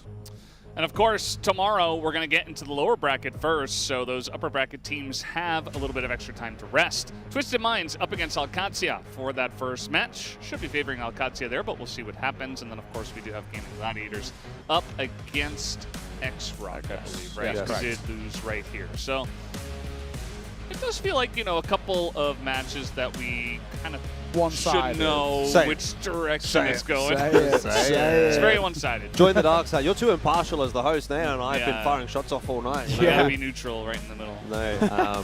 Yeah, look, I think both of those matches do look like there's a pretty heavy favorite in both of them. Although obviously, you know, when it comes to Alcazia, they didn't really have a great outing on the stage to start things off. So I think for me, the biggest thing out of tomorrow is probably just seeing the bounce back from Alcazia. If they do bounce back, you would hope that they will against Twisted Minds. We've obviously been quite critical of that Twisted Minds roster. So if Alcazia even get through it, but struggle to get through it, that's, I think, going to be quite an indictment of them here at CFS 2025. But, you know, obviously you can't draw too many conclusions from a loss against EP. That's always going to be a tough game. So I think, yeah, big opportunity for Alcazia to really actually finally get some legs under themselves here for CFS. And the XROCK match versus Gaimin, I mean, I think XROCK probably do sort of shut that one out pretty comfortably. Gaimin did okay today, but you know, XROCK looking pretty good, especially if AD can keep up his, you know, his momentum for going into tomorrow. That's going to be a bit of a handful for Gaimin to deal with. So 2 matches that do seem like they should be relatively one-sided tomorrow, I'd say. Yeah, I think I've got to agree. I mean, the only real thing is, like, if we don't get AD, I mean, that's kind of the question we were saying, right? In this series, right, if AD is not present, actually, is it just a pretty comfortable sweep, right? Is it a pretty easy run of things, right? Who knows? So it is a big question coming forward, but for the most part, I'm excited. Yeah, well, we're done here, guys. Thank you so much for watching. Make sure to join us tomorrow for more CFS Grand Finals. Have a good night.